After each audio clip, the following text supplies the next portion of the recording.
that has joined us, our dear colleagues from Uganda Registration Services Bureau, ladies and gentlemen, you're all most welcome. My name is Patience Bushire Karazare. I work with Uganda Registration Services Bureau as the head legal, and I will be guiding you through today's program. It's such an honor and pleasure to lead you. I'd like to welcome you once again on behalf of URSB to our 6th Insolvency Conference. We're looking forward to our theme today. Our theme is Emerging Trends and Practices, Building a Resilient Insolvency Regime. We're looking forward to our discussions today and would like to welcome all of you. Without much ado, I would like to take this opportunity to welcome a person known to all of us. She is our team leader, the Registrar General of Uganda Registration Services Bureau. She is an advocate of the High Court of Uganda. She has vast experience in intellectual property, business registration, oil and gas. She holds a master's from Italy, the University of Turin. She has an MBA from Macquarie University, and she's also the chairperson of the WIPO Coordination Committee. She's also a member of the Human Capital Committee of ARIPO. Please welcome Madame Mercy Kinobisho.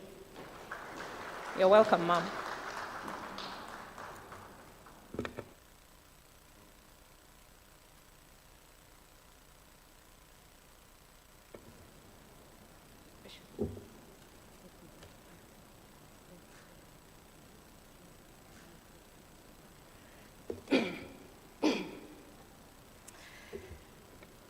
Our chief guest this morning, the Honorable Norbert Mao.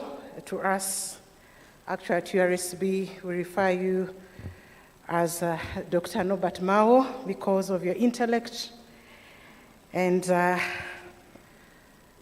profile that you have made thus far. Our board chair, His Excellency Francis Butagira, the Right Honorable Professor. To our dear practitioners, IP practitioners, and the editorial board of the Insolvency Journal in Uganda, our facilitators this morning and afternoon, to our dear staff at Uganda Registration Services Bureau, our dear ladies and gentlemen, a good morning to you all. I would like to thank you for keeping time. The fact that the room is full to capacity is an indication of the value that we continue to make in our communities where we influence as practitioners. It is an honor for me to welcome you on behalf of Uganda Registration Services Bureau, a government institution that is charged with all the registers, the critical registers of legal entities, intellectual property, security, interest in movable property. Yesterday, we had a conversation with the judicial officers. We had about 30 judges here the whole day discussing the emerging trends in the insolvency regime. And it was an amazing conversation. And sitting here today, the whole day with the practitioners, is also another opportunity for us as the regulators to share experiences and give feedback and learn, relearn, and unlearn the matters pertaining to the insolvency regime. The theme for this 6th annual Insolvency Conference is Emerging Trends and Practices, Building a Resilient Insolvency Regime. And of course, this comes a year after the opening up of the economy, after a big attack by the COVID-19 pandemic, and later Ebola, and understanding the fact that there are many businesses that we continue to register, but also the businesses that are failing and continue to fail.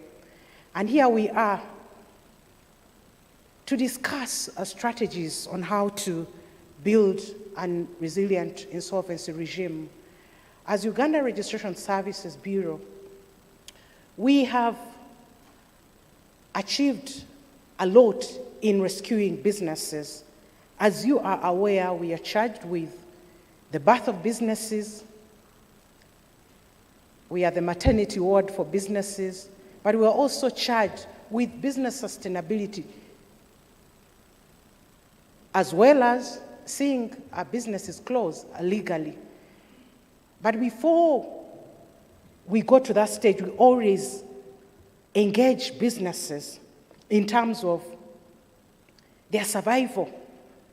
How do we keep businesses functional, even when there are schools of thought that if a business has failed, we should let it go, but we shouldn't let it, because the modern age demands that we give opportunities to these businesses to survive. And we have seen many businesses come up through reorganization, through administration, through restructuring, through bailouts, through resizing, through corporate governance principles, through diversification, through recapitalization. And now that we have a functional security interest in movable property register that enables access to finance, especially affordable access to finance using movable property, then we have to give all measures to make businesses survive and thrive. We are not alone. Those that attended the Insol in London just a few months ago, the conversation on the table was the same. Every country was predicting a failure, but we were shocked that businesses are not failing as much as we expected or anticipated. In fact, we are shocked that a number of businesses are continuing to survive. Look at the businesses we own, we run, we support. They're still surviving because of reorganization, restructuring, corporate governance, transparency, accountability, record keeping, but also engaging the judicial system to be accommodative and to contextualize most of these decisions and aspects when taking decisions. We have moved from the traditional enforcement to the modern enforcement where we give opportunities for business owners to survive. Among the many achievements in URSB are the dispute resolution function. I know many people know us for registration, but we are beyond registration. We resolve many disputes in terms of companies that are failing. We have rescued hundreds of companies through our dispute resolution function, and we appreciate the fact that many of the practitioners are also embracing the alternative dispute resolution. And I think it's the Chief Justice who insists that it's not an alternative, actually, dispute resolution. It is the main, because that is the original African way of handling disputes. Sitting on the round table to resolve disputes, hearing from the other party the right to be heard, giving opportunity to be heard, the principles of natural justice and equity. All these originate from our African customs. Our traditional leaders, our ancestors use these systems: arbitration, mediation, and many others to resolve conflict. So why do we shift away from these methodologies when they worked for us. And I'm glad that there are so many people that are doing arbitration courses. They are doing alternative dispute resolution courses, because that's where the world is shifting. When you look at the skills that are needed in the 21st, 22nd century, those are the skills. The legal practice, the IP practice, the accountancy practice is shifting from the traditional methods to the modern methods. That there will be a time when courts will be empty. Like we read in the media that in some jurisdictions, the prisons are empty. They no longer imprison people, but the offenses are being committed. So they have a way of rehabilitation and having alternative measures, community service, mental health issues. Mental health, because most of these come up as a result of mental health. And sometimes we rush into judging people, but there are mental health issues. So we have more mental health facilities than prisons. The preventive measures and the role that we play as practitioners. Uganda Registration Services Bureau is now 7 months into its new building, the Uganda Business Facilitation Center. This was a project under the government of Uganda by Uganda Registration Services Bureau, and it is a 6-story building in Kololo. But we have service stations at Georgian House. Because of the transition, we left a service station, a one-stop center that attends to our community downtown and uptown. We are at Posta, Uganda. We are in Gulu, we are in Arua, we are in Mbale, we are in Imbara, we are in Masaka, and now we are moving to Hoima. We already have an office. We are waiting to officially launch it. We have rolled out systems, online business registration system, that caused some discomfort in our practice as practitioners, but we have to accommodate all these changes because the 4th and the 5th industrial revolution require that we have to move on. Automation of systems. Many countries have moved on, so we have to embrace these systems. And these systems, when they are starting, come with disruption. And we appreciate all the feedback that we continue to receive from the practitioners. Most important, when these systems are down. But the frequency of operation is high. We have digitized all our documents. You no longer hear of cases of missing files. Never, never. We have all our documents digitized. We have all our systems automated. The online business registration system that has seen many modules being rolled out. All the modules have been rolled out. And the one for beneficial ownership that also caused some discomfort is being rolled out by close of this week or early next week. And then the dispute resolution module. With regard to intellectual property, we have the intellectual property automation system that you don't have to come to our offices. Everything is submitted online. But with intellectual property, you know, there's a trademark agent requirement. You have to be a trademark agent. And a trademark agent under the law is an advocate of the courts of judicature. So that is work for the lawyers specifically, especially for applications that come from without, the international or foreign applications. With regard to the marriage register, we have the NMRS that internally manages the registration of marriages, the licensing of places of worship, the single status certificates registrations, and the special licensing. With regard to the security interest in movable property, we have the SIMPA, an automated system. This is 100% digital, automated. You don't have to come to our offices. Everything is done online. And we've seen thousands of movable property being pledged as collateral, to the extent that you can pledge livestock, your farm trees, you don't have to own land, your computer, anything that has value. And the most pledged collateral is actually the motor vehicle. And now we are integrating with the Ministry of Works. And by close of this month, the system will be integrated, fully integrated, that we will not need to move or walk to our offices. All these are the products that we have as Uganda Registration Services Bureau. The 30 registers that we hold, very critical registers, because a nation without an authentic and reliable register is at risk of failing. Our society is full of smart people. So an authentic register is very key and can only be secured through automated systems. People have tampered with records. They had copy records.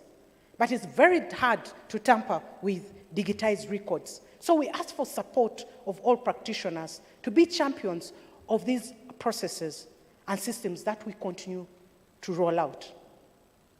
We are growing our intellectual property portfolio. We are formulating a law on traditional knowledge to protect the traditional knowledge assets, folklore, medicine. And we did a register impact assessment, and we'll be consulting many of you stakeholders, because traditional knowledge, Africa is very rich in traditional knowledge. We have a new register, the Geographical Indications Register. Even when the law was formulated in 2013, the regulations came out in 2018, 2017. And the formulation of a geographical indication is very difficult. We registered the first geographical indication in the history of Uganda just a month ago, and we celebrate it. It is in the area of coffee. So we have new emerging registers, and recently you saw the beneficial ownership register that caused a lot of commotion, actually a national crisis. And we apologize for the inconvenience, because this is an international requirement. Uganda is bound by international treaties, regional treaties, agreements and protocols, and we have to comply. When you hear that your country is on the grey list, it means that under the international transparency framework, Uganda has accommodated an environment that supports terrorism financing, money laundering, and all that is associated therewith. And when you're on the grey list, it means that you are on your way to the blacklist. And getting to the blacklist means that this country will face sanctions, that even you practitioners will not get business from foreign counterparts, that you will not be allowed to practice across board or cross-border arrangements, that you will not be able to operate or send money to your relatives or receive money from relatives abroad. There's so many risks. But the good news is that you have complied, you have submitted the beneficial ownership requirements, because we amended the law to accommodate this. And it requires that we need to know who is that warm body at the end of the day. You know, companies own companies, we find that a company offshore, and the transparency requirement under the beneficial ownership requires the disclosure of the real person, the real owner of that business. And if it's a company, what is the warm body, or who is the warm body, the owner of that company at the end of the day? So I'm glad that this has been complied with. Coming back to the insolvency regime, we have done a lot, and we are actually even reviewing the insolvency law. Every day, we look at emerging issues, and we see how to accommodate them. Give us the feedback. We are here to serve you. We accommodate criticism, positive criticism, but also we encourage information finding where there's a lacuna or where there's a gap. And your partnership, your support cannot be taken for granted. As Uganda Registration Services Bureau, we remain at your service as far as all the 30 registers that we have. As you are aware, we implement 18 acts of parliament and 21 regulations or implementing regulations. We are the only government agency that has such a wide mandate. Many government agencies are created by one statute and they implement one or two laws. But for us, we have 18 plus and 21 regulations. And under all those laws, there are 5, 10 registers when you break them down. I would like to thank I'll thank the editorial committee when the time comes.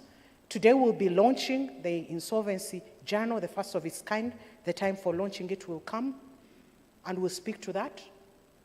I would like to thank our facilitators that are going to take us through the sessions. Honorable Minister, we have a team of facilitators, very knowledgeable, very intelligent, available, and committed to serving this nation. Your Excellency, our board chair, thank you for your leadership. If it wasn't for your transformational leadership, as an institution wouldn't be here. Please, let's appreciate the Honorable Chair. And Honorable Minister, we know how busy you are. Many people need you because of your transformational leadership. The fact that you have saved time to be with insolvency practitioners, sorry, I'm an intellectual property expert, so IP sometimes I take it as intellectual property. Just having that time, saving time for this event, even confirming in the morning, we are honored to have you. What a blessing. What a blessing for us as a country to have Honorable Dr. Norbert Mao. The doctor is from URSB, whether I believe it or not. As a minister in charge of justice and constitutional affairs, you don't know what we're enjoying, colleagues. It is an honor, a man that means well for this nation. We had invited some of our board members. I believe many of them could be on the way, but we appreciate the members of... Mr. Julius Kasirye, please stand up for recognition from the Ministry of Trade. He's our board member. We honor our board members. Thank you very much. To the team of URSB, I really don't know what words I can use. When you are a leader and you have a team of intellectuals, hardworking, committed, wonderful people, and sometimes I get emotional when they are insulting you on social media, especially Twitter. I take on my Twitter hand, I'm like, you people, you can insult me, but don't touch my people. Please stand up, come close, and I introduce you to the minister just as a group. The URSB team, these are the people that impact society. These are the people that formalize the economy. These are the people that ensure that all the registers are intact. As you know that the first register was in 1911. The first company to be registered in Uganda, 1911-12. The first intellectual property to be registered in Uganda, 1911. So we have information, all the data from 1911 to date, intact. I don't know why the war did not affect it, by the way. All this register is intact. If you're to search, your great-grandparents could be having companies there, and you need to revive them. Let's face the audience. This is your space, my colleagues. You deserve this honor because you work so hard. This is a team that is in office by 6:30. Those that utilize our services, a team that is in office by 6:30, we are working, and weekend, we are there working, serving the nation. If you're to speak about patriotism, URSB is the place for patriotism. Before you go to Chankwanzi for training, first pass at URSB. It's a training ground. Each and every person here is so committed. So committed. So when they are being attacked on social media, that your people are dense, people have come to I say you don't know what you're talking about. We have people who have gone to Cambridge, Oxford, Makerere, Cavendish, everywhere, all universities. Yes. So I come in, colleagues, when you see me sometimes getting emotional on social media, I am protecting you. I say they would rather insult me, but not you. Yeah? Because I know the value you add. I'm their supervisor. I know what they do for this nation. So when people attack them, I know. So thank you very much, colleagues. You're special. Just know. If your husband or wife has not told you you're special, just know that you're special to me. You're special to this nation. Thank you very much. You're such a blessing to this nation. Thank you, colleagues. Honorable Minister, this is a team of the servants that we have in this country. And we wouldn't be here if it wasn't because of our board, our able board. So do not touch my people, especially those people on social media. You insult me, but don't touch my people. I know what they do. So when it comes to human resource, I'm a people person. I love to give the environment for people to work. Because by the time you're recruited, really, there's a system. So thank you, colleagues, and thank you to all of you.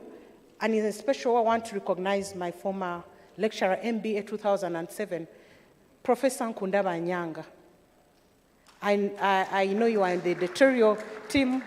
You know that when we were in MBA class, your name would be Nkundaba Nyanga.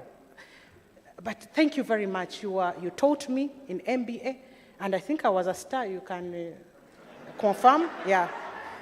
So I have to blow my own trumpet. Thank you to the senior lawyers here. We respect you, we honor you. I've seen so many. World Chair Kalibala, I've seen Don Nyakeiru, I've seen so many senior lawyers here, and the people that I practiced with in Shunibim Soke. That was the law firm that built me before I joined government, and I honor. Thank you very much to all the practitioners that are here. And now I take this opportunity to invite the next speaker. I need the MC to.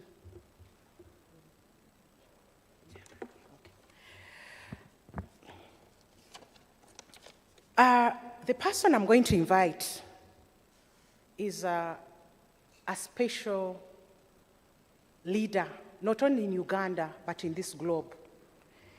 He's a person that has a profile that is much bigger than this continent and beyond, that if I had this profile, I think I would be using it to acquire a loan from the bank. This is our board chair. Our board chair is a humble, gentle, soft-spoken leader, transformational. And I've learned many things from him that you don't have to shout to make your point. But naturally, I'm a vocal person. Sometimes I try to be silent. I can't measure. But he shows you that you can lead softly. His Excellency, Professor, Right Honorable, Canon, the titles are many. Ambassador Francis Butajira has served this nation in many spaces.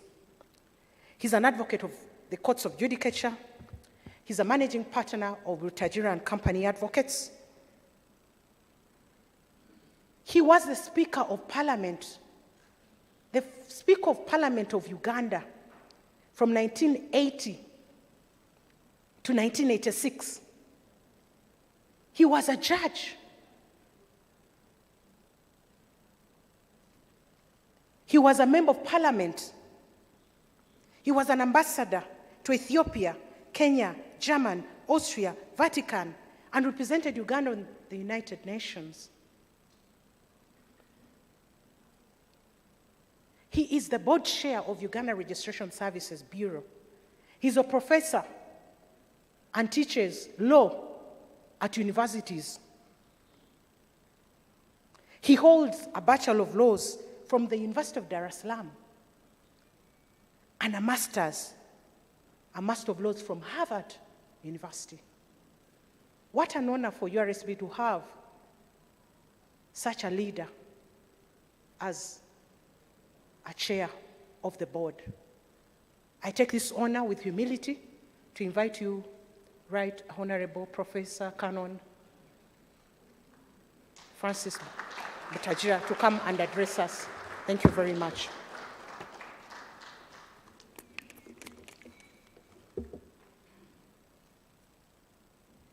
Thank you for those accolades. I don't know whether I deserve them. Honorable Minister of Justice and Constitutional Affairs, who is our guest of honor, board members who are here, the Registrar General, and your staff, and distinguished practitioners, lawyers who are gathered here. Yesterday, when we were addressing judges, I made one or two comments which I want to repeat here. One was that if you are an investor looking to invest in a country, particularly if you are from abroad, one of the things you have to be or to look for is ease of doing business. If I want to register in Uganda, how long would it take me to register a company? The second one is the insolvency regime. If you come, you do business, it's not doing well and it's failing, you want to know the exit. Is it easy for you to exit? Those two are important for business. But in insolvency, before you exit, we are also offering something. Don't exit. We can do something to rescue you, to make you stay. And this is the rescue package which the Registrar General has been talking about. How do you rescue a failing business? You don't want to sign a death warrant. And I'm glad the URSB, in this rescue process, they have assisted companies which have been ailing to go back on their feet. The Registrar General will be sharing statistics. Those companies that have been rescued from death and they are now back to normal. She has outlined, given a very good overview of the role of the practitioners in this process. She has ably articulated that. So, we are constantly reviewing our insolvency law to make sure that it is compatible with international standards as well as our own standards. And this we are doing thanks also to the support which is given by the Honorable Minister and his ministry in our efforts. Without that, we would be nowhere also. So it's really that very good symbiotic existence between us, the minister, the ministry, and us that we have been able to achieve what the Registrar General has outlined here. Now, before I take or leave the floor, there is only one thing which I wanted the minister to bring to the attention of the minister, and that is what we call Innovation Hub. We are establishing an innovation hub at our headquarters here in Kampala. What does that mean? We have realized that intellectual property is the drive of every economy that has been successful. So we want to position ourselves. How do we position intellectual property to be the biggest earner of revenue in this country? So we have started. It is on a modest scale, but we want to expand it. And we shall be grateful for the minister's support, which I'm sure is forthcoming, to have that hub, what we call Innovation Hub. It will be a first one as far as Uganda is concerned, and in this region. With those few words, may I take this opportunity to invite our indomitable Minister of Justice and Constitutional Affairs, Honorable Norbert Mao, to address us.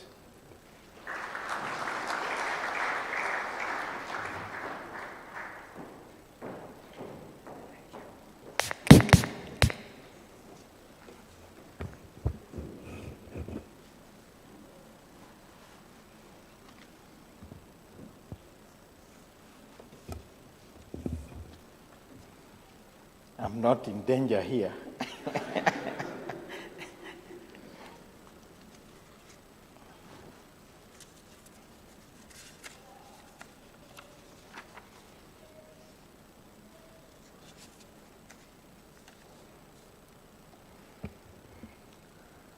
Your Excellency, Ambassador Francis Butajira, the Chairman of the URSB Board of Directors, and your members, the Registrar General, URSB, and your staff,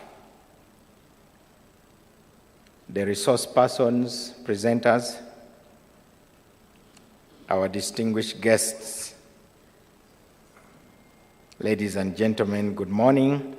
I think the Registrar General has just set me up.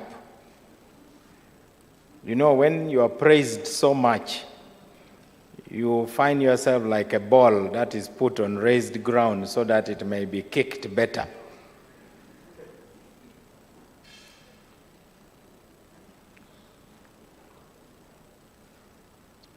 I want to thank you for giving me this honor, and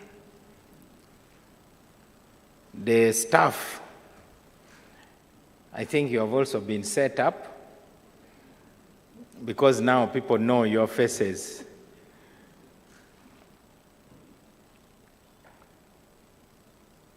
The Registrar General has invited you to share the credit, but also to share the blame. But I think it is better if your boss praises you in public and criticizes you in private. I actually look forward to the day when our own boss invites the entire cabinet in Kololo and tells Ugandans, this is the greatest team. But given what I read in the newspapers, I think that day is not likely to come very soon.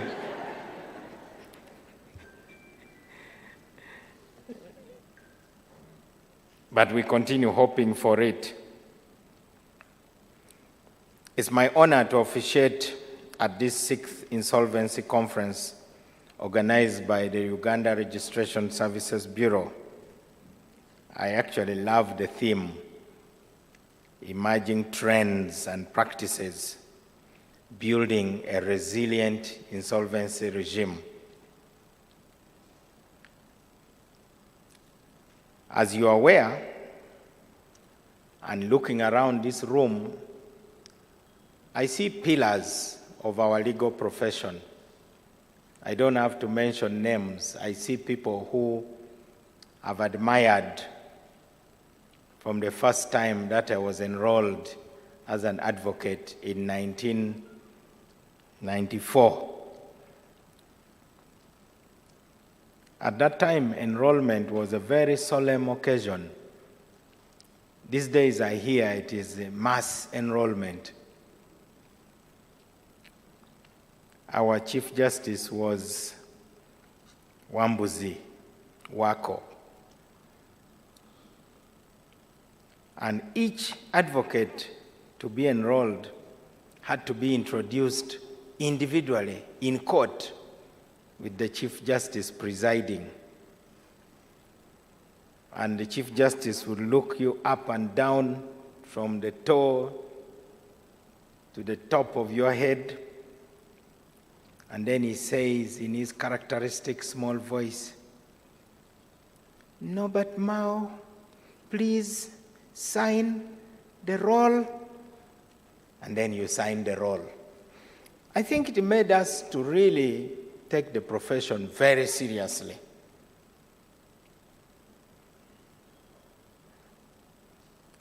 Dealing with people and money requires professionalism. So, since you are the insolvency practitioners,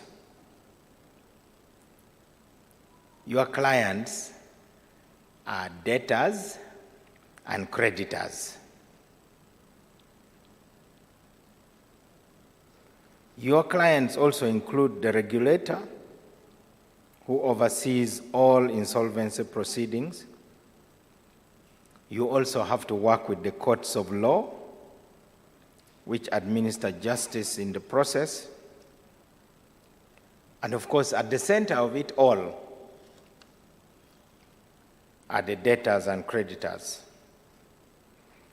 About 2 years ago, the World Bank adopted principles for effective insolvency and creditor/debtor regimes, which emphasize, among others, striking a careful balance between liquidation and reorganization of businesses, allowing for easy conversion of proceedings from one step to the next. The legal regime, namely the Insolvency Act 2011, as amended,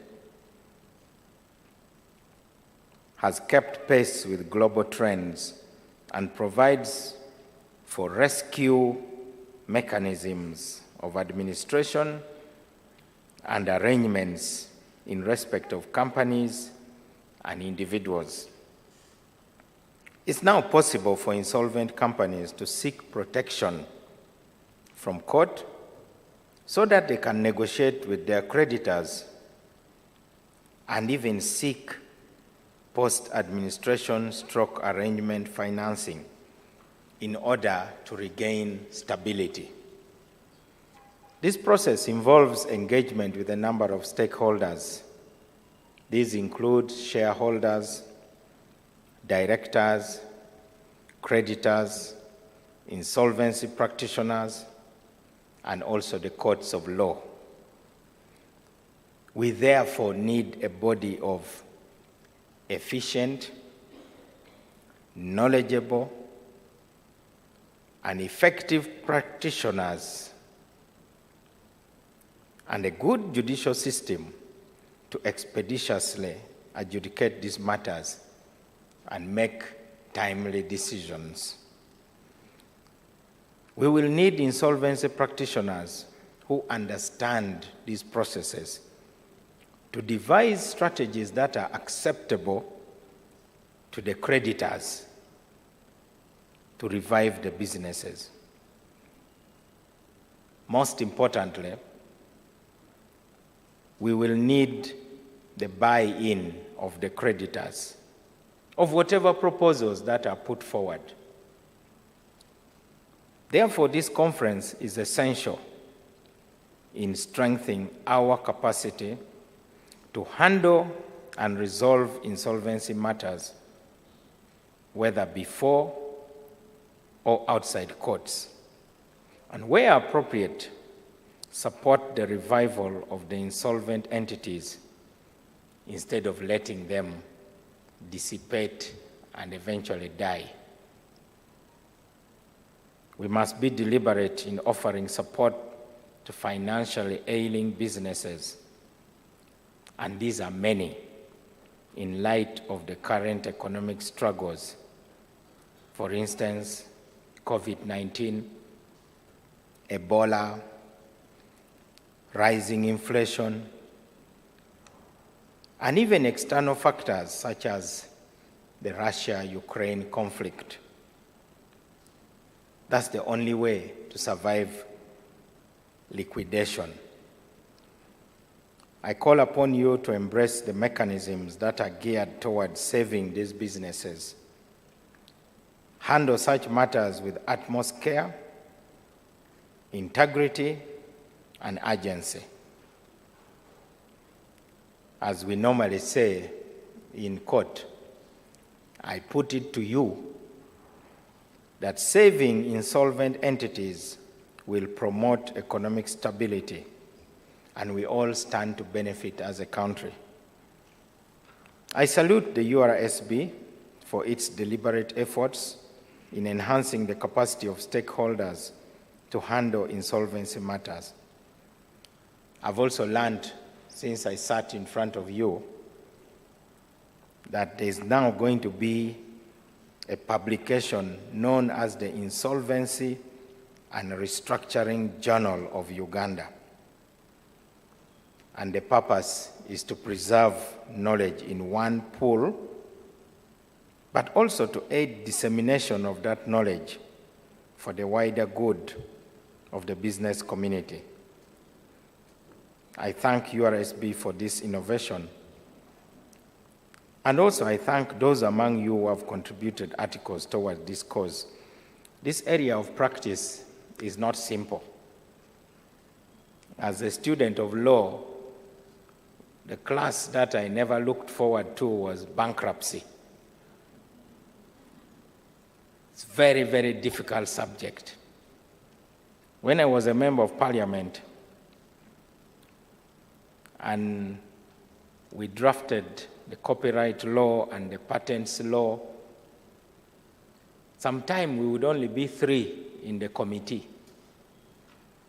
When we debated the law, the usually endlessly talkative MPs were uncharacteristically silent.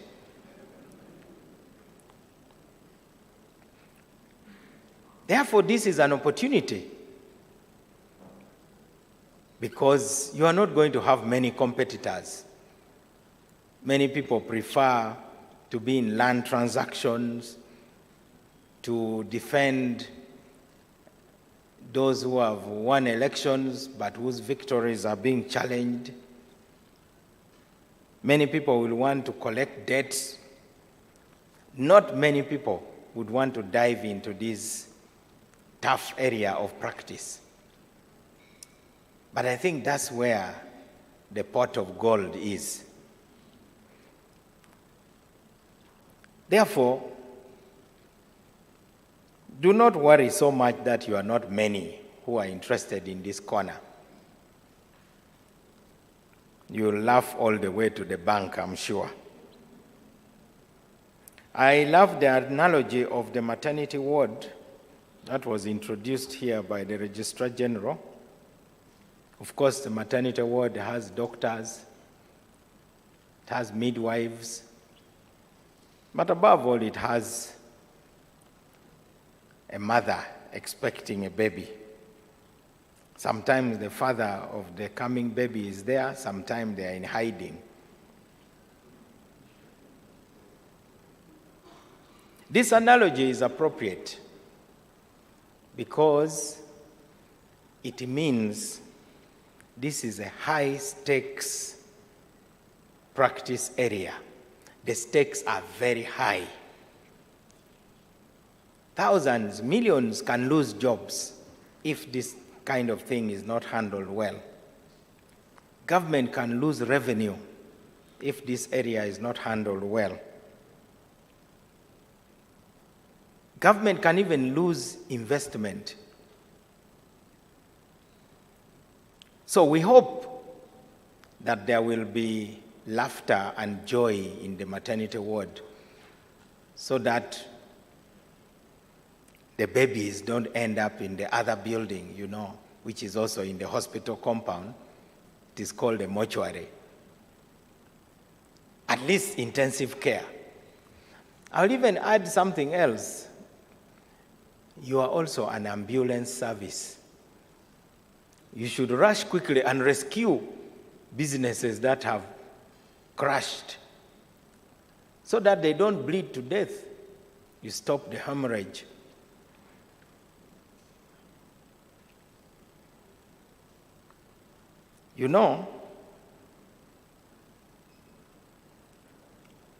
Business is at the heart of everything, even politics. I hear many people talking about the Uganda Agreement, also known as Buganda Agreement. Sir Harry Johnson was not a political leader. He was actually a managing director of the Imperial British East African Company.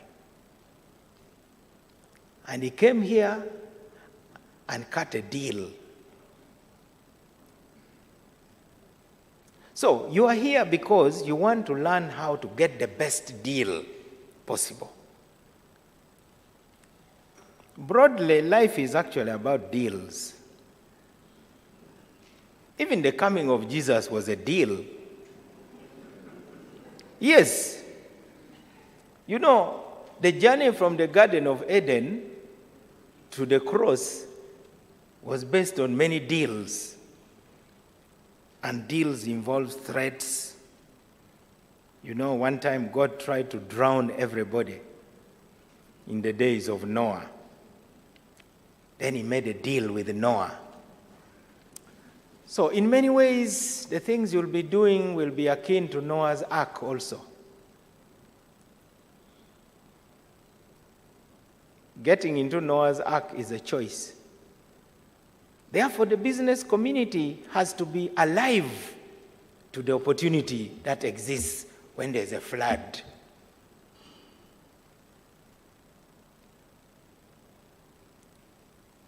God then sent the rainbow, but he was not happy. He then tried to burn everybody in Sodom and Gomorrah. But at the end of the day, the best deal was sending Jesus to restore that relationship. You could say God is our insurer or even our banker. There's nothing worse than losing the trust of your banker. Now you'll be standing between those two forces. That is my simple way of understanding it. Today, the economy is at the center of life. Even literature is replete with those examples of relationships gone sour. I'm sure most of you have read Shakespeare's Merchant of Venice. There was a creditor.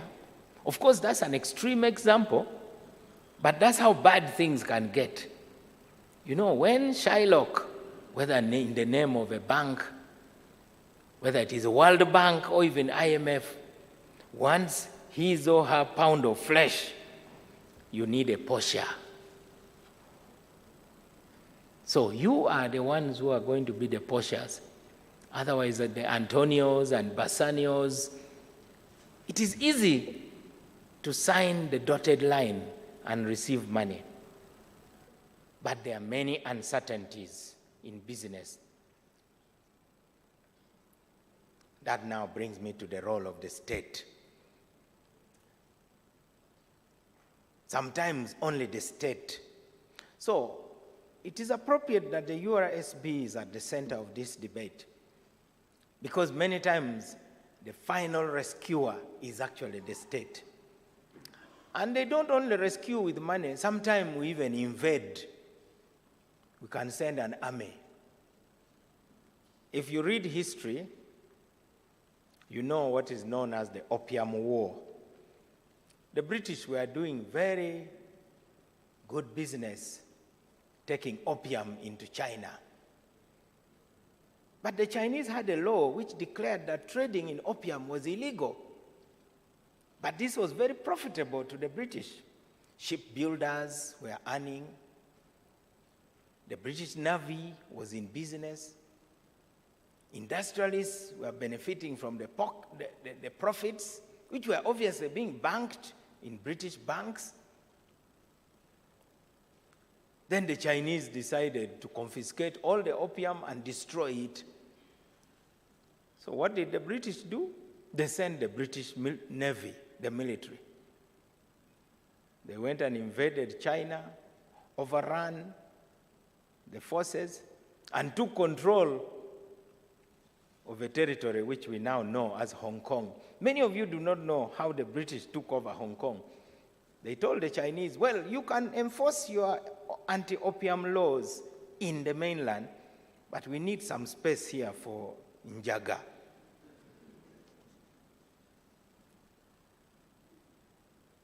Then under pressure, they decided that they would manage Hong Kong for 100 years.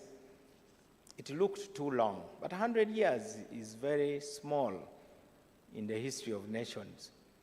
Now, of course, China has got back Hong Kong.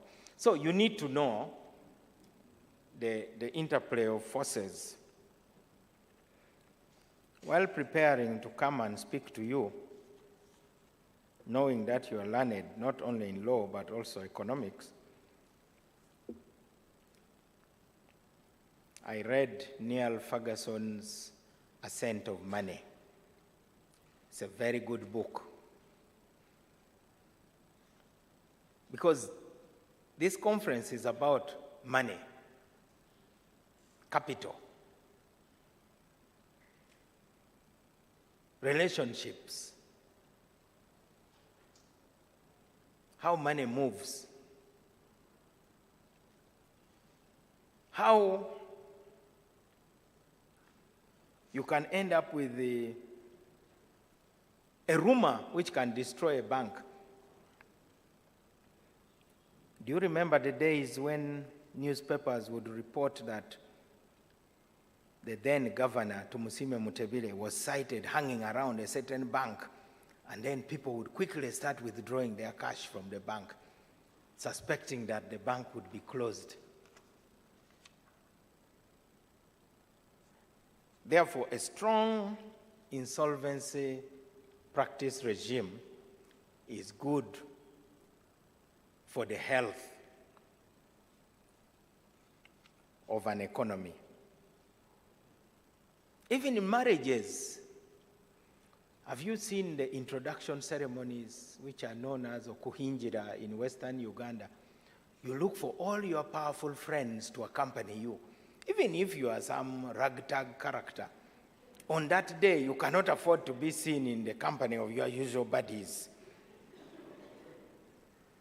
You look for people of substance, because that is what gives confidence to the family of the young lady that, you know, it is safe. Finally, everybody is impacted by what you are discussing here. In economics, there is the story of the broken window. Maybe some of you have heard of it. I see someone nodding. Just imagine that on Kampala Road, where we have many glass panes behind which are goodies. So let's say you have, hot loaf, cakes, bread behind the window. Some character just gets a brick and throws it through the window and disappears. What happens when such a thing happens? Of course, the crowds will gather and they'll start asking, so what is to be done? The owner of the shop now has to buy glass to replace the broken glass. That is business for those who deal in glass. Because that's really what economics is about. So the owner of the glass factory will get business. But that's it, to limit the discussion only to the owner of the shop whose glass has been broken and the dealer in glass. Perhaps the owner of the shop whose glass has been broken was planning to use the money, say 100,000 shillings, to buy a suit. So the person who deals in suits has now lost business, thanks to the diversion of the money which would have been used to replace the glass.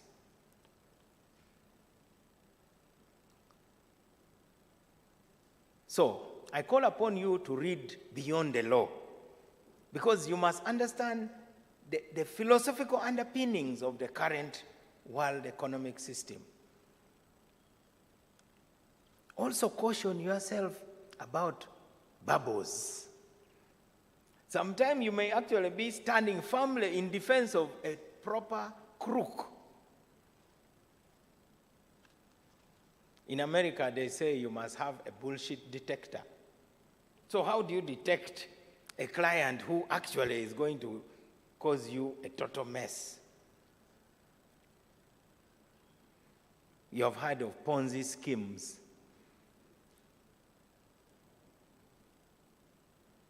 Then you understand how money moves. You have read the story of the monkey business. a man who came into a village and told the villagers, I'm buying monkeys at 50,000 shillings. So people caught monkeys and brought, and he paid.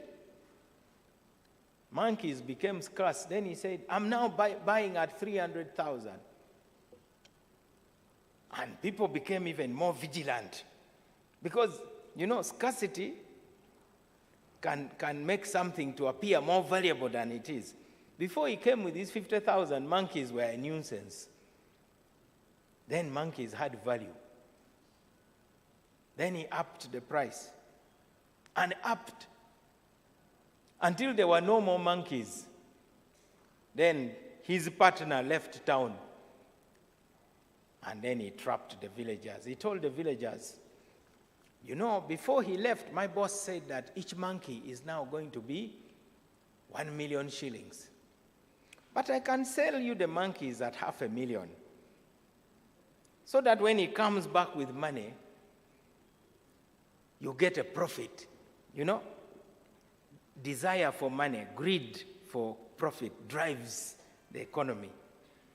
So the villagers even borrowed money in order to buy the monkeys. They had sold very cheaply. And of course, this man put all the money in the briefcase and left. And the other guy never came back. So the village now is full of monkeys. So whether you're talking about Bitcoin, Enron, it is a very good story to illustrate. So, beyond your knowledge of the law, you must also be able to advise your clients about bubbles, things that may appear, the way milk can bubble up, and you think it is a full saucepan of milk when it is just half a liter. So somebody who does not know the behavior of milk will think that there is enough milk for 10 people when it cannot even feed 2 people. And then, money is a fiction.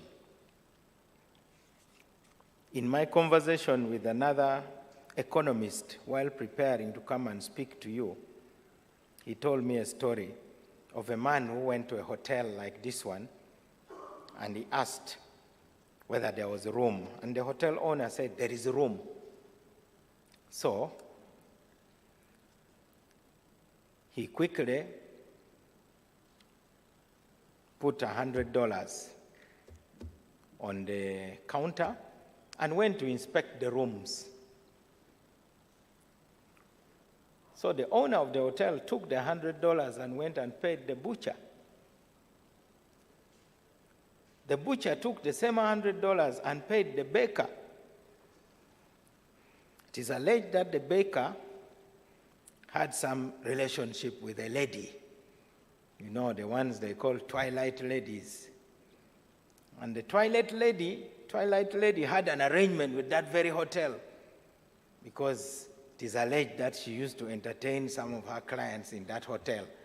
And she had a debt there of $100. So this fellow went and paid the twilight lady because he had also got services on credit. So the twilight lady also went and paid her debt at the same hotel. So the money moved full circle in the matter of a few minutes, came back to the counter. And the guy who wanted the room said, come to think of it, I don't think I will spend the night here. So he took back his $100. But many debts had been settled in the process. Now, that is what money is, ultimately. It is a piece of paper or a figure on a screen, on a computer screen. So once you understand that, because I think until we as Ugandans and Africans understand money, we will always be, like puppets. I encourage you to watch the movie called The Matrix again. I think the world is a matrix. Somebody is playing everybody. So you must understand the game which is going on. So this practice demands more than the knowledge of the law. It requires that you understand the behavior of money, the capital markets. In closing, I thank all of you who have taken your time to attend this conference. I'm sure you are not just here to receive knowledge. I've been told that, given your experience, you are also sharing your own knowledge and skills in the emerging trends. I'm told yesterday judges were here. To be honest, many of the things that come before our judges today were not taught in law school. Therefore, by judges coming here, they are showing a lot of humility. All of us need humility. I consider myself the luckiest minister in the world because I have many lawyers. I actually wonder how a minister can make a bad decision. I have hundreds of people who are paid to advise me. Anything I want to know, I can call somebody. So how on earth can you, a minister, actually fail to make a good decision? How can you even be incompetent? Because your competence is the summation of the competence of so many people who are in your office, unless you are there doing your own business. But if you are doing the business of the ministry, obviously. So a minister can access any knowledge. The other day I was in Ghana, and there was an intellectual property expert. Because I appropriated the entire expertise of Mercy and her entire group. So I arrived in Ghana and I was an authority. Everybody was gathering around me as I expounded serious principles of intellectual property.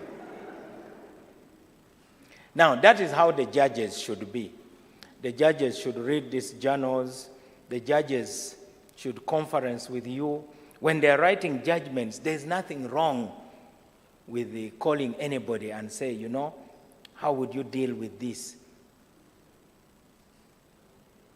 People holding sensitive positions should act advisedly. Of course, I take responsibility for whatever stupid decision I make, but I must at least show that I've exposed myself to as much knowledge as possible. So judges need help. There have been some judgments which have been outrageous, that are impossible to enforce. So by coming here, I think things are going to improve. I thank those who are presenting, the experts. I wish you all fruitful deliberations, and I declare this conference open for God and my country. Thank you very much.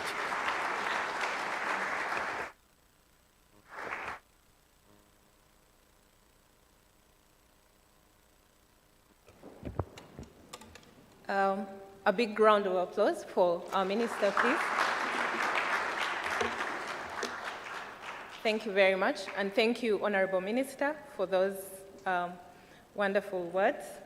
Thank you for calling on all of us as insolvency practitioners to be diligent in our practice, to exercise integrity, to be agile, and to keep up with the trends of insolvency so that we can advise our clients better.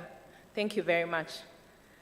I would like to take this opportunity. We are going to launch our journal, but before we do that, please allow me to recognize a few people. I'd like to recognize the President of Uganda Law Society, Mr. Bernard Oundu. Please stand up. You're welcome, sir. Thank you for coming. I'd like to recognize the presence of our past president, Mr. Francis Gimara. You're welcome, sir. I don't know if he's still with us. He was here. I'd like to welcome senior lawyers present. I'll just mention a few. I've seen Mr. Andrew Kaside. You're welcome, sir. I've seen Mr. Donald Nyakiru from ENS Africa. Mr. Ernest Kalibala, you're welcome, sir. And then I've seen Mr. William Kasozi. You're all welcome. Thank you, senior lawyers and members of the legal fraternity. Honorable Minister, I just wanted to say, whereas I cannot confirm that God is a dealer, I can confirm that he says that you cannot please him without faith, and that he is a rewarder of those that diligently seek him. And therefore, I think in a way, he's a dealer. Thank you very much. We appreciate you. I'd like now to take this opportunity to welcome the Registrar General to talk about our journal. The Insolvency Journal of Uganda is the first issue in Africa, the first of its kind, and she will tell us more details. And once she's done, then she'll invite the board chairman and the minister for the launch. You're welcome, ma'am.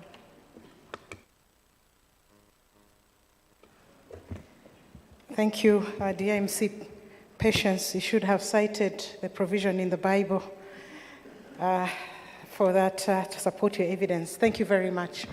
Honorable Minister, before I introduce the Insolvency Journal of Uganda, I would like to say that you have summarized the presentations of the day in your remarks. And the citations that you have made in your statement should be taken seriously.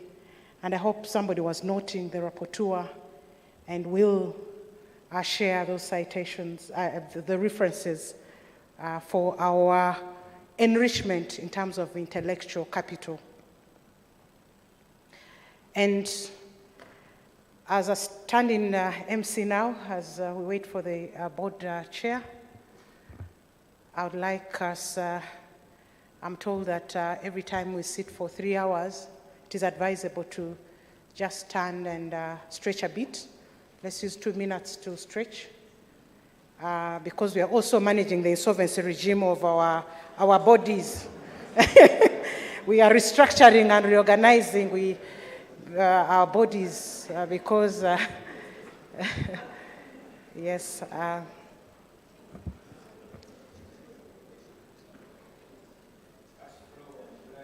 Yes, the blood flow and the cash flow and the behavior of not only money but also the blood. You may interact with your neighbor. I don't know whether you have, Mr. Silva Kayondo, I'm happy to see you after a very long time. And please, the minister is alone. Maybe Mr. Donya Keiru, please approach and exchange niceties with the Honorable Minister. The senior lawyers, Mr. Andrew Kaside, World Chair Kalibala, you may greet the minister. Yes. The young lawyers, please approach the senior lawyers and pick 1 or 2 things. I'm also a senior lawyer, please, I need to be approached. I need to see a young person walking to me for advice. Wow. Hi. Good to meet you. What's your name? Diana Bando. Oh, from which farm? Bluebell Legal Advocates. Oh. Yeah, we are looking to district leadership. Okay, are you already an insolvency practitioner? This is pushing me to do it. I'm going to because we're working on some insolvency. It's a good place to be. And that's why I wanted to be here today, because I really want to understand it. Apart from the line up that give us in LDC, our exam was actually that. I don't know how I can gain from it. They say Your it's very name is Bandoro Diana. Pandoro Diana. We're waiting for one of you. Pandoro Diana.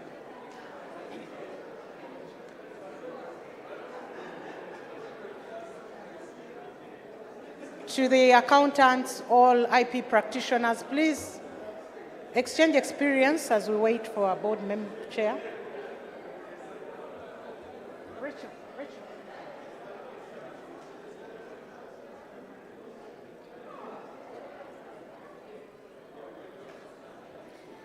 to the chartered secretaries, to the accountants, the lawyers, all the intellectual property practitioners, Mr. Ernest Wiltshire.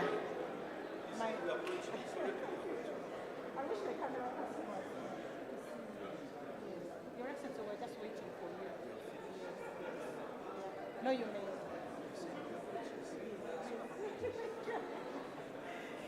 Okay, you may check. The minister is. What? Is there a greeting? Miss Eve, you have a copy?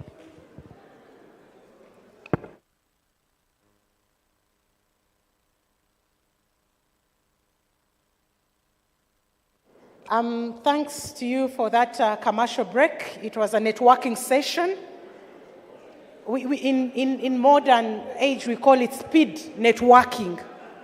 That was a speed networking session because many a times we come for these conferences and leave without speaking to our neighbors or the colleagues in the force of our insolvency regime. I don't know whether Mr. Mustafa Antale, the insolvency expert, has anyone walked to Mr. Mustafa Antale? That's the moving think tank of insolvency.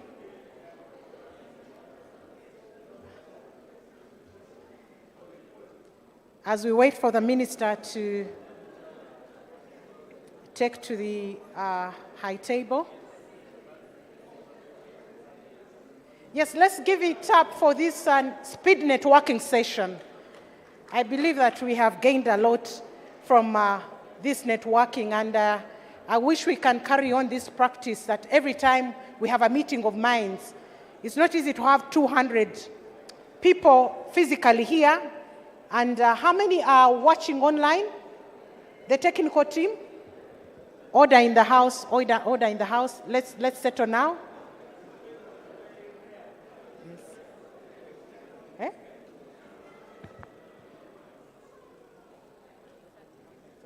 Yeah. We have many people watching online and people here physically.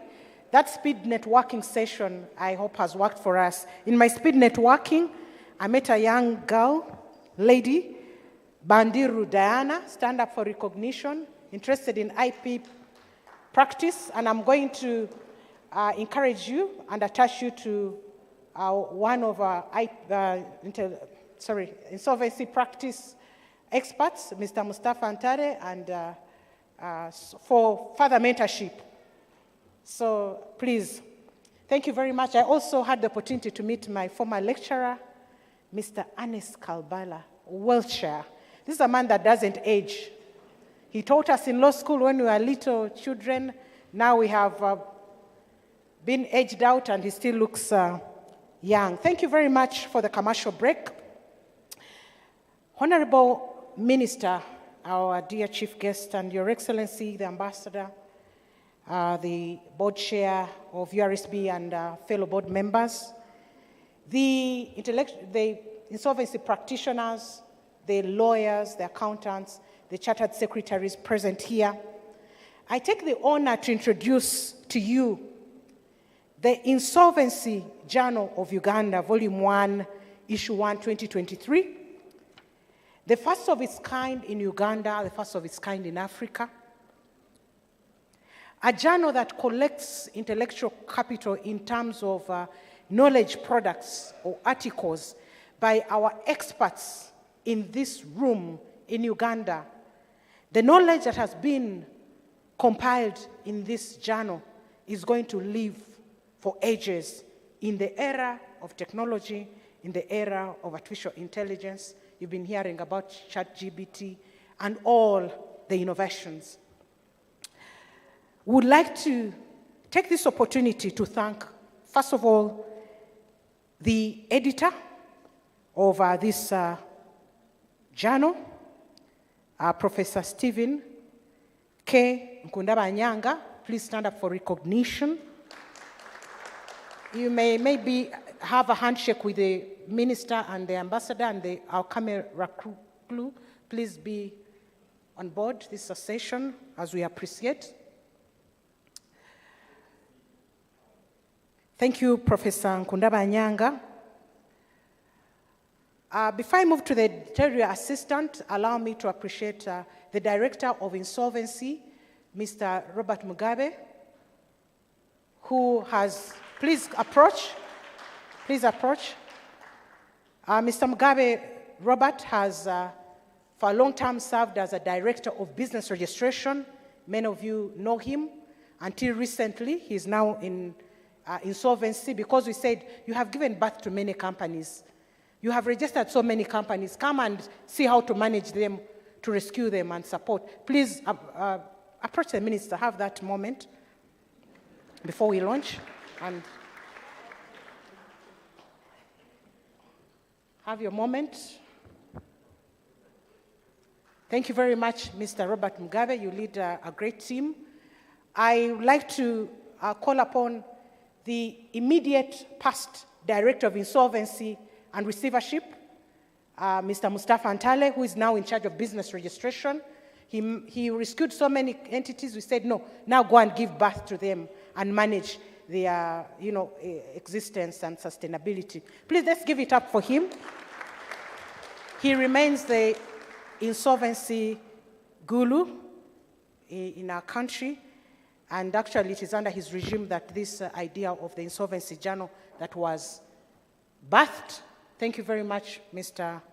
Ntale Mustafa. I now move to the editorial assistant, Ms. Rachel Nilingie, who is a senior officer in the Insolvency Directorate at URSB. She's been moving up and down. Please come and be recognized.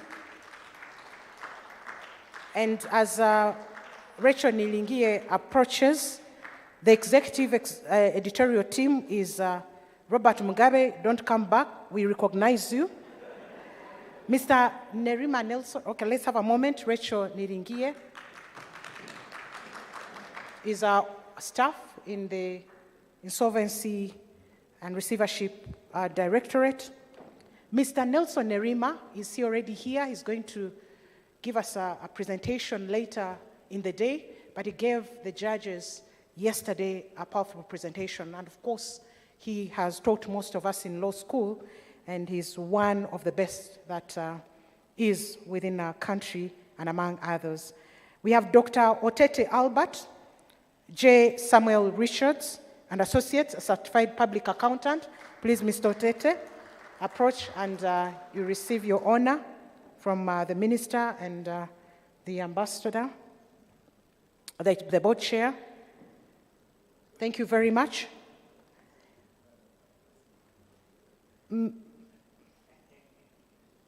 Mr. Alan Kakungulu is the manager of insolvency. He's been managing the sitting. Please come and get that handshake. Thank you very much, Alan. Do we have Professor Twaha Kawase? He had sent his apologies. We recognize him, Professor Twaha Kawase, in absentia. And lastly, the executive editorial board is comprised of Professor Samuel Sejaka of Matt Abacus Business School. I don't see him around. He also taught me in my MBA. Thank you very much. That's the editorial team that was behind this journal. The contents, as I invite you, the Honorable Chief Guest and our board chair to launch it, on page 7, and we have many authors. If you are an author in this first kind of publication, please stand up for recognition. Authors, if you have written articles, so in this, okay, published. If your name is in this, okay, I know some of them are online. We do appreciate you, and your names are anyway written. I now take this honor to invite the Honorable Minister of Justice and Constitutional Affairs, Honorable Norbert Mao, and our board chair to, we need to move to the other side and launch our journal. We need our chief editor as well to be part of it. Patience, do you need me also? Okay, thank you.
Develop,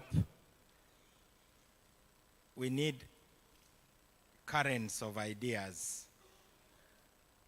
I therefore congratulate the URSB for this first. I'm honored to have been invited to launch it. I invite as many of you as possible to publish, because I look forward to the day when court judgments quote this journal. It will then mean that it is really contributing to the development of this area.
Please.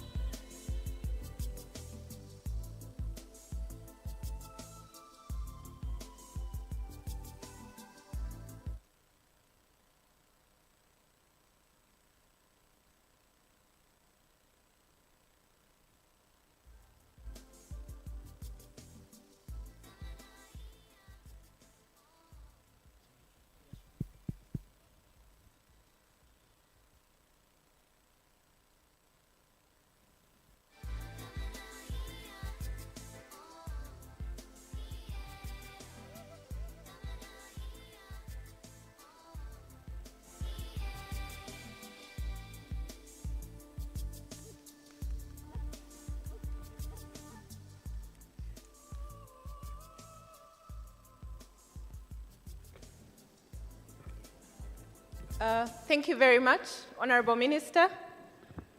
Thank you, our board chairman. Thank you, the editorial team. We're now going to have a group photo outside with the minister and everyone present. Please join us, our dear insolvency practitioners, the lawyers, the accountants, the chartered secretaries, and everyone present. Please go with the rest of the team. The picture will be taken outside at the staircase, and then we'll have our tea break for about 10 minutes, and we'll return for our next session. Thank you very much.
kali chai na kadalasini wakalo kutuka kumwezi zikiri zambira sekali ngankukuma na kasale maidani chesi wanyikole risachi emisuweni nemekamulirako usiba mulinga wechilisa akanyama kamyufu kuchoto kaliriro chusawondya hamasogani kukwe itukamisinde wompita jakala tukatiwenga yenze poitatia walivuga kankali nangediba kalia rerererere jakala tukatiwenga yenze poitatia akachapa mbalasi umugongo wekusiwa kusiga obugalo babuguma mukuwanika waziwa kutakula nyumisiza bulamu nange teka mupulani nange tenalina kuwalabu naye kumesiyo exceptional ingeri jonkwata eri so professional hamasogandi kukwe kitukamiside wompita jagala tukatiwenga yenze kuitatia uwe wolivuka kakali kalia verende jagala tukatiwenga yenze kuitatia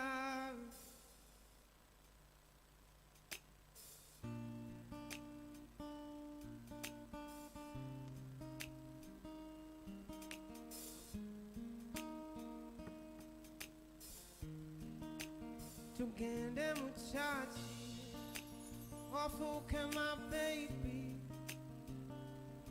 wetulokakane you're the one that I've been looking for tugende muchachi wafuke my baby wetulokakane you're the one that I've been looking for kankube mpetatongana zisabutombera ngomwana labu ya fedala ya kusabira tubenga tetwawukana bina byenina kwabisana I want you more than that I wanna be the father abana babubuzana tugende muchachi ofuke my baby wetulokakane you're the one that I've been looking for tugende muchachi ofuke my baby wetulokakane you're the one that I've been looking for tugende muchachi ofuke my baby wetulokakane you're the one that I've been looking for tugende muchachi ofuke my baby wetulokakane you're the one oh love love love one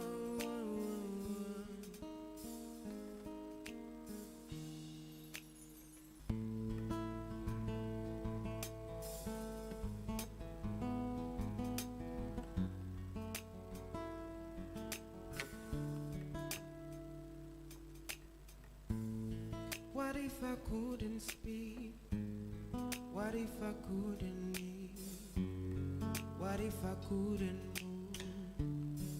Will you still love me? What if my body ached and always it made you late? What if I couldn't wait? Would you love me when it's hard and the lights falling apart? If the things that we was new are long gone, if the blue skies are so gray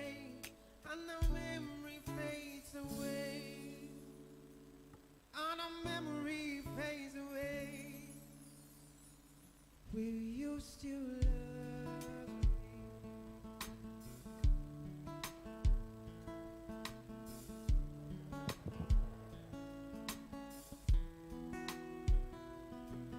Would you love me when it's hard and the life's falling apart? If the things that we was new are long gone,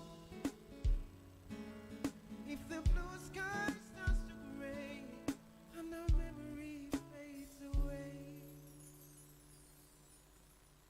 and our memory fades away, will you still love me?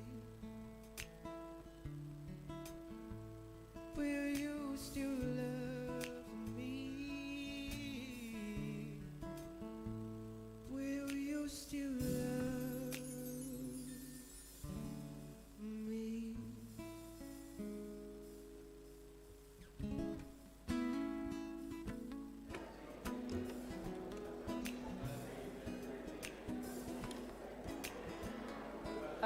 Colleagues, I request you to return to the room so we can resume our sessions.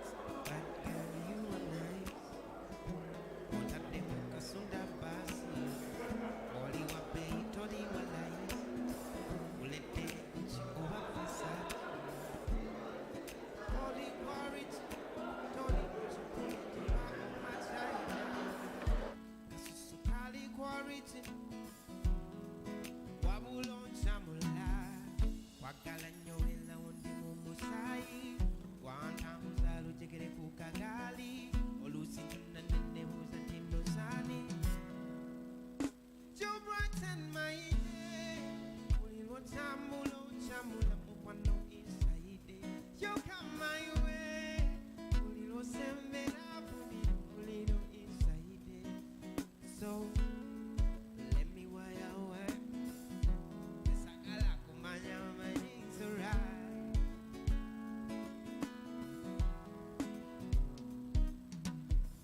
Kane unyanzo kupakale nyokuwa kuchanga changa na kukusala lenye. No lose tula nene uzazani. Ayakalo mulunjinga kwe. Engele chiwato chucho wechikonda.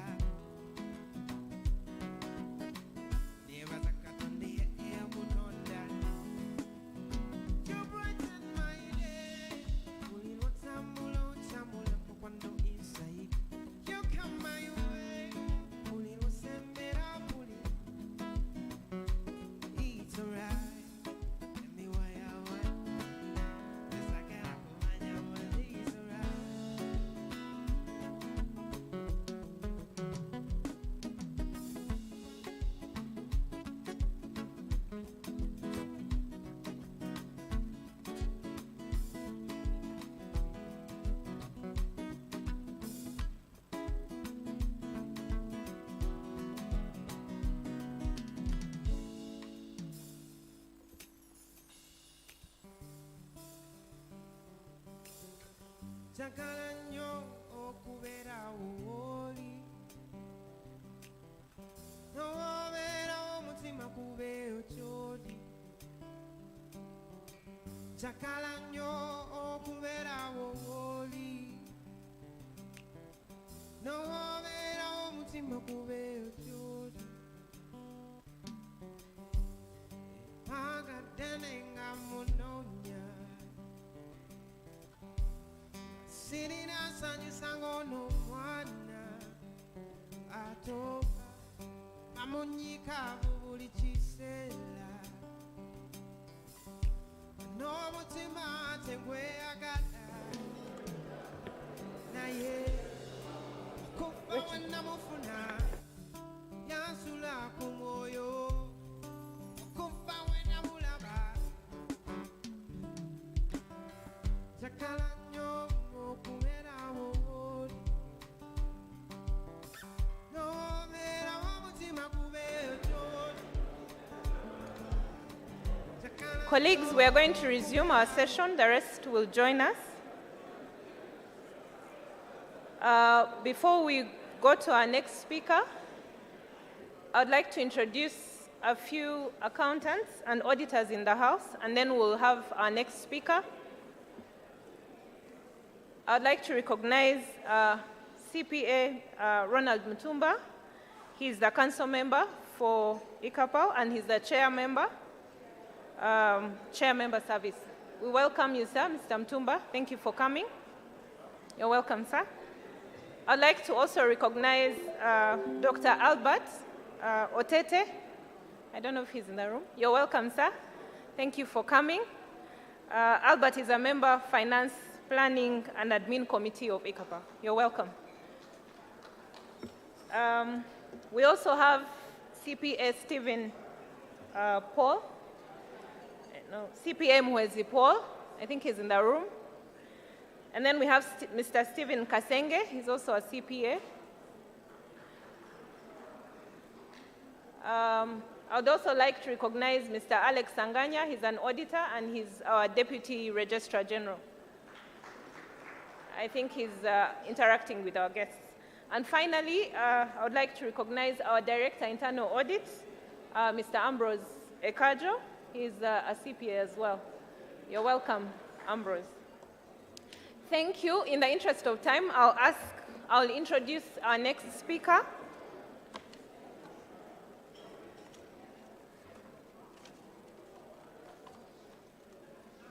Our next speaker is going to talk to us about the developments in the insolvency legal regime in Uganda.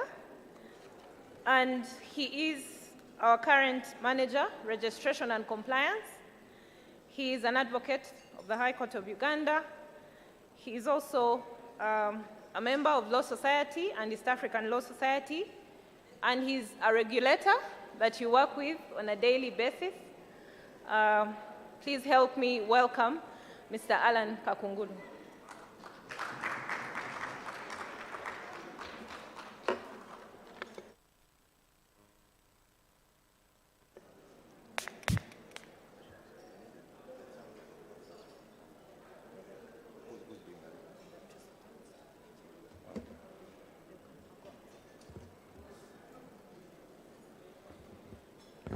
Good morning, colleagues. As introduced, Alan Kakungulu is my name. I'll be taking you through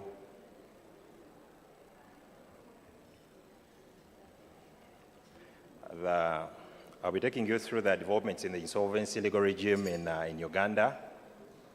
Recently, we amended the Insolvency Act in 2022. This is a journey that started some years ago. It started in 2019, where we amended. There were problems with the Insolvency Act, and it had to be amended. So we started on a journey in 2019, and it ended in 2022. So I'll be taking you through the various amendments.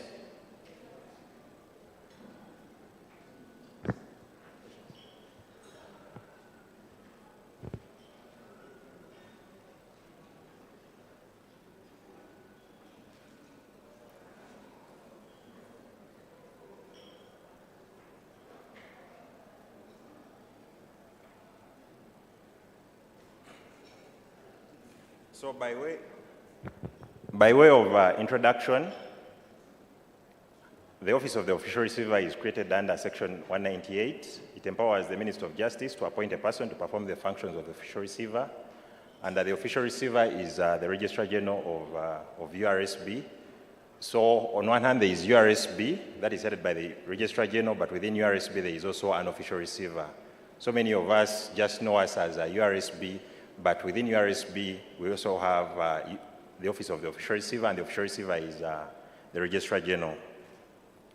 So the law equally provides for our powers and functions as the Official Receiver.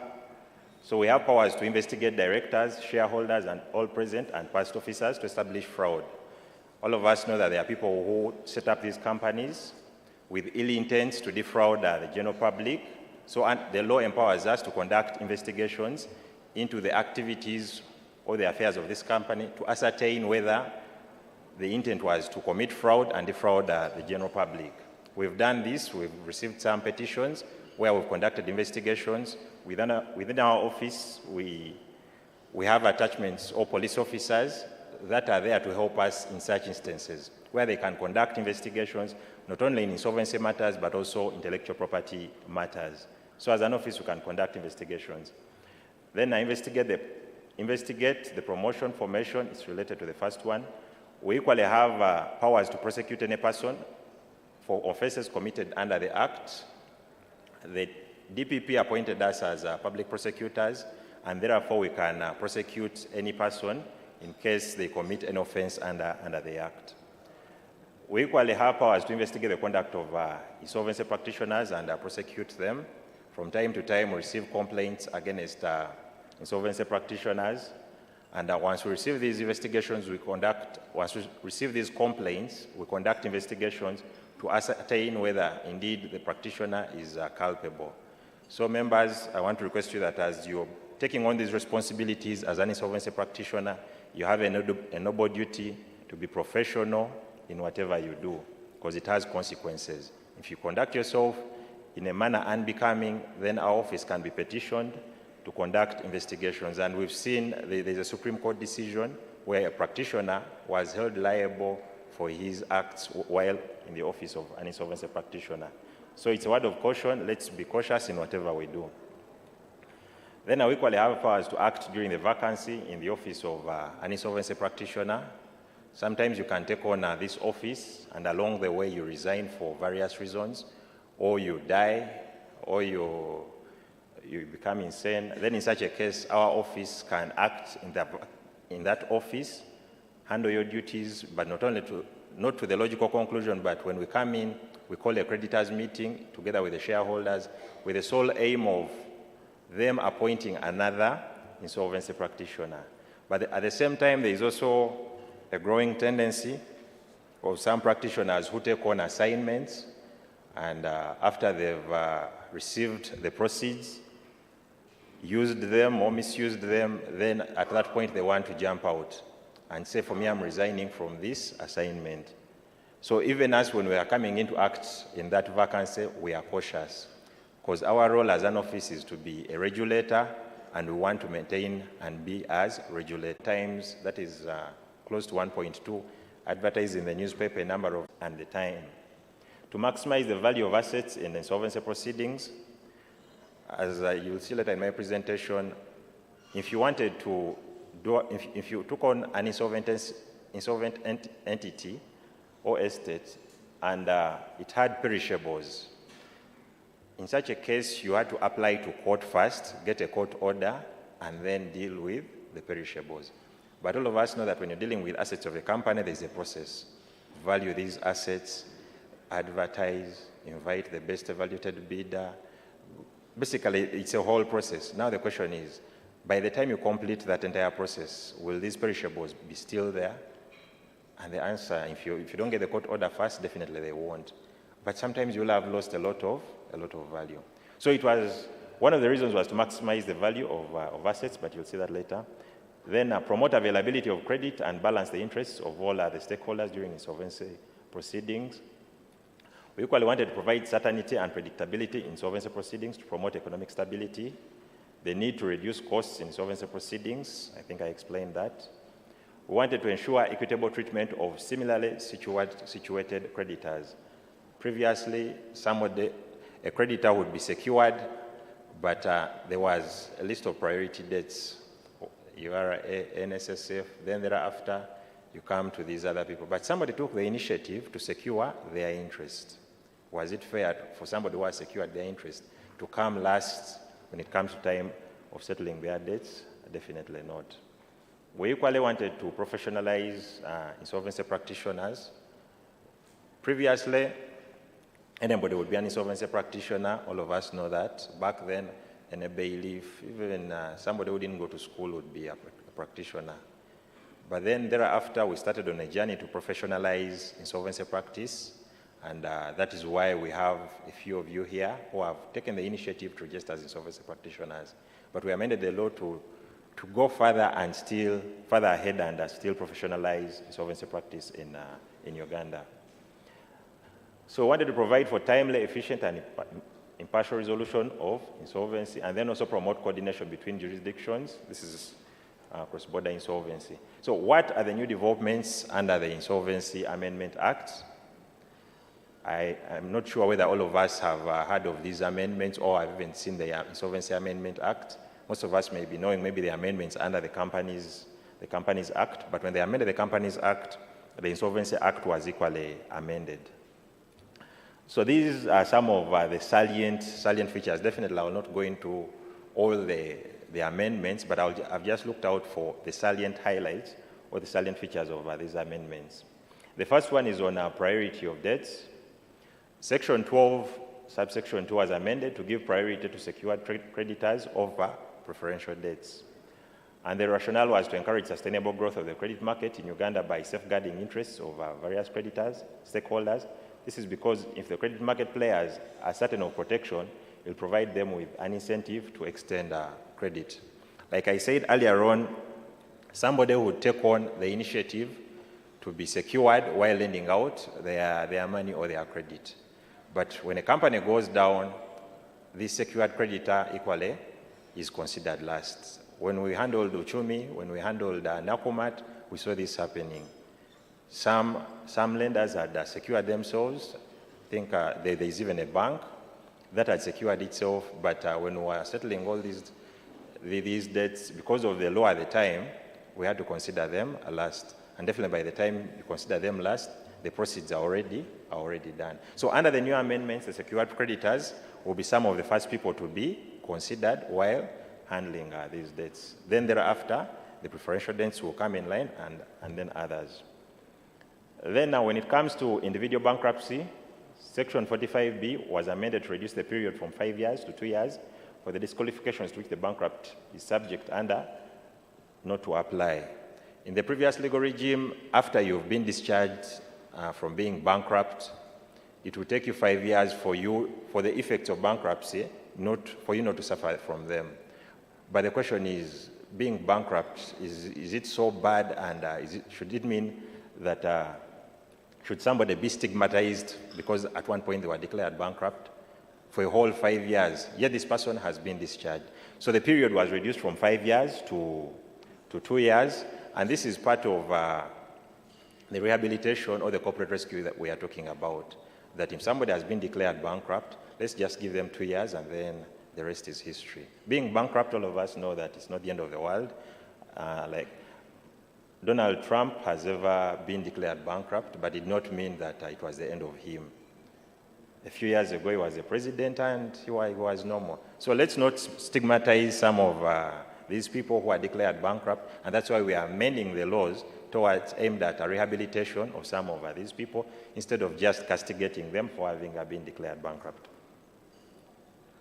Then the other salient highlight was enlargement of time in insolvency proceedings. Sections 145 and 146 were amended to enlarge the timelines to call creditor meetings in administration proceedings. Previously, the Act provided for timelines within which a provisional administrator should act. For example, the administrator was given 5 days to call a creditors meeting, but this was very, very impractical. For you to give a public notice notifying the creditors, the shareholders to come for a meeting. So this has since been amended to give more time from the 5 days to 10 days and then from 10 days to 15 days. For those of you who have handled administration proceedings, you've seen this happen, and most of you have been complaining that these timelines are so stringent and impractical. So because of that, we thought that we needed to amend the law to make it reasonable and practical. The other salient amendment or highlight was on cross-border insolvency. We repealed sections 212 to 224 that required reciprocity. This had been overtaken by globalization and particularly the increase in international trade, which requires comity among the trading countries. We adopted the ancestral model law in our act, but when the previous law was being passed, provisions were put in that required reciprocity. So the two were not adding up, and the right thing to do was to repeal provisions that required that required reciprocity, because the question is how many countries have reciprocal arrangements with Uganda?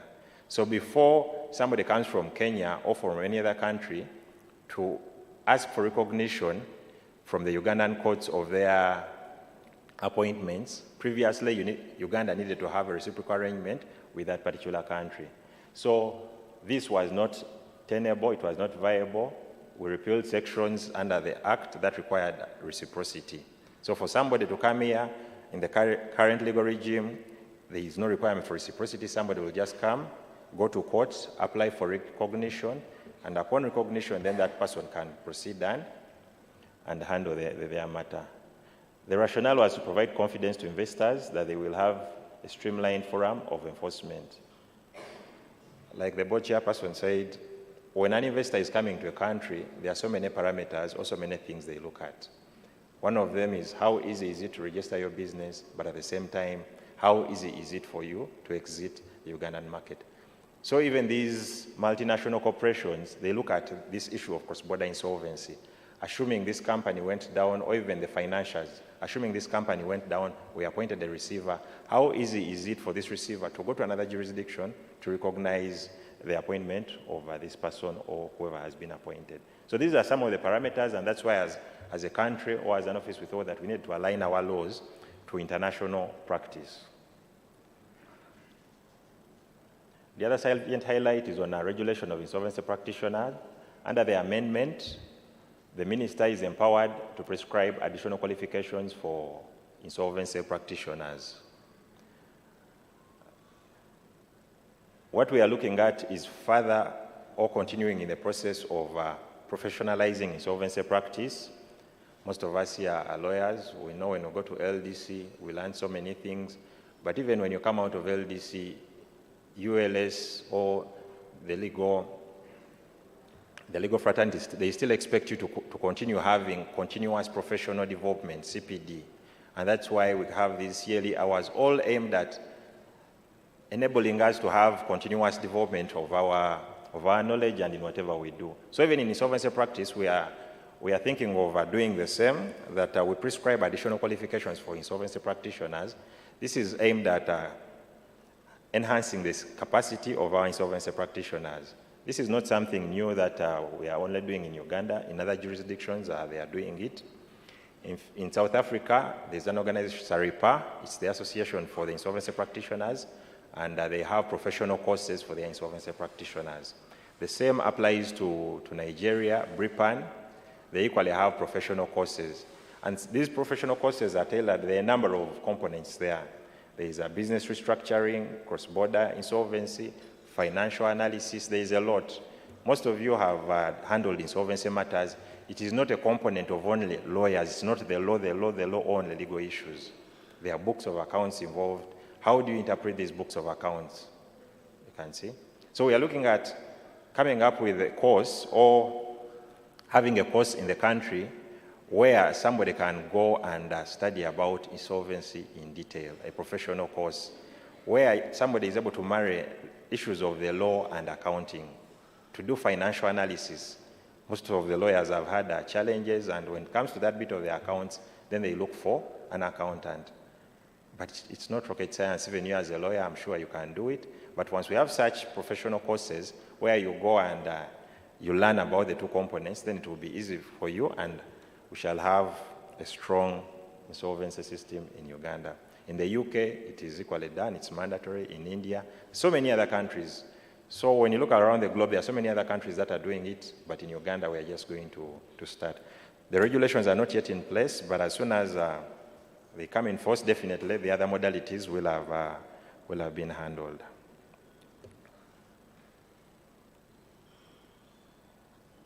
Then there was equal an amendment on public notices. Section 256 was amended to require publication of notices in a newspaper of wide circulation without necessarily advertising in the Gazette. For those who have handled insolvency matters, it was a requirement for you to advertise both in the newspaper and in the Gazette. But now the law was amended. You do not necessarily have to advertise in both. You can choose to advertise in the newspapers, and as an office, we shall accept that because now the law is clear. This was aimed at reducing the cost of winding up a company. Like I said previously, it would cost you approximately 3.5 million shillings to wind up a company.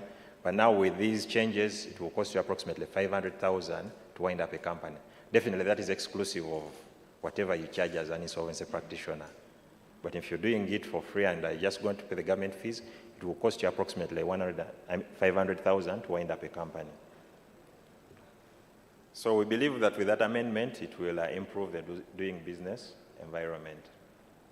Under the law, the powers of the official receiver were equally amended to empower the official receiver to act in the office of the insolvency practitioner in respect of an asset discovered after the completion of an insolvency process. Previously, we've had instances whereby an insolvency practitioner is appointed, they handle an insolvency proceeding to its logical conclusion.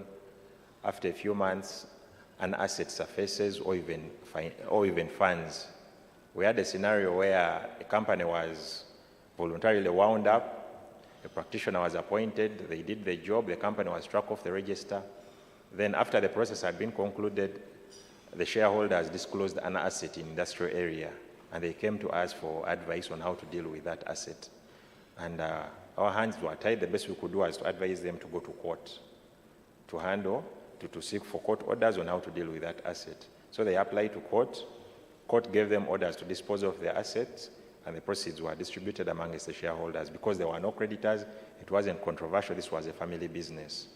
And we are seeing a number of cases coming up. I think there's even another one pending in court where a company was wound up. After the company was wound up, they discovered that there is an account that is having a lot of money on it. And the question now was, what do we do with this money? This company is now dead. It has been struck off the register. What do we do?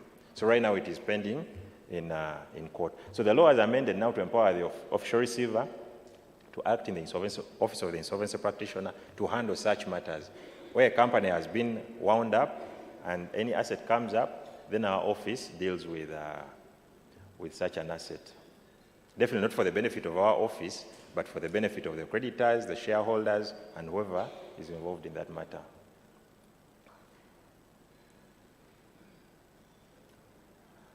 We were equally empowered to issue certificates of dissolution upon completion of the company winding up processes. Most of you have come to our offices to wind up these companies. At the end of the process, you've been asking us now, what proof do we have that this company has been wound up? And we've been issuing just letters. And the question is, when the company was being incorporated, it was given a certificate of incorporation.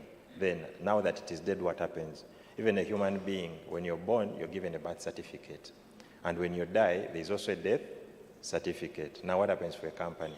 So we thought that we needed to amend that because even some of you, we've been giving these letters, but you have clients who insist, can I get a certificate of dissolution? Why? Because in other jurisdictions, they have such certificates. So the law has been amended to provide for certificate of dissolution.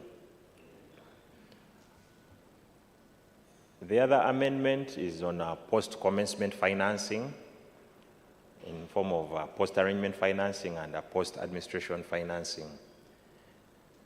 Previously, if a company was undergoing an insolvency process, for example, it's in administration or even an individual is bankrupt or they're having challenges, there is no financier who would wish to deal with you because of that state you're in, because of being insolvent. But all of us know there are businesses that will have challenges, and all they need is a capital injection for them to just get back onto their feet. We've seen that happening, whereby an individual comes, there is one we handled who had challenges, he was a fuel dealer, and a court sent them to our office for mediation or discussions with the creditors. And after the discussions, what we discovered, or what we agreed was, these particular creditors who are demanding this person allow this gentleman, give them capital, give them a fuel station to operate it, and the profits that come from it can go towards settling the previous liabilities. And for now, two years down the road, they are working. As this gentleman makes money, the profit, some of those profits go towards settling these liabilities. Now, those are the arrangements we are looking at. So now the law is now becoming clearer that even if a company is in administration, it doesn't mean such a company should not have access to financing from lenders. It is just that when such a company that is undergoing an insolvency process accesses such financing, then that liability or that loan will have super priority over these other liabilities. That is the implication of some of these changes. There is already a list of creditors with all sorts of liabilities, but in such a case, the moment somebody agrees to give the loan, then that particular financing will have super priority.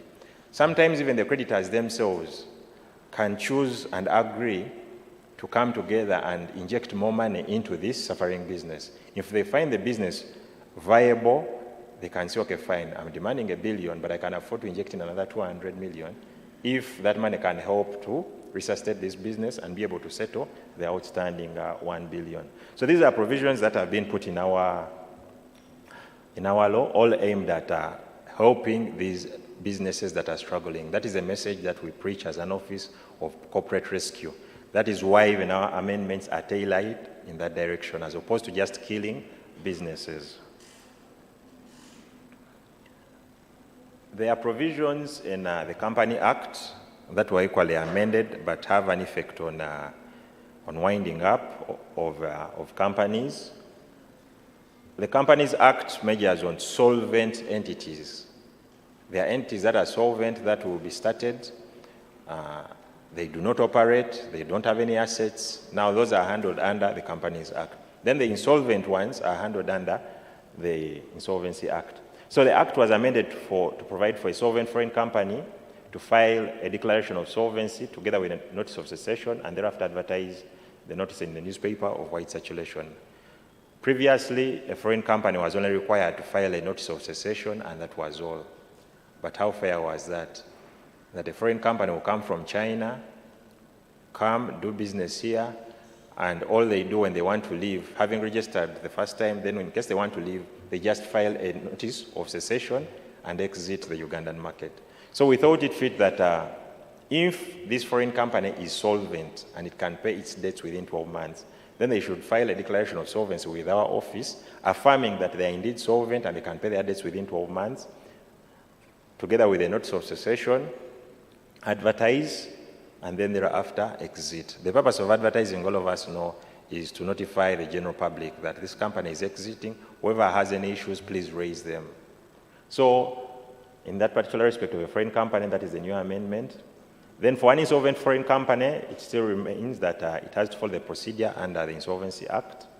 Under the Companies Amendment Act, a new concept was equally introduced, the no asset procedure. All of us know that there are so many companies that are set up to achieve a certain objective or to bid for so many reasons. There are those companies, all of us have a number of companies that we are in, but these companies have never taken off. They've never operated, they don't have a single asset, they don't have any single liability. So a procedure was developed called the no asset procedure. If a company has no asset, no liability, it has never operated, then such a company, it's a matter of them passing a resolution, advertise it in a newspaper, a declaration of solvency, and then thereafter, within a month, that company will be struck off the register. We have so many companies right now on our register that are inactive. Companies that were set up, they did not do anything, and because of the lengthy winding up process, most of them, the moment they come and you tell them that they require to pay 3.5, then such a person will say, I would rather incorporate another company. So you'll find our register with so many bloated companies, but most of them are not active. Other people have opted to open other new companies. So we thought by coming up with this no asset procedure, we'll have such companies, making it easy for them to exit the register as opposed to them remaining on the register, but also to make it very easy and cheap for them to exit the register. I said previously it would cost so much money, but with this no asset procedure, it will be cheap, just a special resolution where you're saying you need to exit, so long as you can prove that you have no assets, liabilities, advertise, and then you're off the register. So that's one of the salient highlights when it comes to the amendments that we did as an office. Now, some of you may be asking, has this process taken effect? We've gotten inquiries. We are in the process of also amending the regulations to give effect to some of these provisions. Whereas there are provisions that can be implemented without necessarily the regulations. Some of the amendments require regulations. So we are in the process of amending those regulations, and we hope to be done in the next, in the next few months. We've started on the process. We are working closely with our other stakeholders, Law Reform Commission, FPC, to expedite this process such that you can start using some of these new sections and provisions in the new amendments. With those few slides, thank you very much.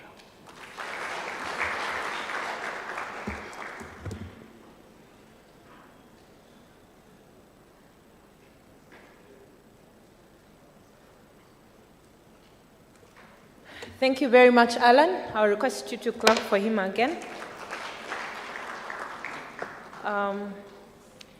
Thank you, Alan, for that, taking us through the amendments that we've had. I'll not repeat what he said. In the interest of time, we'll have our Q&A. I'm sure you have some questions or comments or recommendations. This is the time. We have about 5 minutes. If you have any questions, we have microphones on your tables. You could just put up your hand and we'll have some questions for Alan before the next presenter. If you don't have questions, it means you've understood everything, or... Yes, we have a question from Don. Please pass the mic. There's a microphone on your table, Mr. Nyakeru. Yes. Thank you, Alan, for the presentation. My question relates to, before you issue those certificates of cessation of business, is there any linkage between the Bureau and Uganda Revenue Authority? Okay, thank you, Mr. Nyakeru. Any other question or comment? Gender balance?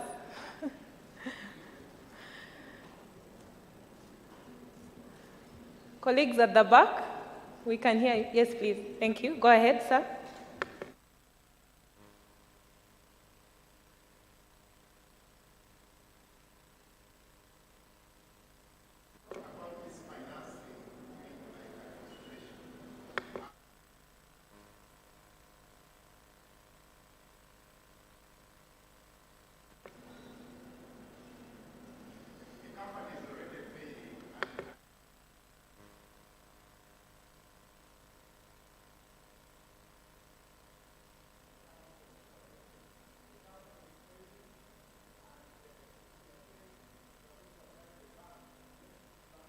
Part of the arrangement already, the existing creditors.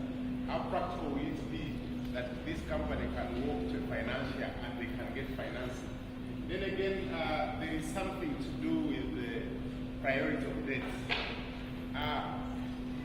You find that there are these debtors that have been in this system suffering with this company, and you bring yourself to this trouble already, and you take priority.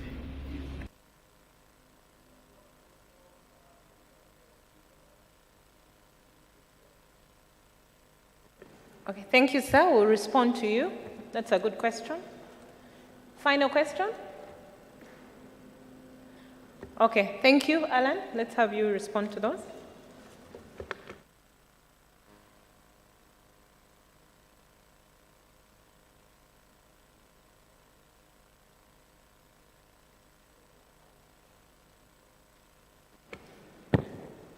Thank you for the questions.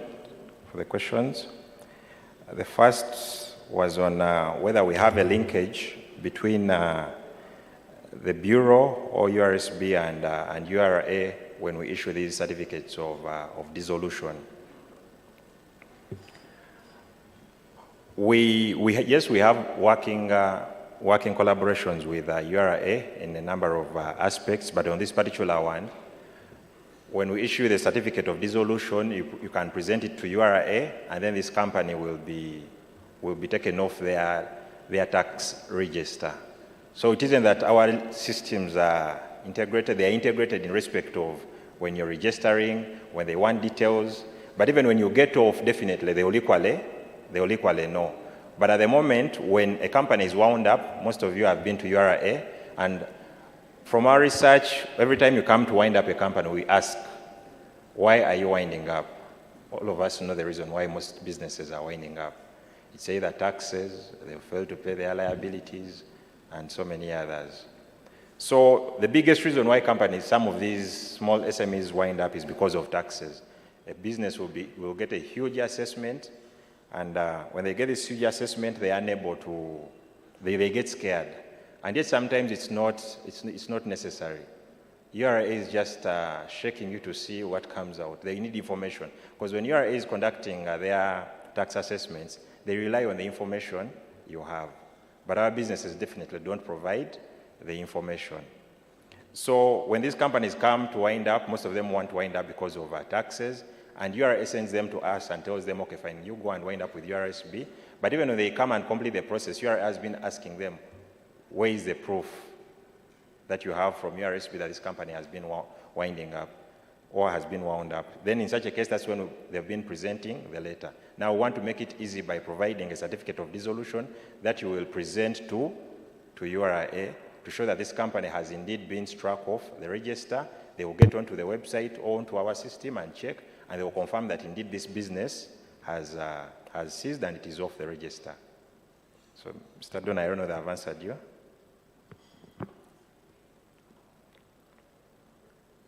Then the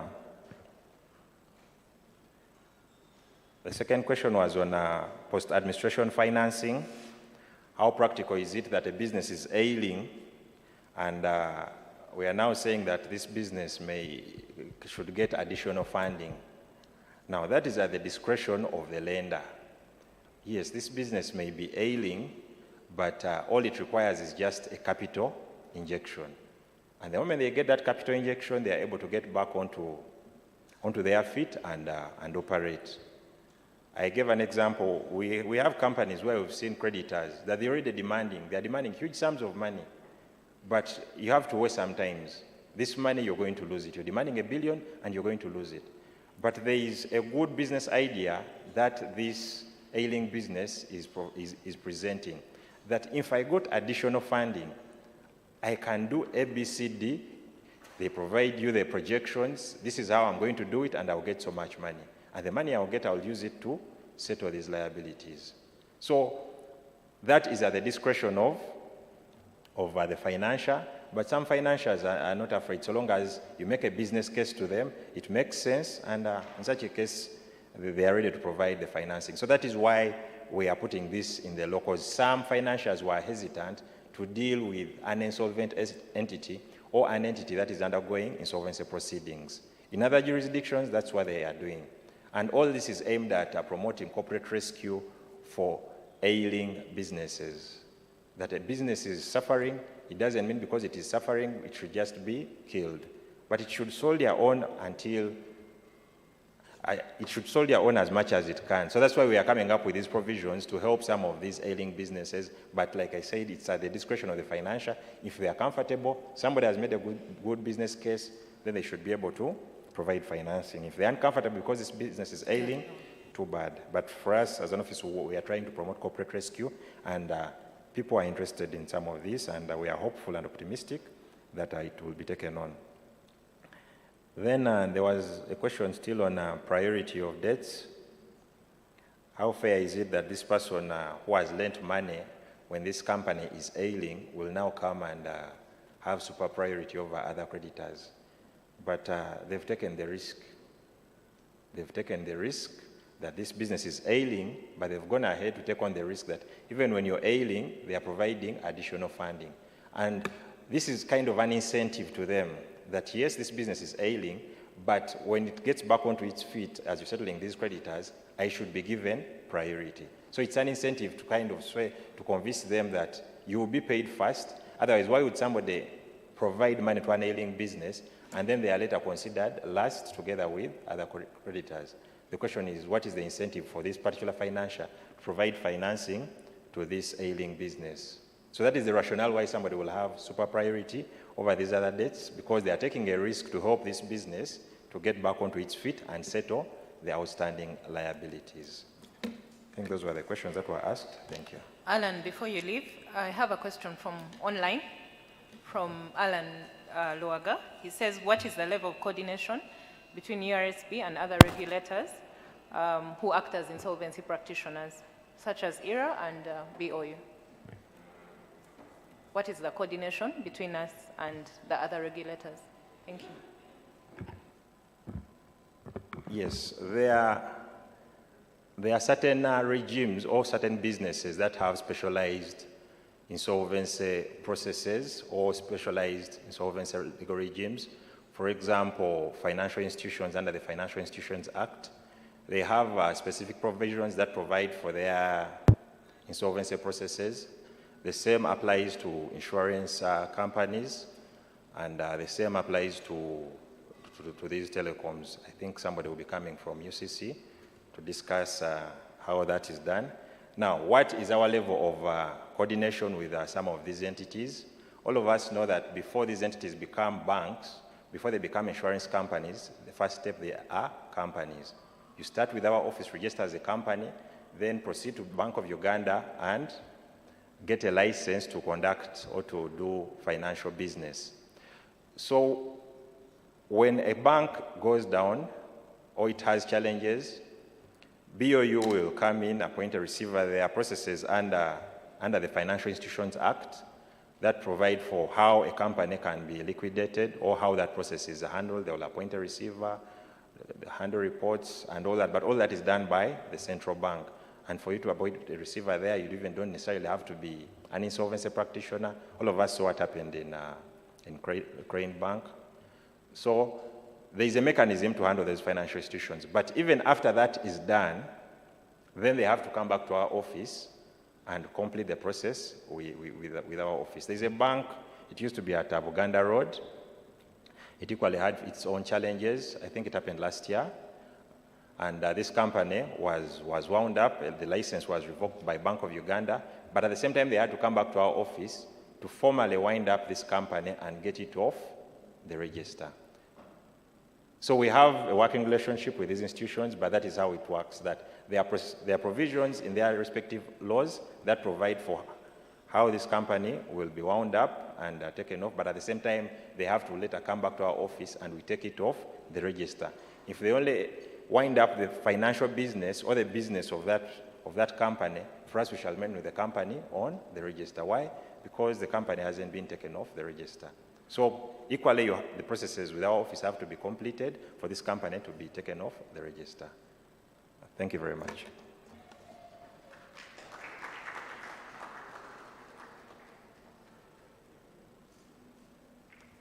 Thank you very much, Alan. We appreciate you. And thank you, colleagues, for your questions. Would like to recognize our audience online. Thank you for joining us, and thank you for the questions that are coming through. We'll quickly go to our next presenter. Sorry we've overshot a bit, but I can assure you our lunch is ready and we'll have it in good time. So I'm seeking your indulgence for a few minutes. We'll have our next presenter. Our next speaker is a certified public accountant. He's a tax advisor and a seasoned insolvency practitioner of over 20 years. He has a wealth of experience in tax matters, in insolvency, in audit, and finance. He's been lecturing in business and finance. He has also advised many companies on tax matters in top companies in this country, and he's lectured and mentored many practitioners. Please welcome with me CPA Ronald Mutumba to speak to us. You're welcome, sir.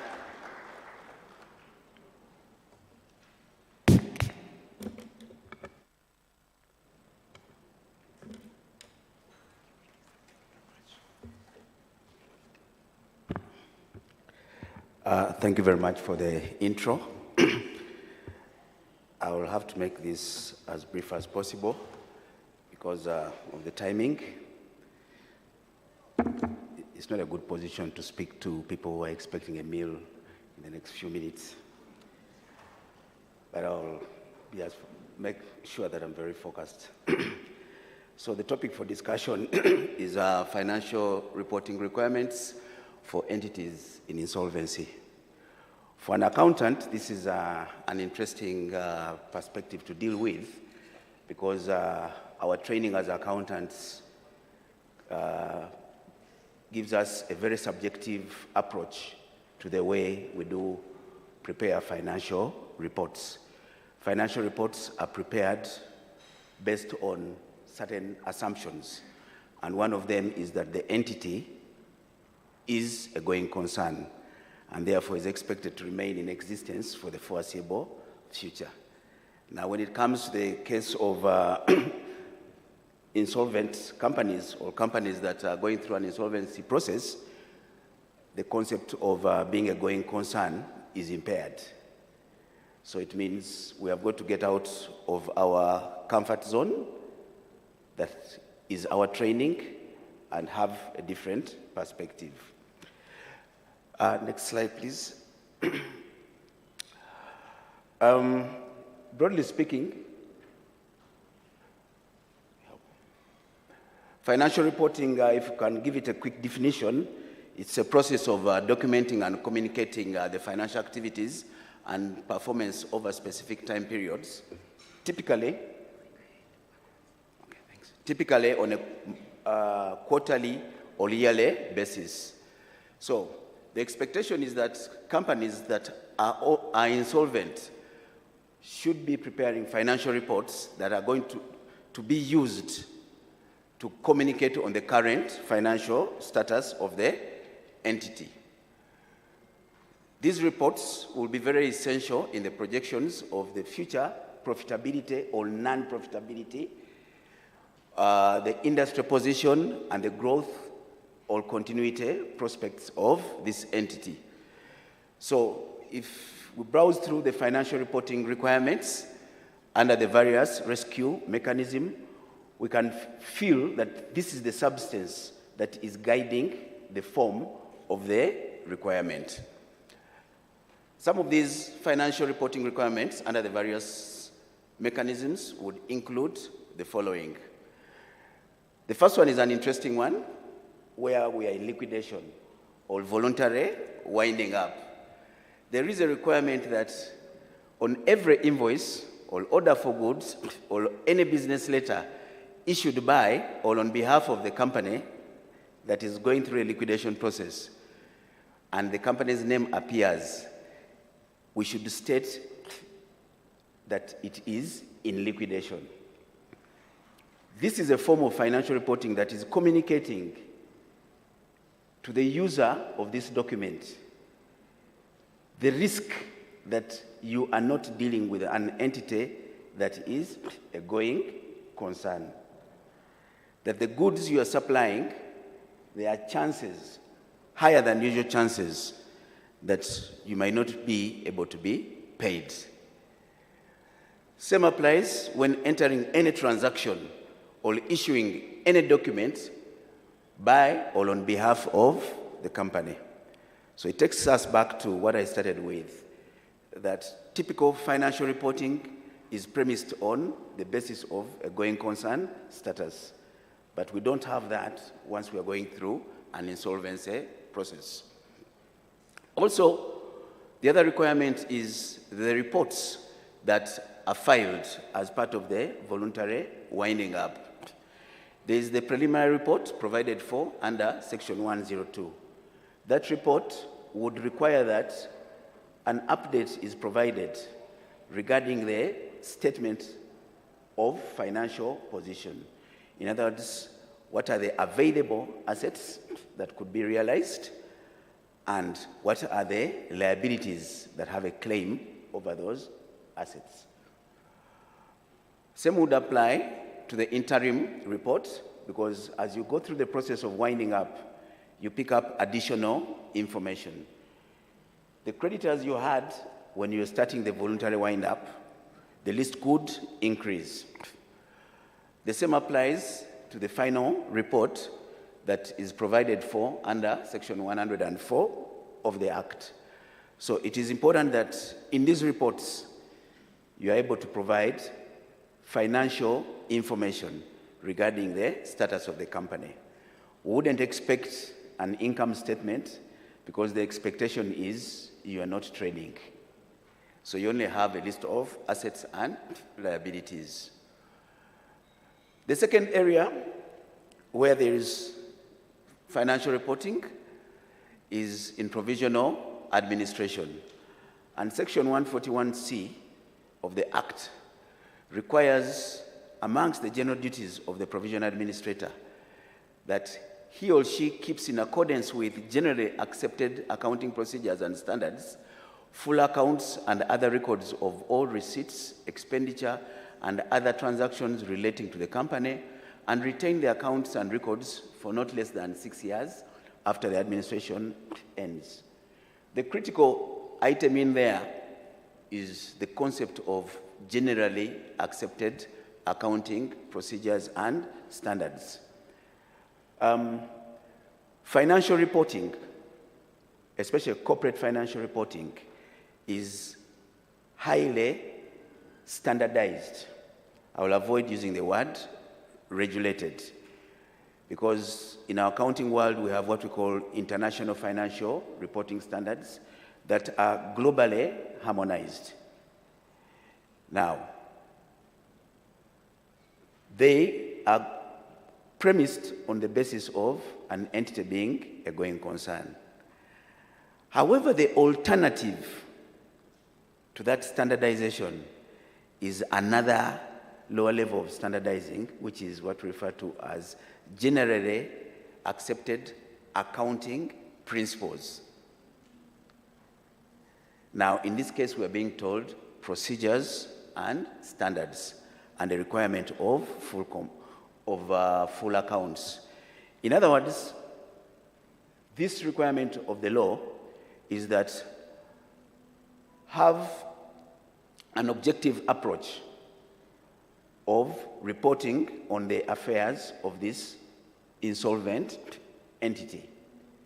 You might not, actually not might, you will not be able to do it at the highly standardized level. Then there are the other basics. Keep a record of all receipts and expenditures and other transactions. My experience with the administrations that I've held is at every creditors meeting, the creditors want to see the bank statement. And what is it they're looking for in the bank statement? The payments that you have made out of the estate are to whose benefit? So they are going to query some of these for approvals. The defense you have is what in accounting we refer to as source documents. When a payment was made, did you prepare a payment voucher and have someone acknowledge that they have received that payment? And also you yourself authorize that payment as commitment to your decision making. Any receipts collected, especially collections from customers or debtors, when you send out your team to collect, the team receives so many stories. Oh, we paid this money to so and so, especially employees who are on the run. So you must keep a very good record of any payment you have received, because there are going to be so many claims of payments that you have not received. And retain the accounts and records for not less than 6 years after the administration ends. Coming from a tax management background, this is very critical for you and also the client, because tax liabilities are not easily written off. So a liability could pop up and you are going to have to deal with it.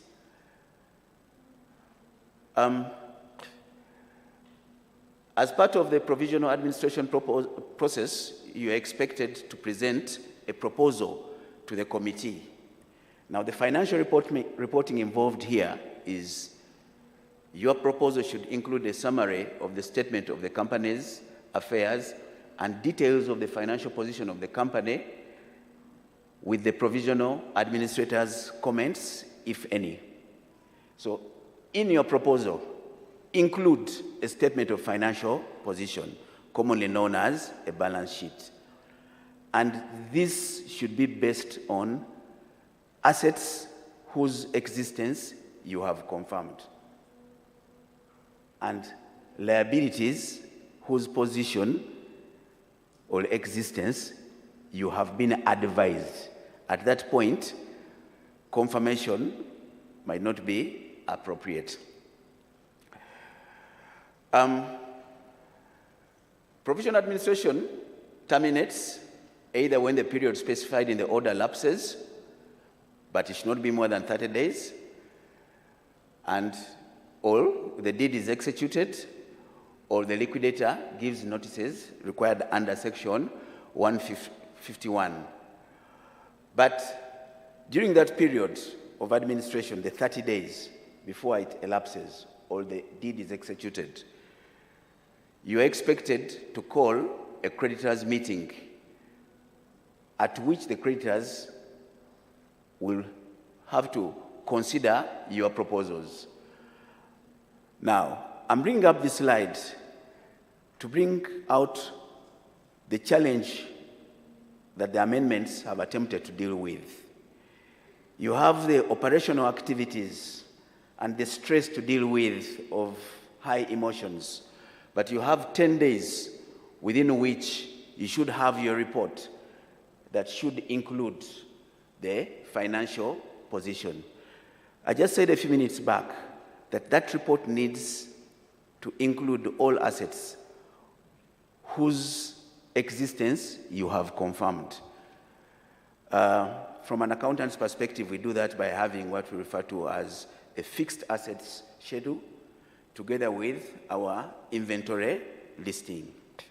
Now, that means if this is a company that was operating beyond one local unit, if it is operating widely, you have got 10 days within which you're going to run across all its areas of operations and confirm the existence of the asset so that you include it on your balance sheet. Financial reporting is not only desk work, it's not only desk reviews. We are expected to confirm existence of assets, both current and non-current assets.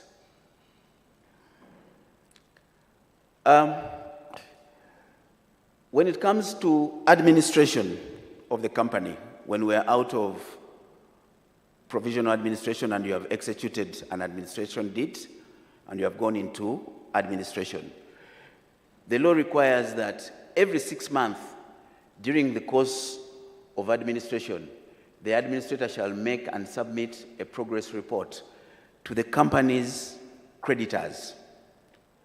Now, that progress report is required to include receipts and payments that have been effected during the administration and details of any assets that remain to be realized.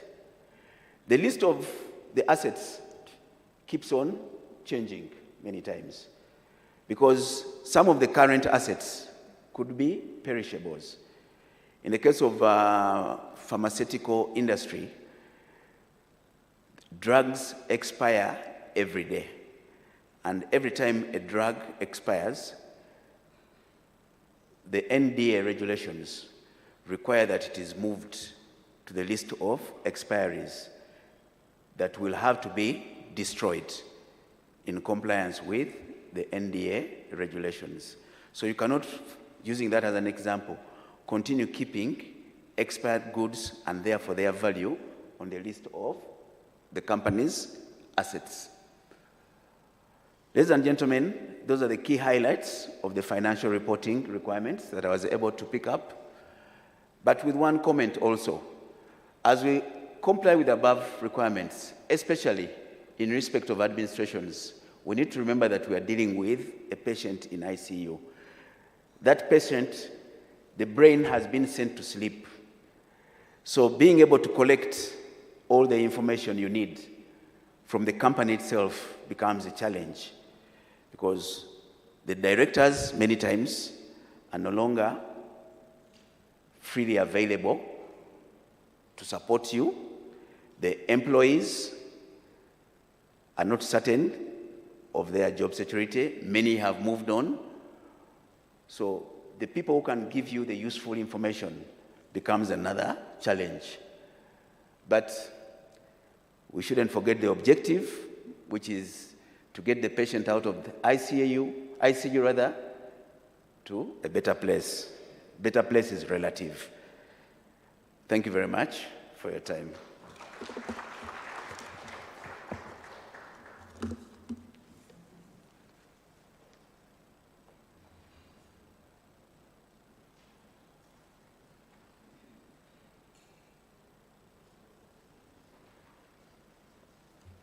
A round of applause for Mr. Mtumba. Thank you very much. We'll now take questions. A few questions. Colleagues? Do we have any questions online or in-house? It could be a comment, it could be a vote of thanks, it could be anything, a comment.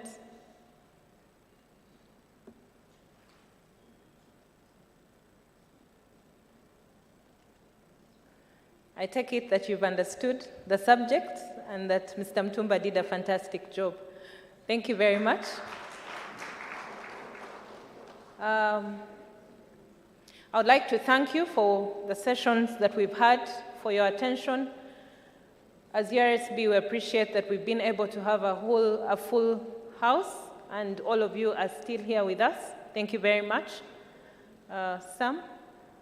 I'm waiting for the administrative information. Thank you. Okay.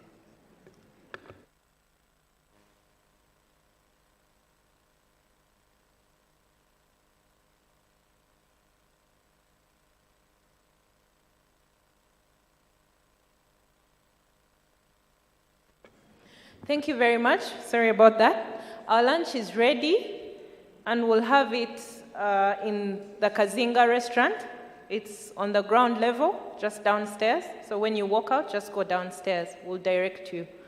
Our lunch will be we'll use about 40 minutes. Let's try and be back in the room let's try and be back in the room by 2, if we can. We'll resume at 2 for sure. So kindly make it back in time. In the afternoon, we'll have a panel, as you can see from our program. We have about 4 panelists, and we'll be discussing the emerging trends in insolvency practice in Uganda. And then we'll have our Q&A. It will be a brief session. So we're looking forward to the afternoon. Thank you very much, and bon appetit.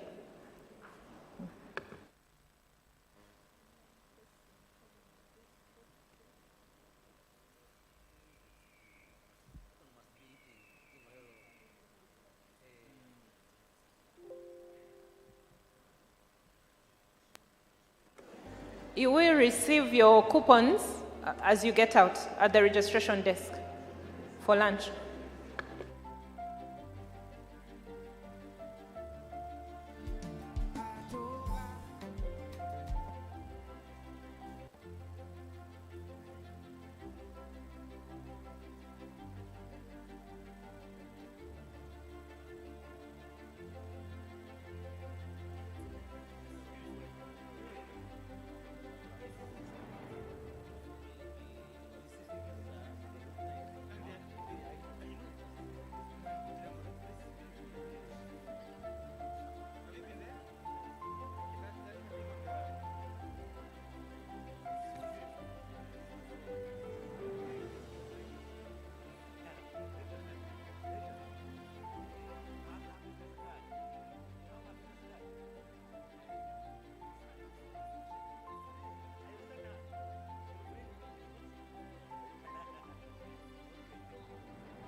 baby talk good fool, I'm gonna say, Yon call a me, says I me say, Wakanja gala, Nake agala. One take a mumbera, Wongana sisobola kuchevera, Afazat inkuloka, Insenkuloka, Baby tongan ankuloka. Afazal inkuloka, Insenkuloka, Baby tongan ankuloka.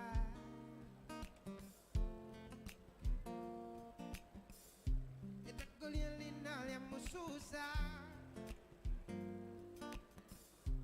Ninga edilisa mususa Chuchuakalama ke chuchusa Tewe changa baby tula Sakala kusene mutakot Sakala kusene mutakot Tula wasibera hambo Ochimanyete bangana Pasar kuloka Inse kuloka Baby tongana kuloka Inse kuloka Pasar kuloka Inse kuloka Baby tongana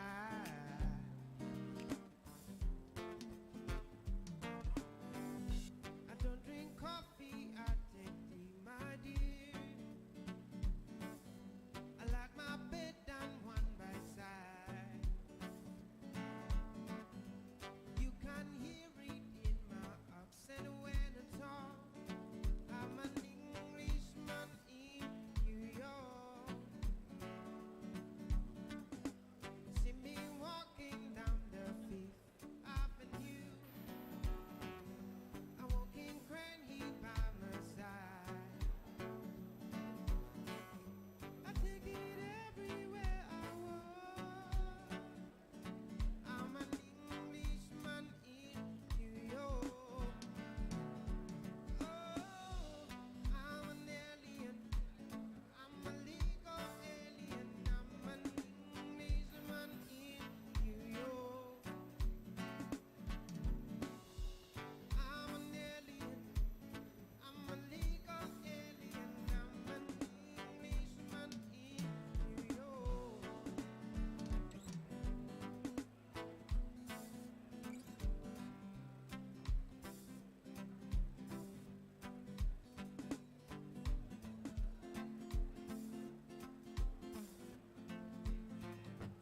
Just a little tenderness at the end of the day. So long woman need take her things away. Hey. No, no, no. Oh, I love you, I love you, I love you. Cold, cold, the words so cold. Me want someone, me have and be whole.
Oli chibiriti wakubisa mutima ndikuma vivyo mukwano gwochanga kayembe wankubisa butida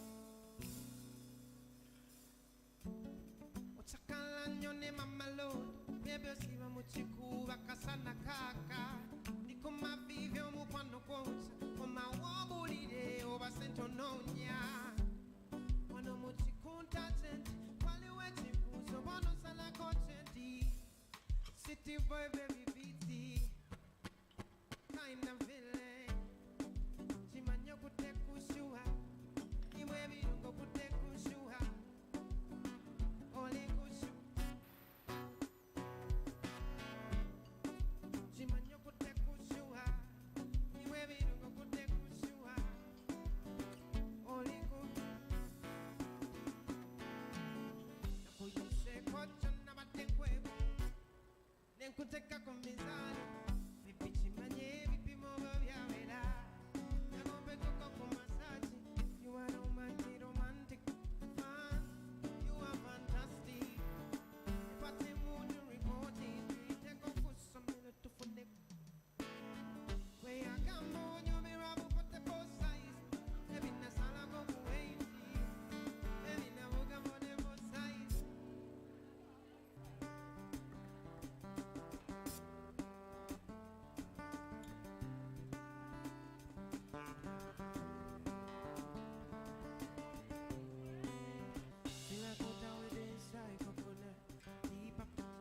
stamina.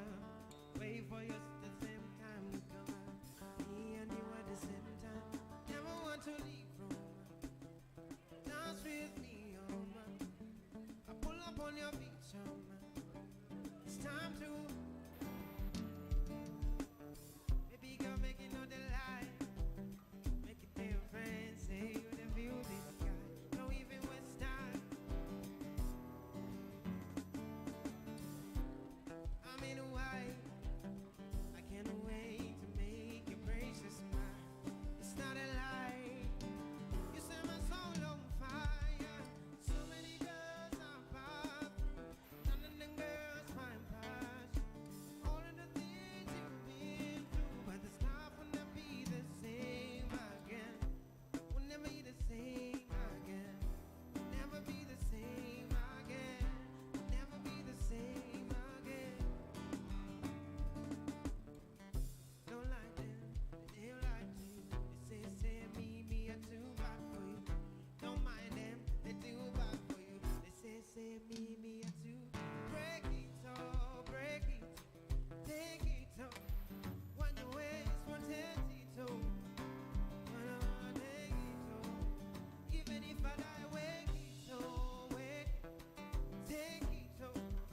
Even if I die, wake it all.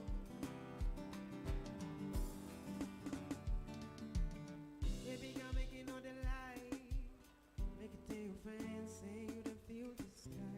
Don't even waste time. I'm in Hawaii. I can't wait to make your precious smile. It's not a lie.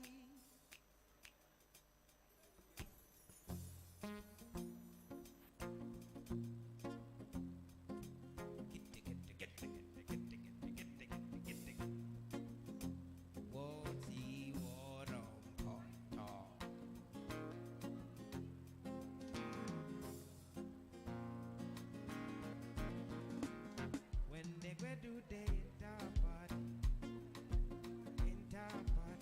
all they got them go shake your body, shake your body. Alu abana we gonna belly. You got the money, you they go police. Me and they love you for it. Get it. What's he for?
Thank you, Herbert. Tumwongerereza amanyi omwana oyo. Herbert, thank you. Mwana gwe Mukama yakuwa n'omala. Why. Njagala nnyo omukyala banka. Why. Kabule baba. Kabulengana. Bulengana eggo akula akabina. Kabulengana. Njagala nnyo omukyala banka. Oyagala kuweki. Kabule baba. Bulengana eggo akula akabina. N'okawuba n'ogirwa newaki. Bulungi bwo bwe bukuseeza. Empisa zo ze zikutonda. Kabule baba. Kimanye tubakwana bangi abalina kashi n'abatalina nsimbi. See what I'm fighting now when you feel the right single ladies all around. Njagala nnyo banva nnungi enva zaabwe ziri ku pure. Njagala nnyo winyimunyenga amaaso goli gali ku pure. Listen around, make a miracle, let your body move to the pinnacle. Listen around, make a miracle, let your body move. Njagala nnyo omukyala banka. Kabule baba. Bulengana eggo akula akabina. N'okawuba n'ogirwa newaki. Bulungi bwo bwe bukuseeza. Empisa zo ze zikutonda. Kabule baba.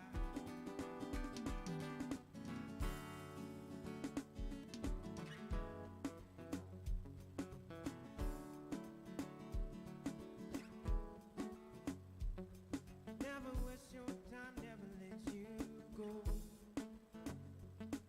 Talk down, back to back, you're the best I know. Oh yeah, you did blow my mind, blow my mind, blow my mind. For your love, I got in my life. Come here, do you dance like a speedy go? Dirty wine for me, nice and slow. So many nights I don't wait for my time to get you all alone for one night. You do me something no lie. I come out for your turn. I want to do you whatever you want. Freaky for you. Show me what you're. Girl, you just blow my mind, blow my mind. Your body just blow my mind.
so lonely. Katikwata wano, nyweza wano, lete no, lera wano, katikwata wano.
Give people a few minutes to come in, but we're losing time. I'm requesting for your attention so we can call our next speaker.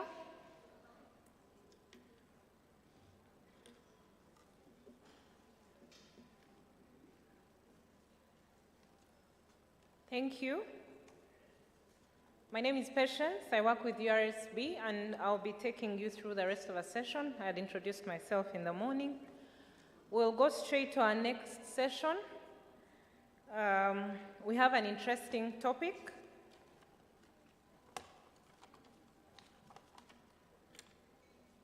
Our next speaker will be talking about corporate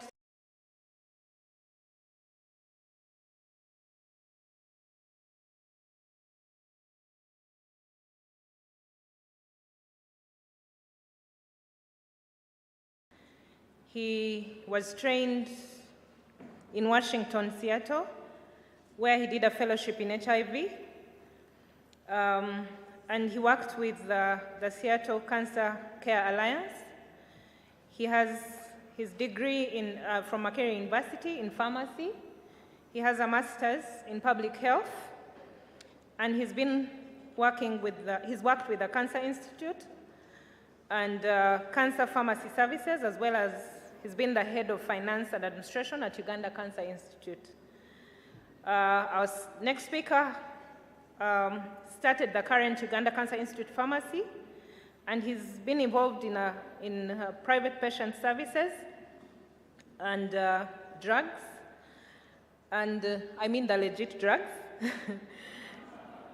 He has also ventured into the private sector, where he founded the Guardian Health chain of pharmacies, which he's going to talk to us about. And the company is now valued at 10 million, as you'll hear from him. But he's also very interesting in his social life. I found out that he is an avid mountaineer. He's been to all mountains in Africa. And I was having an interesting conversation with him today, and he mentioned that he's going to drive to all the capitals in Africa and then have undertake marathons there. And I think that's very interesting. Ladies and gentlemen, please help me welcome Mr. Anthony Natif to speak to us. You're welcome.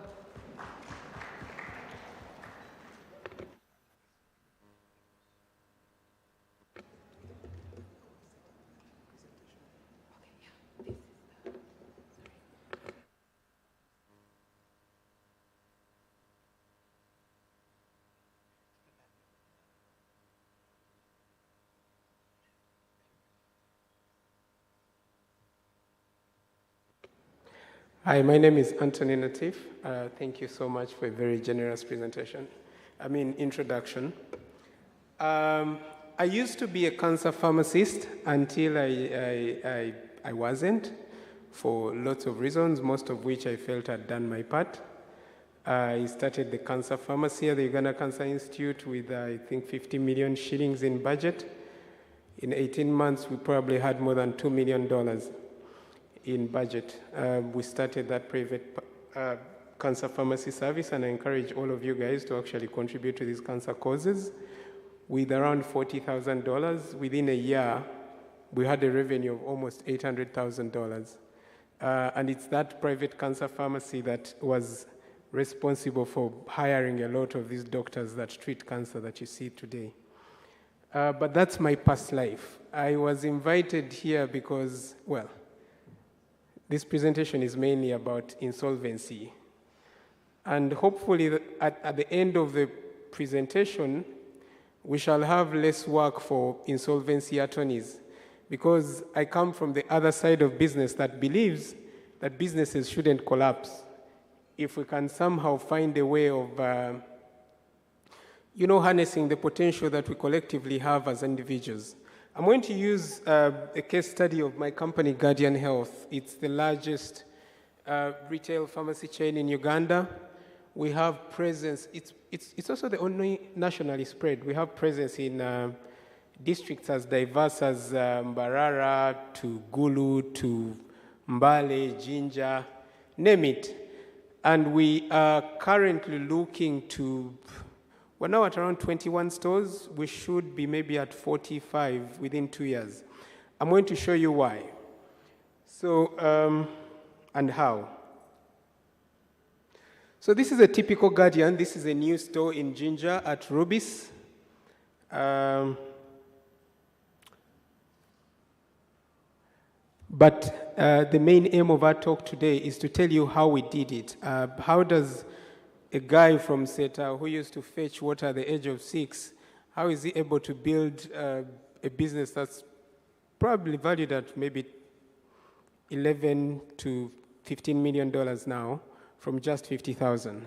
To start that, I'll tell you my story. As I grew up in Seta, like I stayed, in a family of 28 children. My father was a well-traveled man. He wasn't rich, he was a teacher. I went to Namiyango College, so the Minister of Justice, who was just here, I'm proud to call him my Obi and a friend. We think that a combination of that hustle spirit that you learn through poverty and what you learn in places like Namiyango builds you up to build resilient companies. I believe, quite frankly, that my story is not unique from all the stories of people who come and register companies with URSB. Last time we checked, more than 28% of Ugandans either directly own or co-own a business. But when you look at how many of these businesses make it past their 5th birthday, just a minuscule of them. So if we don't do something about this challenge, we'll most likely end up with many people banging on your doors to help them wind up their companies. And I don't think that's a good thing. So because most people actually think that the reason businesses fail is because they lack financing, I could make an argument to the contrary, but for the purposes of today's conversation, I'll limit myself to financing. And because most of you are attorneys, I will show you using the Guardian case study how you can be able to help your clients get out of insolvency or avoid insolvency without using the traditional methods that we are seeing today. Quite frankly, because the cost of capital in this market is crazy, it's almost impossible to build a business that is not selling cocaine using bank money. So I started Guardian Health when I was still a student at the University of Washington. I got this name when, step back a bit. When I was in London for grad school still, I used to like the Guardian newspaper. So it had a section called Guardian Health. So previously I thought it would be so nice to build an insurance company. So you basically provide healthcare and then provide healthcare insurance. Basically you win everything.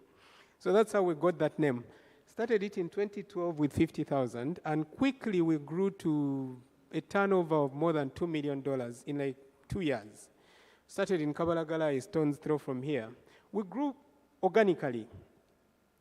But because of excitement, we somehow ended up expanding faster than our resources would allow, and we came to the brink of collapse. So essentially, we moved from turning over more than $2 million to turning over less than 100 million shillings a month.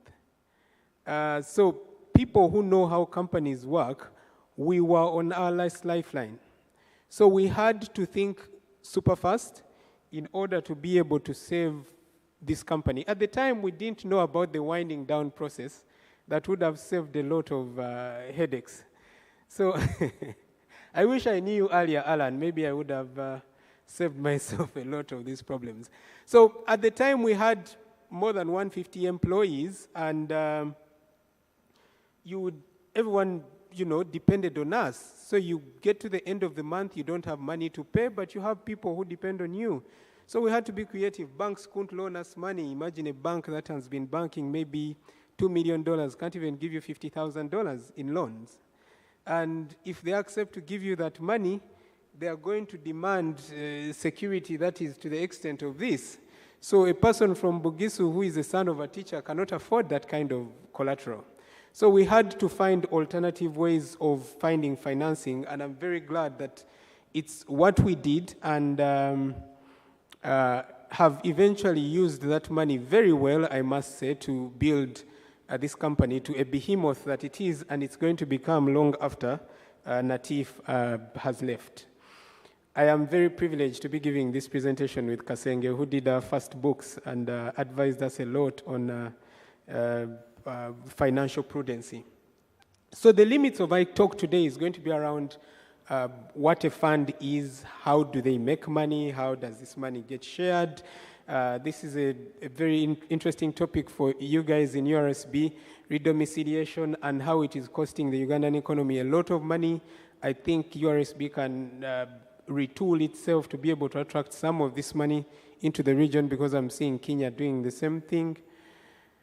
I'll take you through quickly through investment cycles, company financing journeys, and stuff like that. So at its core, a business is funded by two things. It's either equity or debt. You, the shareholders, have to bring in money, or you have to go elsewhere, sell your interests in the company and raise money. So because, like I told you, I grew up fetching water in the streets of Seta and maybe later selling a bit of weed, I couldn't be able to raise enough money to be able to finance this company. I went to Namiriango, ran as a money lender, still raised a bit of money, but it wasn't enough to finance this company. So later, I had to be creative and raised maybe around $50,000, and we started. We grew super fast and almost hit a wall. So we had to look for something we call a private equity fund. So I want you to get out of this meeting knowing that one of the solutions you're going to have to give to your clients, beyond let's go to URSB and wind up this company, is have you tried to look at a private equity fund? Because these guys are out there dangling billions of dollars of money, and most of our people are dying with bank loans when all they have to do is go back and say, well, fundamentally, I have equity, I don't have money, I need to find someone who has money, who understands the business landscape, and we partner and grow this company.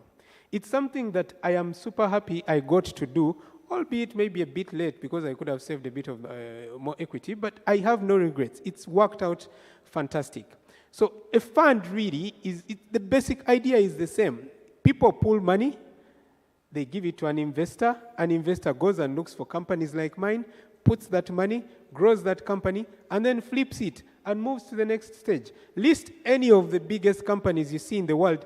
This is the fundamental model by which they grow. Look at Facebook. Mark Zuckerberg comes and tells you, you know, I was in a dorm, I had this brilliant idea at Harvard, and then I needed money, I was running out of money, I couldn't hire developers and all that stuff. Peter Thiel came and wrote me a $500,000 check. Check out who Peter Thiel is. And it's that money, in exchange, I gave him some equity. In hindsight, I gave him too much. But you know what? I run a multi-billion-dollar business. It is the same model fundamentally that our companies need to learn, and you lawyers who are the chief advisors in this space, you need to be familiar with this so that you can school some of the people. I know a lot of lawyers in these streets do what we call usury. So this is the practice of lending money at exorbitant interest rates, and then you end up taking people's property. Okay?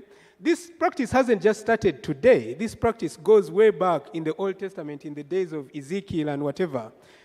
He actually put it in the same class as rape, robbery, and murder. It has been responsible for a lot of the companies. I don't have to look at your database at URSB, but a lot of your companies that come to your door looking to be wound up will be victims of this. In fact, in Greece, when the government chose to regularize this, basically deregulate the money lending market, it resulted in a lot of Athenians being sold into slavery. For us here, it results in a lot of our companies collapsing. Okay? Which is why we are the most entrepreneurial country in the world, pretty much, but also we see the highest death rate of companies. It's because people do not have ways of finding alternative financing. So, how do these funds work? So, world over, there's more than $1 trillion of money that is looking for a home.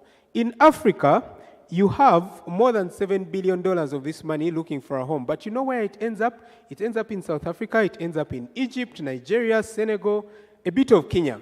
In East Africa alone, every year, you have nearly $3 billion of money that is looking for a home. Still, this money, Uganda doesn't attract much of it. The companies that attract that kind of money in Uganda, I'll tell you, in my circles of entrepreneurs, and most of us, if you look on Twitter or you look at the companies that are now making noise in the Ugandan space, entrepreneurial space, the companies run by people my age. But even a lot of them, you tell them about this kind of financing, and it's like you're telling them about rocket science. So I am one of the few pioneers who went out and said, I'm desperate. A bank can't loan me money. A bank once pulled a loan. After confirming it on a Friday, they pulled it on a Monday because of a bounce check 4 months back. So I was stuck. I either wind up and go back to the US and be a pill pusher or write publications in public health, or I fold my sleeves and get money. So I had to go out and look for $3 million. It only took me what? Mr. Kasenge, was it 4 months? Yeah. Within 4 months, I had $3 million. And from that point, the story of Guardian hasn't looked back. So a lot of these funds look for companies in the space of healthcare. Healthcare is obvious. There's an impact question. It's easy to get exits, and I wish that the people of Capital Markets Authority give more attention to this space, because people invest their money, they want to exit these companies.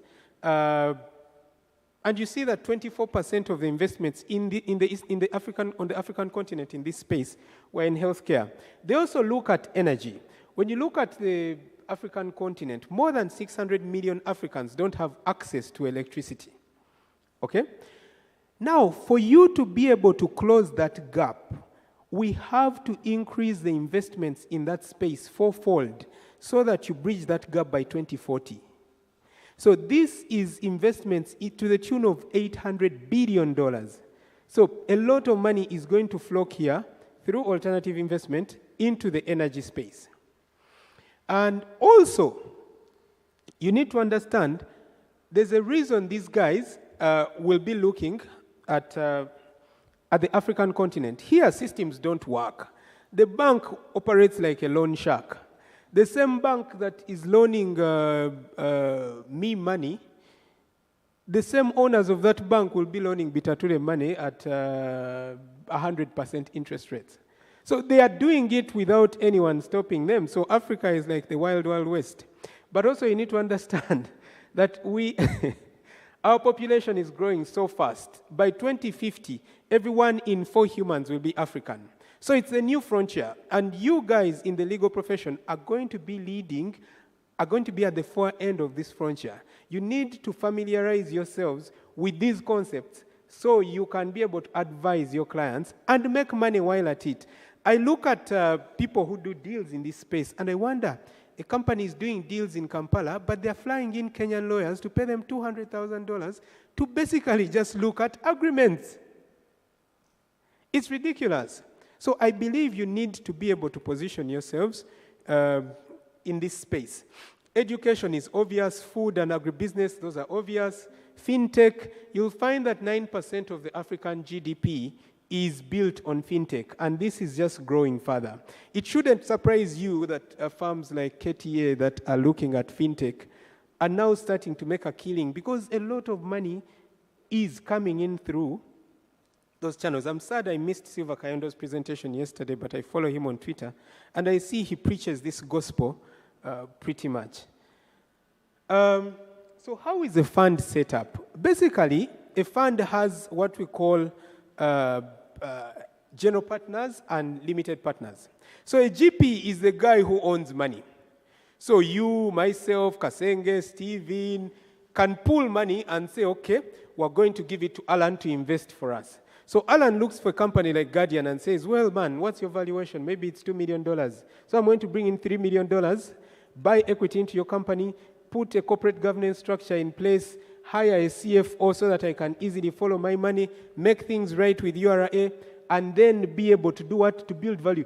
Just them re-engineering that section of your company, the corporate governance structure, making sure you file your taxes, making sure you have your books in order, they have already built value. Okay? Then they pump in money. Within 2 years, 3 years, even if you're not making profit, that company is more profitable to them. So you'll find that in 2 years, that company is worth $10 million. They sell it at $10 million, their $3 million is suddenly 7. You, who had a company that was going to be knocking on Alan's door to get advice on how to wind up, you're suddenly walking away with $3 million. Then you start the process of what? Reinvesting in other people. It's not rocket science, and we should embrace it. It pisses me off that less than 1% of the loans issued in this market are non-bank loans. Non-bank or non-loan shark loans. So anyway, these guys pull money together.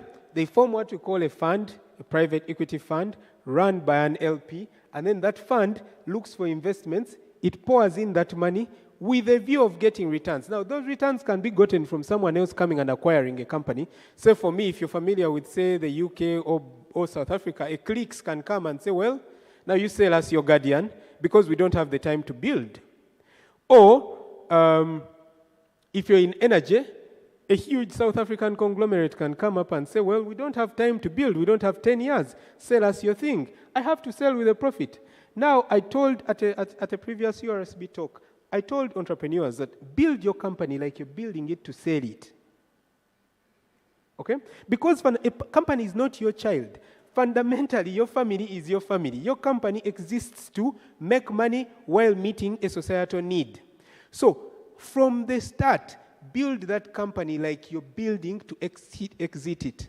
Not to hand it to your child, not to hand it to anyone. That's how you're going to build value, both for yourself, for your country, and for your employees. Now, the rounds of financing. There's largely 4 or 4.5.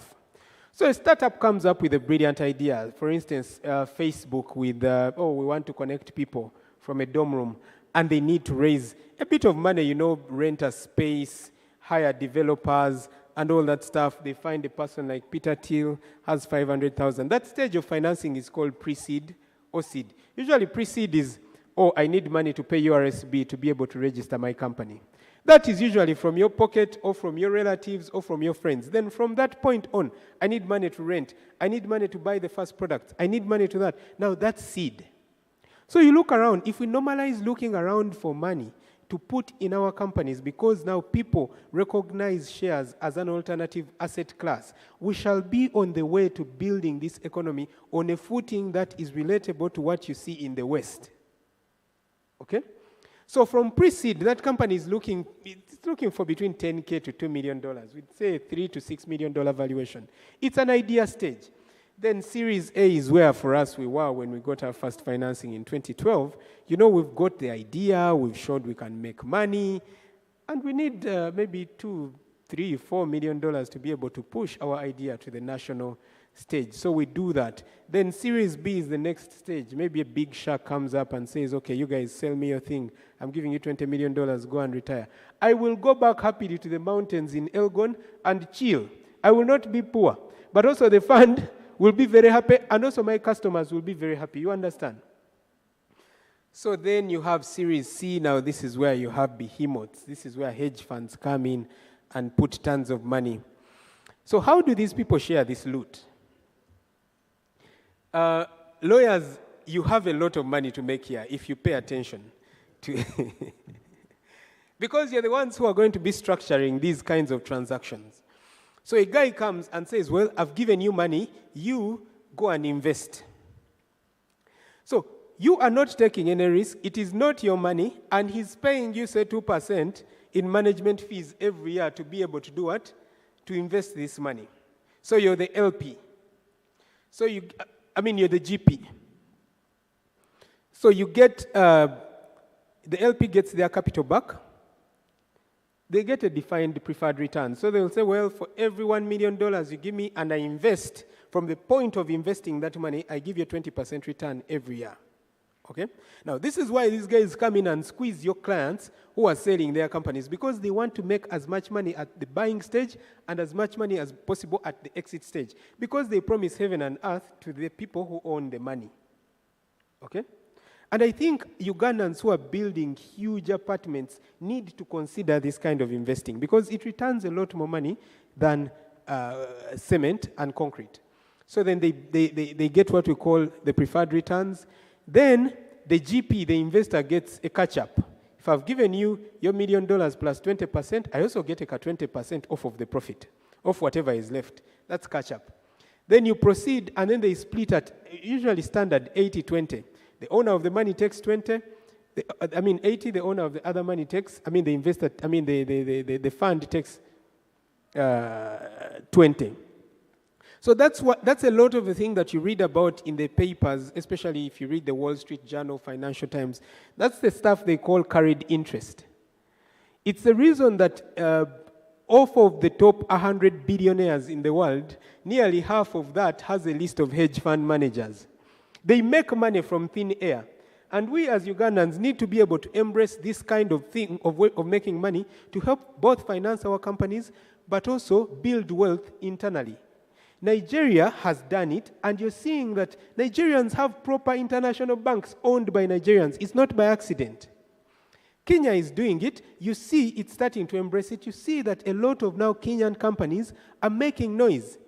It's not rocket science. Now, what does the taxman get? Usually the taxman will get payroll taxes and all that stuff, because most of this stuff is not domiciled in Uganda.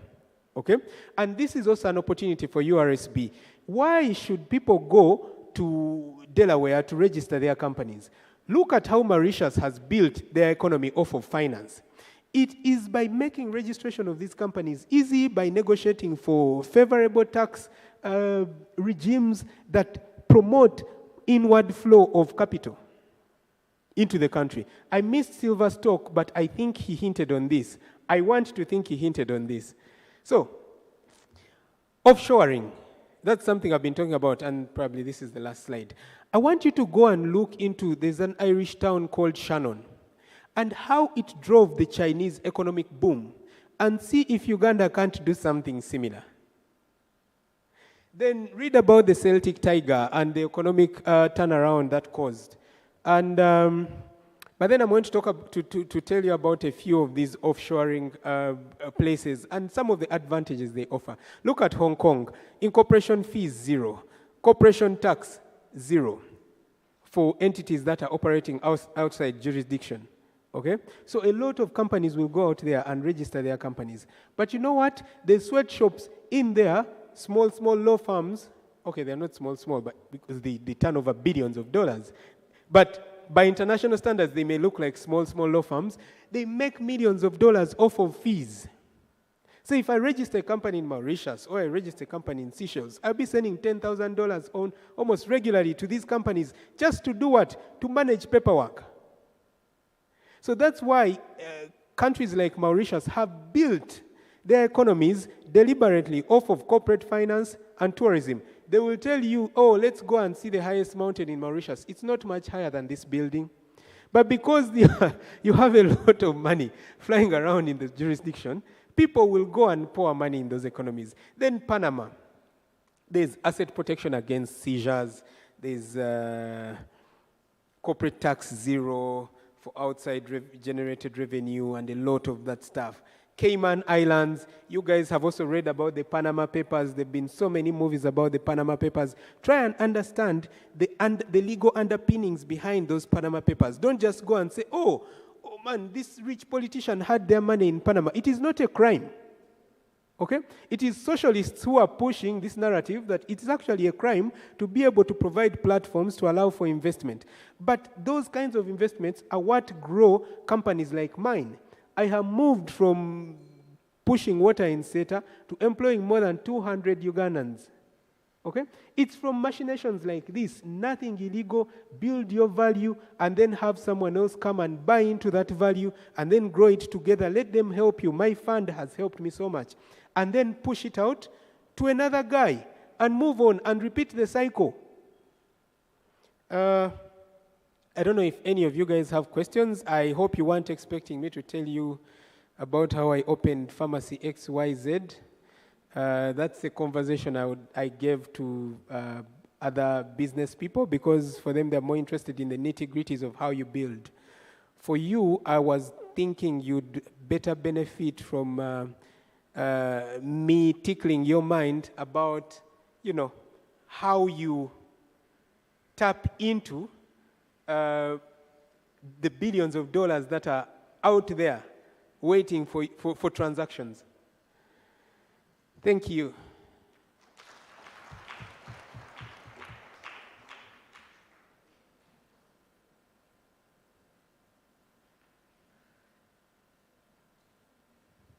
Thank you very much, Natif. Let's please appreciate him. 1 second. I think that was very helpful for us. The legal practice, and I think for the accountants, of course, it's always been about finance and the numbers. But for the lawyers, I think we all agree that the legal practice has moved. We're business partners. We're no longer just giving legal advisory. We're no longer just doing litigation and the likes, waiting for, going to court with our clients for the court orders, insolvency and the like. We're now business partners, and I think it's very important that we get to understand how we can advise on funding. So we'd really like to appreciate you, Natif, for that discussion and explanation on how we can get funding and advise our clients accordingly. I now would like to ask if we have any questions. Please put up your hand and we can ask him to clarify on anything that wasn't clear, or if you have a comment or an addition to what he has discussed.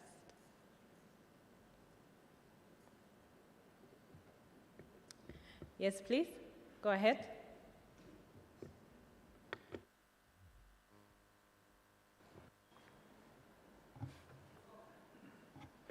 It's on, go ahead.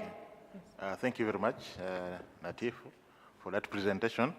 I think one of the challenges to this private equity is the valuation of the business. Because if you are going to invite a private partner, the question will be what percentage of the business is the person taking? So the owner of the business tends to overestimate the business, and they may think it is worth maybe $10 million, and yet it might be much less.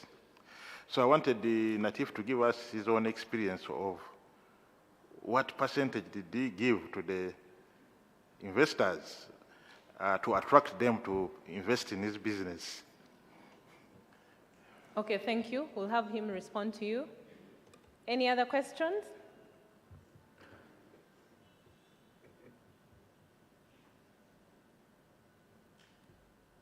Please feel free to ask. Yes, please, go ahead. Thank you.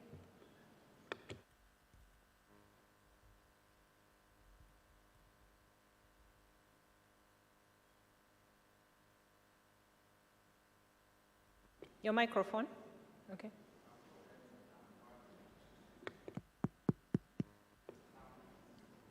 We can't hear you. Rachel, please assist.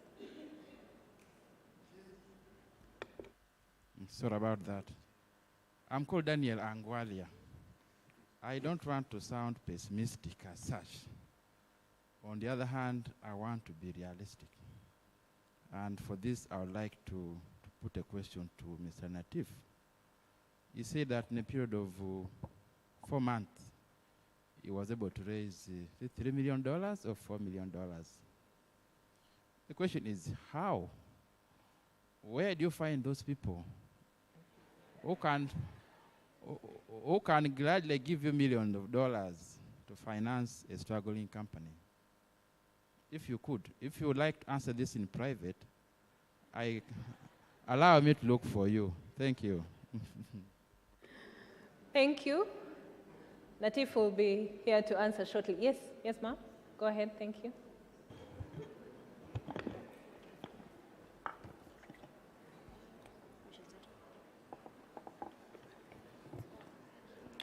Thank you. My name is Agatha. I just wanted to add on to the first question. When you're seeking funding of a struggling company, it's a bit different from when you're raising funding for a company that's not struggling. So to be a bit more realistic, let's focus on a struggling company. What is the value that you are attaching to a struggling value? Is it the value before it started struggling, or the value at the point of struggle? So because once you're trying to raise funding for a struggling company, you're unable to pay your debts, you actually have nothing at all. So in fact, your value is zero at that point. So if you're trying to raise capital for your struggling business, are you looking at the value before you struggled? Is that what the private equity fund is looking at valuing your business at? Thank you. Thank you. We'll have a final question from Mr. Kayondo. And then, Alan, if I could have one question from online. Yeah. Okay. Thanks, Natif. I have one question. I think you didn't complete the thought well. You said that our revenue bodies maybe can only earn capital gains tax or maybe some sort of employment taxes of this transaction. In your experience, what are those issues that make the fund formation process sort of domiciled out of Uganda? Because I believe that would really enrich URSB if it's able to do all these, the legal reviews and things they have. Personally, I've noticed one. It's just that our law is not clear on the LLP structure as to whether a limited liability partnership is indeed a separate legal entity from the partners in it. So I think if the day that's clarified, we could see some more traction and uptake, because even for law firms, it's quite problematic if you're structuring your GP and LP structures within the current Partnerships Act. I thought the amendment would have cured that, but it seemed to be about beneficial owners rather than the actual pain points in the Act. Thank you. Okay, thank you, Natif. Let's answer those 4 questions and get to the next presenter.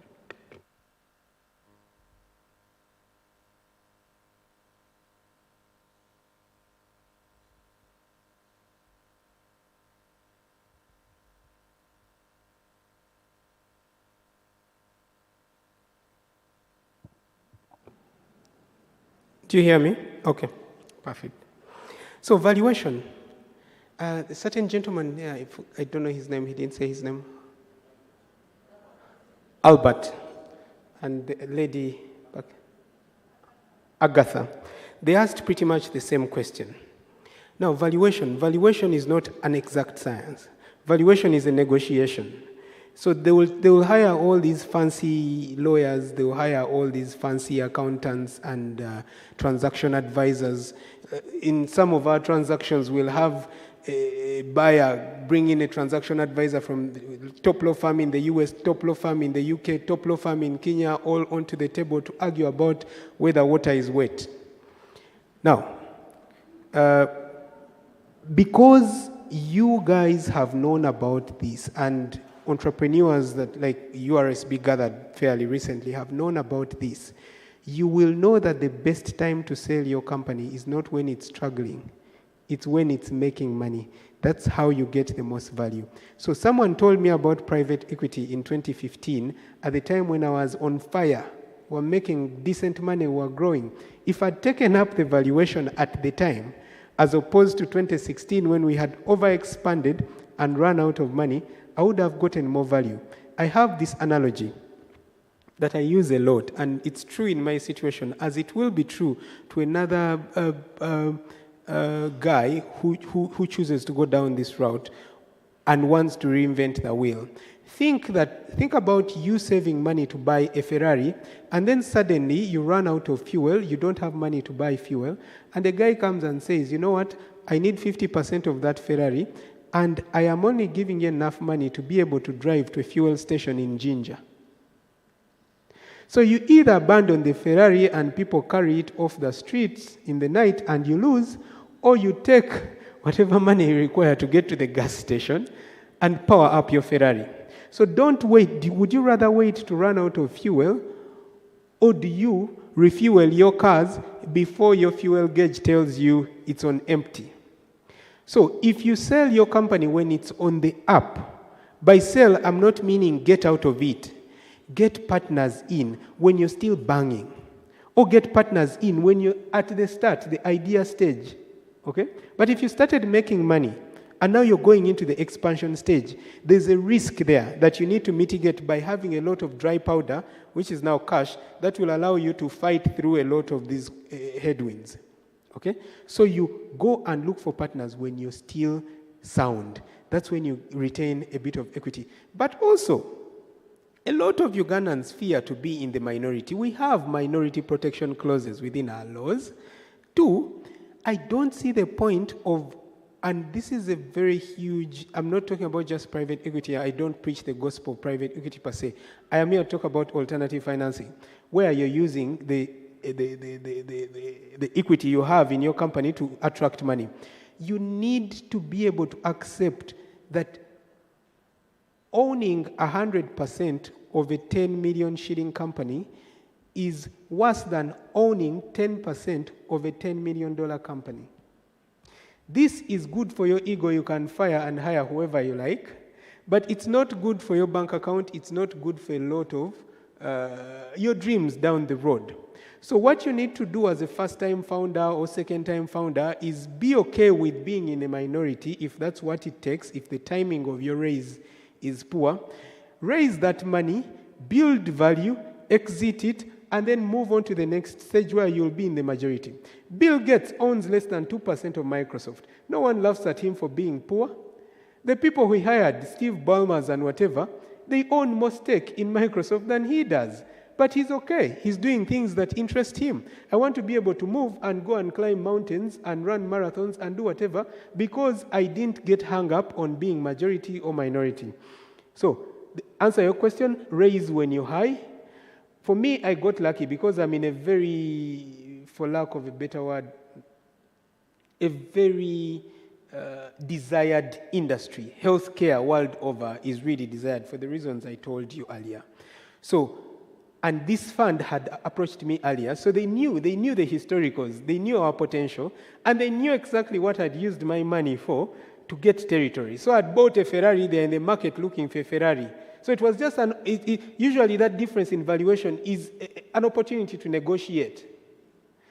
So never run away from a negotiation because you feel like you're not getting the kind of value that you're looking for. Anyway, Daniel asked, how did I raise nearly $3 million or $3 million in 3 months?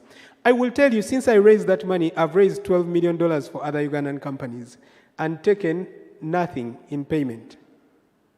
My raise wasn't the fastest. The fastest was $5 million in 2 months. There is so much money. I am not exaggerating. There's so much money flying around in the East African market looking for a home. It's just that, one, we don't have practitioners who give these funds the comfort that they can come in here and be able to do what? To do this kind of deal and grow their value. They also don't have examples of successful investments. Some of them have taken risks and invested here. People have either run away with their money or companies have failed. But when they see a company like this, and this is why I happily come and give these talks to you guys, the elite, it's to encourage other people to, one, take up this kind of financing, two, to enlighten you about its possibility, but also show the people who have this kind of money that it's possible to actually grow value by taking risks. Because when these guys bring money, all I have is equity. And my contract saying, I will be here, I'll shepherd your money until you're tired of me or you kick me off the board or whatever. You understand? So it's the only security you provide. You don't provide anything. You continue earning your salary, you continue having your houses, you continue doing whatever you want to do. So it's not rocket science. If you want, you can also talk to Stephen. He has helped people raise money before. There's money in this market. It's just that we don't want to take it up. We are so hung up on being the owners of our own companies, like we want to turn them over to, our grandchildren and stuff like that, like how the Indian communities do. But these guys have financing going back hundreds of years. So we don't have that luxury. You're first generation graduate in your family. You're first generation founder. You do not have those deep pockets. Your father is not a rich government official or something. So you don't have those rich deep pockets. So you have to be creative. And the earlier we realize that, the better. Then there was a question on, yes. I feel like Silva answered his own question. And I think Silva can write a paper on this. The legal framework here does not allow for the kind of business that we see the likes of Mauritius do. The government of Uganda loses out on a lot of money, so gets paid in jurisdictions that are outside Uganda for companies that operate in Uganda, because the law is not structured to allow these people to bring their kind of money here. You saw what happened in this Vantage case. At the bottom of that was the issue that Silva is talking about. If we had a legal framework, he's a lawyer, for me, I sell Viagra and Durex. If I know this stuff by experience, he knows it by experience and books. So he should be able to write a paper on this that should advise URSB on how to retool this system and advise our legislators to create a favorable investment for money to come up here. Kenya is doing it. Of course, the Western world has been up in arms accusing Kenya of being money launderers and all that stuff. But go back and look at what Delaware is doing. Go back and look at what London, how London was built. Read this book, okay? And you see how the financial markets have been built off of the law and creating havens to allow for growth of the financial sector. And once the financial sector grows and people know that I can invest in company X and I can then sell it on the Ugandan Stock Exchange to other people, that means they're now recognizing that asset class. You're going to see money power in here that is going to blind you. So that lawyer, the lawyer who asked that question behind, I am happy to talk to you privately, Daniel, but I'm telling you, it's not rocket science. The money is here. It's also the money that underpins your banks. It is the money that DFCU is relying on. Its shareholders own this money. So someone said, now when you look at the way this structure works, you will be tempted to think that corporate finance is a new form of colonialism. I'll tell you that colonialism went through the door. It came through the back window in the form of corporate finance. A lot of those companies are owned by the same guys who were our slave masters, the same guys who are our colonizers. You'll be very surprised. Please read a bit about it, and then you can buy me coffee in appreciation.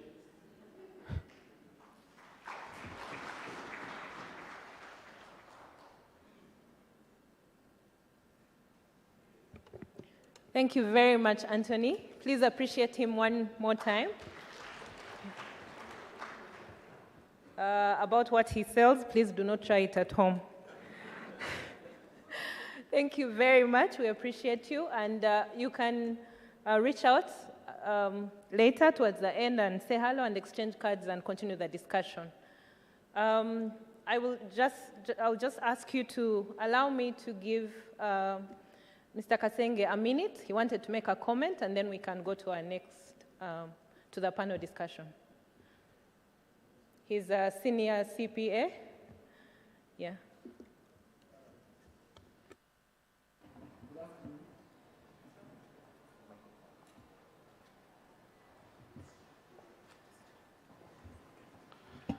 Yeah, good afternoon, everyone.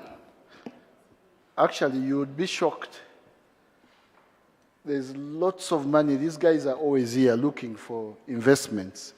The only thing that we need to work on as Ugandans is this thing of owning Mica thing. And we start structuring our businesses in such a way that we can accommodate other people to come into the business.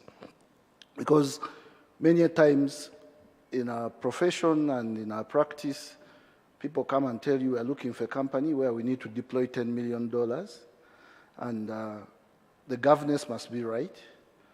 They must be willing to give up X percentage. They must be in this field.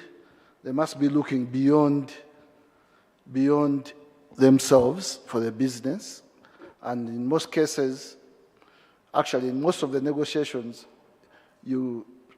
most of these are normally family businesses, and towards the end, when you're about to finish the signing, then the children come in, and wives come in and start complaining that, Daddy, I've been running a canteen, say in a school. Now, when these guys come in, I may not be able to run that business anymore. We need to look at the bigger picture if we would like to would like to attract this kind of capital. And there's maybe something that Natif has not told you. Of course, just like any other business, there are always challenges. And I know some businesses owners have had challenges with private equity because of the philosophy, business philosophy.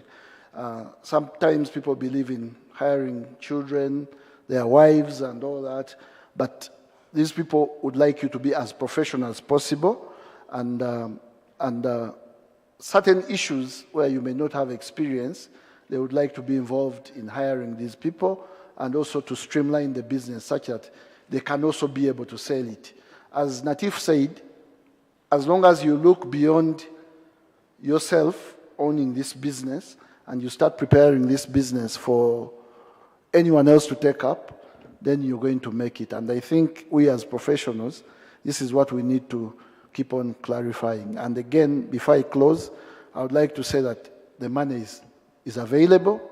Many times people come to us and we keep on looking for these businesses, but there are many factors that stop us, and part of the factors is opening up. Let's ensure that when we run businesses, we are running them past our time, and we're not planning to hand them over to our children, but to maximize value out of the companies. Thank you very much.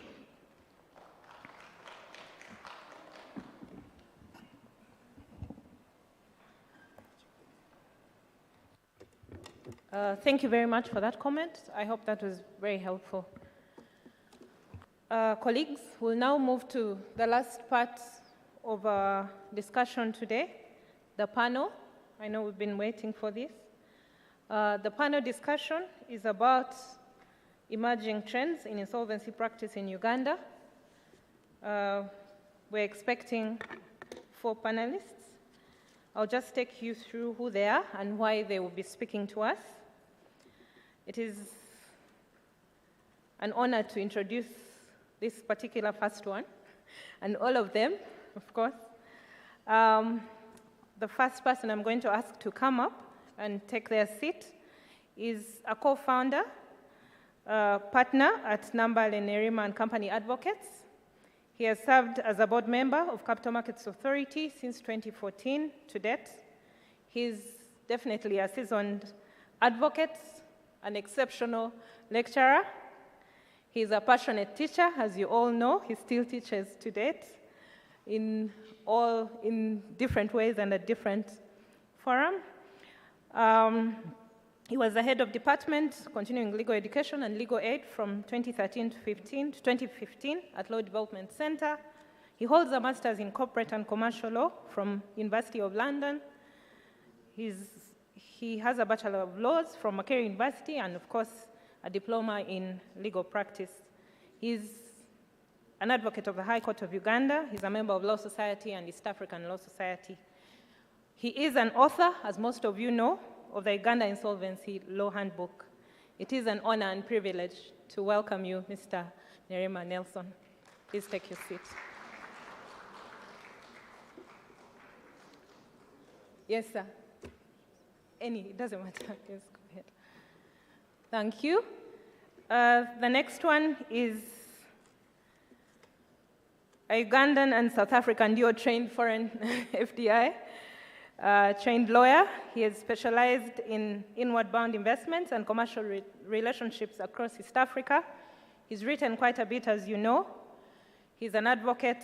He's advised government and different organizations, regulators, on financing, on mergers and acquisitions, on joint ventures and partnerships.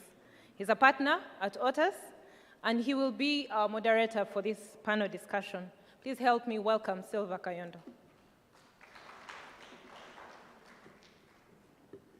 Our next discussant is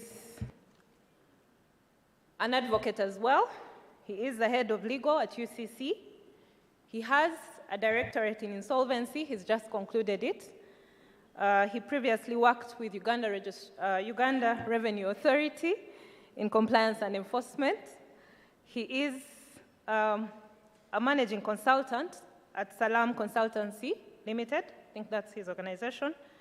And he's done a bit of work in insolvency. I have the honor and privilege to welcome Abdu Waswa Salem to speak to us. You're welcome.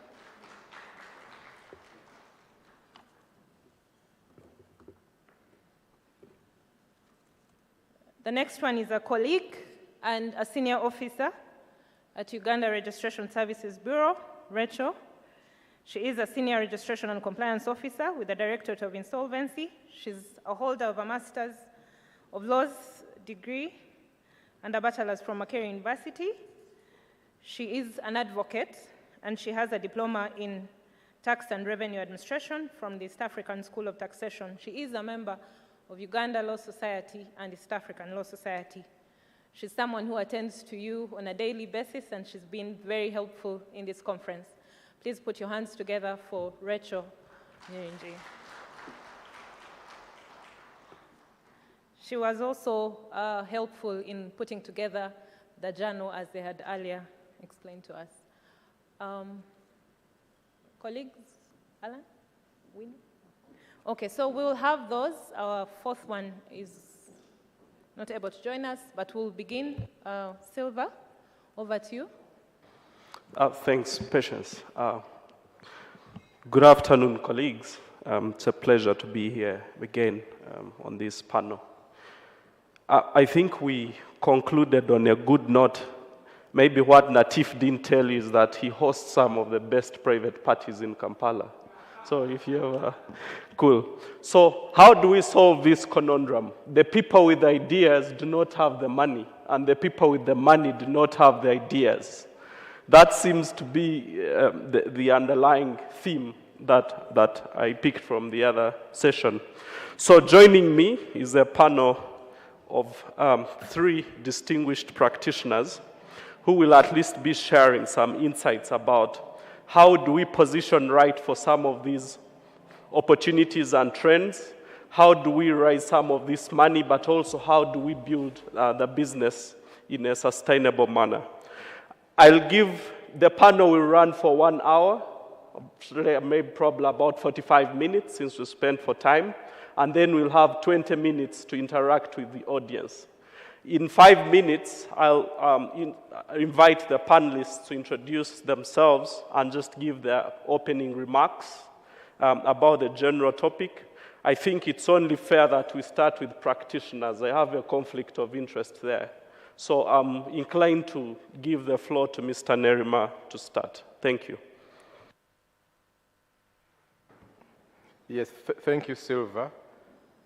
And thank you, URSB, for organizing this conference and the panel discussion.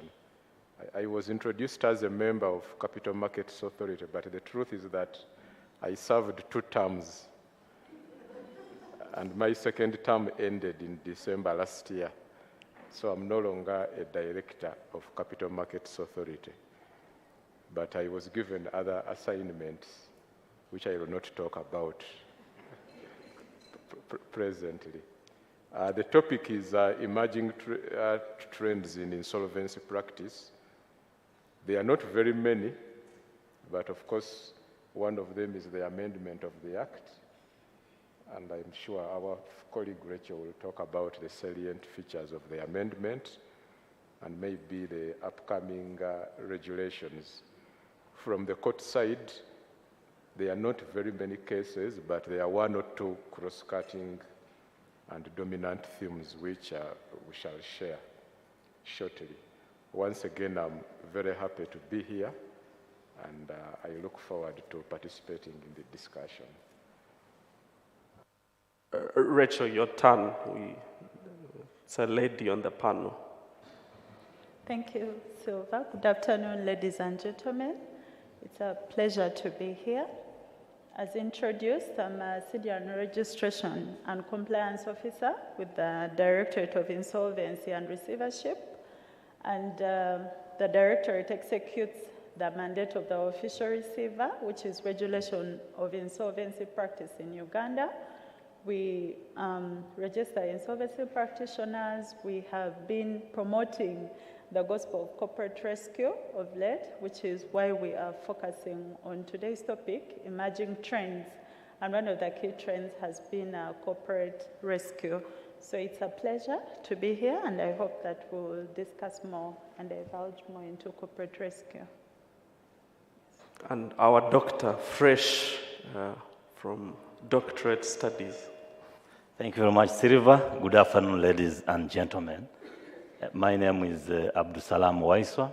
If you're happy, you can add doctor on the name. I'm the head legal and compliance at the Uganda Communications Commission, with a lot of passion in seeing businesses grow. And these days, I call myself the business doctor. The business doctor because I feel as an individual that as a country, we have a lot of potential to grow, start, and see businesses get better. But most times, our business cannot survive. It's a fact, widely reported, that many of our companies cannot even survive their first, second birthdays. And that's a problem. So I feel like all of us as professionals, but also as Ugandans, we have a duty to see to it that we put our energies, thought processes together to support businesses. So listening to my brother Nassif talking about how we can fund businesses, I was seated with my brother Daniel, and in our minds we were saying, oh, maybe he's now providing a solution that has been missing in the puzzle. Because from the discussion we shall have this afternoon, and even other members have already noted, rescuing a business is so much about money.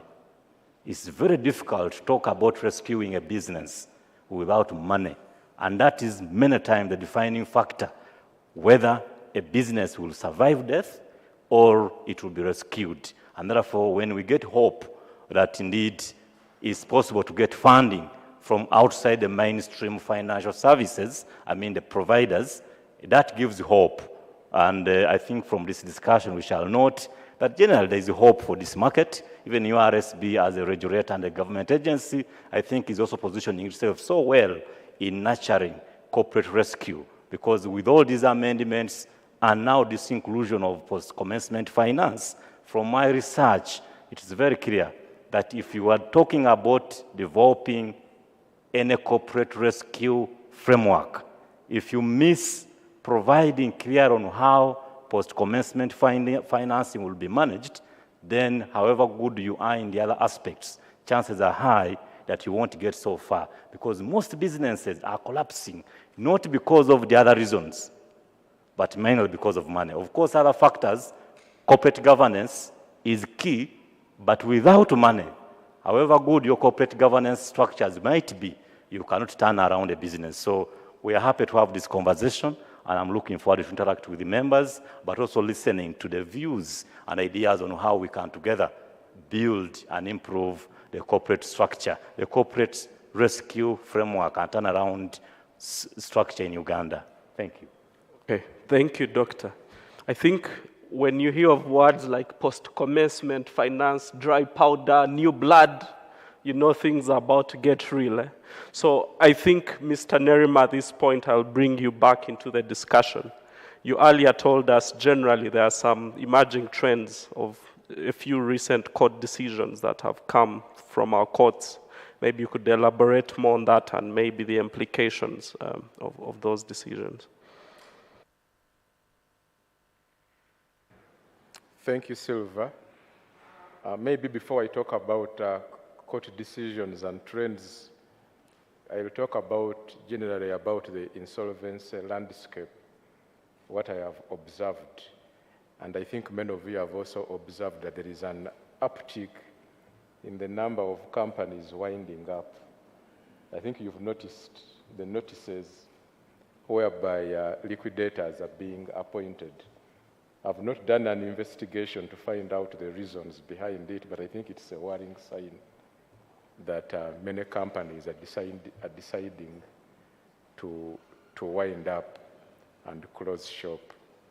It would be interesting to do a scientific study and find out why many companies are deciding to exit the business arena. Another interesting development, which my colleague will talk about, of course, is the simplification of the process of closing a company which is already on the register. The previous legal regime required a lot of steps, including a liquidator in every winding up. And maybe that would have been a revenue source for many people in the audience and on this floor, on this platform rather. But with the simplification of the process, I believe there will be a reduced role for the insolvency practitioner, apart from maybe updating returns, but that one anyone can do. I was asking Mr. Antale yesterday, and he told me even when you want to go through the simplified procedure, that you are no longer in business, you still have to file returns.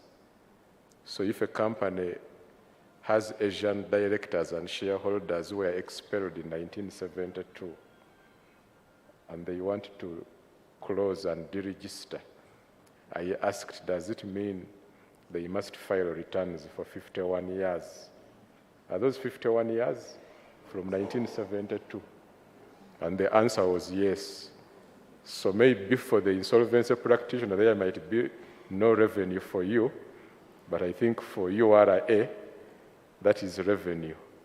A return is how much? Is it 50,000? That is 50,000 times 51 years. So you could see the process has been simplified, but on the other hand, there is also a cost element. So it will be interesting to see how this one affects insolvency practice, that the process of closing is much easier, albeit a little bit more costly. Then from the legal side, of course, knowing the challenges with litigation, it takes time. There are a number of cases pending in courts concerning bankruptcy and winding up, most of which have not been resolved. But I just wanted to point out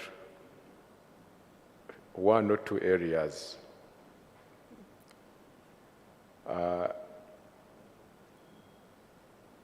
That is the concept of liquidation and receivership. Can it go on indefinitely?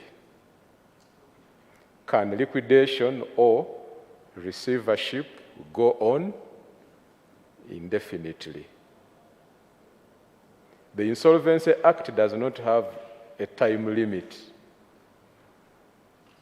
for the closure of a liquidation. The company is dissolved and removed from the register when the liquidator files his or her final report. But the law does not guide on how long it will take or whether you must take certain steps to ensure that you do it within a reasonable time. So the question is it likely that a court will one of these days say that much as the law does not have a time limit, you must do it within a reasonable time? And if you fail, the court might intervene and say, game up. I think some of you are already thinking about the case which I'm thinking about. Yes, Crane Bank Limited in receivership, where the Supreme Court said that under the Financial Institutions Act, the receivership is for a maximum of 12 months. And once the 12 months expired, the receivership ended. And since Crane Bank is also a company incorporated under the Companies Act, it continues to exist as a company. Therefore, control of the company must revert to the shareholders of the company. I think that decision has far-reaching implications, even for companies which are not regulated, even if they are not financial institutions or insurance companies. Might there be a scenario where a liquidator is challenged for continuing in office for an unreasonably long period of time? I myself happen to be a liquidator of a certain company, but there are challenges with completing liquidation. What steps are you reasonably required to take to ensure that you complete the process? And are those steps feasible or not feasible? So that is food for thought. As you take on liquidation work, be mindful that maybe sooner rather than later that question might arise. For how long can the liquidation go on? Or even a receivership. We've seen banks appointing receivers, but how long should the receivership be in force? Should it be indefinite, or there should be a time limit? I have seen in administrative law, courts have said that, for instance, you cannot keep a person under suspension indefinitely. You cannot keep a person on interdiction indefinitely. But I have not seen any court saying that you cannot carry out investigations indefinitely. Has there been any such decision in criminal law? Maybe indirectly, that a case might be dismissed for want of prosecution. But for our purposes, we must carefully think about the duration of receivership and the duration of liquidation in view of the Crane Bank decision. And relating to that, we should also be mindful that some procedures in the Act are time-bound, and hitherto the courts have been generous in extending, for instance, provisional administration. The provisional administration and administration of UTL lasted for how many years were they? Okay. Yes, I think about 5 years. But maybe questions might be asked in due course whether even an administration can last for 5 years or 6 years or 4 years. Supposing another creditor comes out and says, for me, I want to realize my security, or for me, I want to wind up, I cannot wait. Those are some areas which we must think about. Then lastly, when we talk about insolvency, hitherto it sounded a strange thing, both among practitioners and also on the bench. But I think as a positive development, insolvency is being appreciated more and more. And when we talk about trends, we cannot forget to mention that insolvency is being appreciated and mainstreamed more and more. Yesterday, we had a training for judicial officers in this same room, and you could see that there is a lot of interest for insolvency mechanisms. And I would like to thank the Registrar General and her team for the work you've done. When I was addressing the judicial officers yesterday, I made an analogy of plea bargain, that when I was a student, the word plea bargain was unheard of, maybe apart from the more developed jurisdictions. But within a very short time, plea bargain was introduced in Uganda, and it is now part and parcel of criminal practice. And the way we are going, I think very soon, insolvency will be part and parcel of our practice. Because the truth is that many of the cases in court are disguised attempts to get protection, which should be got under insolvency law rather than civil procedure. So if a person borrows money from the bank and does not have the ability to pay it in the short term or in the medium term and wants to buy time using a temporary injunction, you could see that the underlying problem is insolvency. So instead of getting a temporary injunction from the court, why not proceed under the Insolvency Act and get an interim order in pending provisional administration?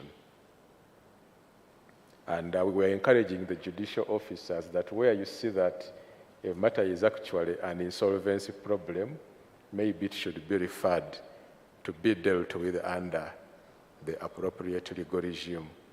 So I'm hopeful, and I'm already seeing that insolvency is becoming mainstream, and very soon it will be as normal as it is in America, where it is common for companies and individuals to file for bankruptcy protection, and there is no stigma around it.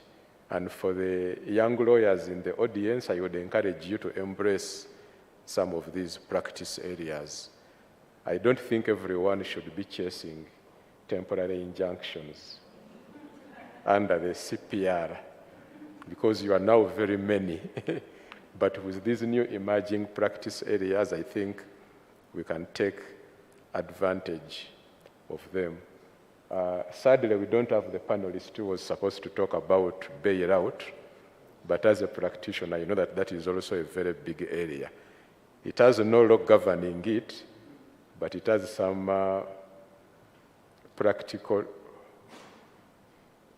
practicalities which govern it. Maybe we would have benefited, but I presume that the other panelists and the members of the audience can tell us about bailout, especially the bailouts which are sponsored by government. There is a lot going on. It's not called bailout, but in effect it is bailout. Mr. Moderator, those are my few words. Thank you. Thank you, Mr. Nerima, and for the emphasis that the era of the stigma of the insolvency practitioner as an undertaker is long gone. It's no longer, we are no longer mortuary specialists, sort of putting businesses to an end, but once in a while, we might be called upon to act as exorcists. You just exorcise the demons, and if the client doesn't pay you, then you can get them repossessed with immediate effect. I'd like to come to you, Dr. Waiswa. UTL keeps coming up, conversations around business rescue interventions in the communication sector. What are some of those non-confidential things you can tell us, maybe from your perspective, having witnessed such a rescue operation that lasted 5 years in intensive care, and now we have a new entity back in force?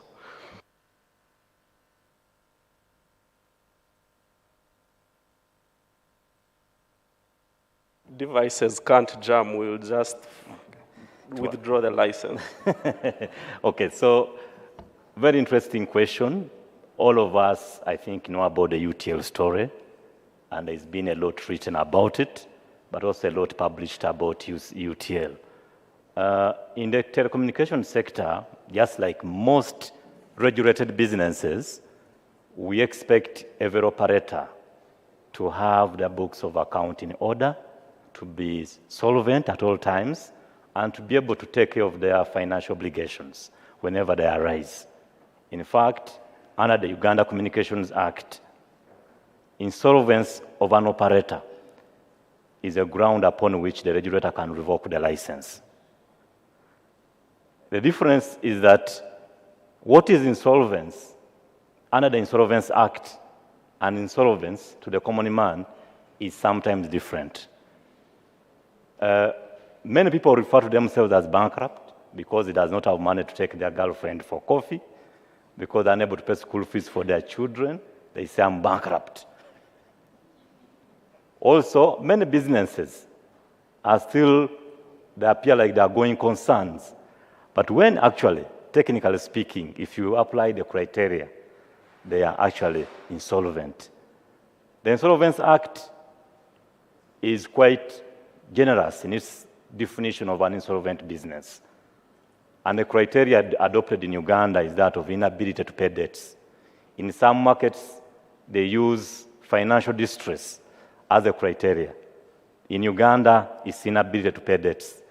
And inability to pay debt is also defined under the law, Section 3 of the Insolvency Act, as where somebody is unable to pay their debt, which could be following a statutory debt, a statutory demand issued on them, or failure to settle a judgment debt, but also where they have not just met their financial obligation that they have become aware of.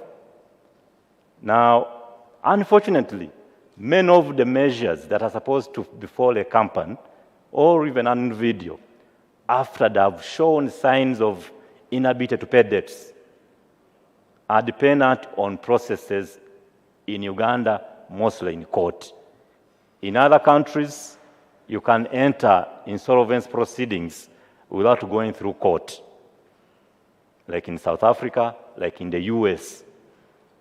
But in Uganda, there must be an application to court where you apply and say, I'm unable to pay debts, and therefore either you take for liquidation, you go for administration, or for arrangement if you're an individual. Now, coming back to the question about UTL, for quite some time before 2017, it was a public secret that UTL was limping and was showing all signs and symptoms of inability to pay debts.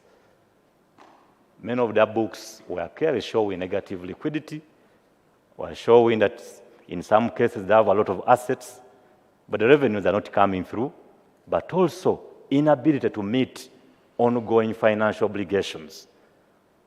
In Uganda, the criteria for determination of inability to pay debts is both asset-based, the balance sheet test, but also the cash flow test, where you could have a lot of assets worth billions of money.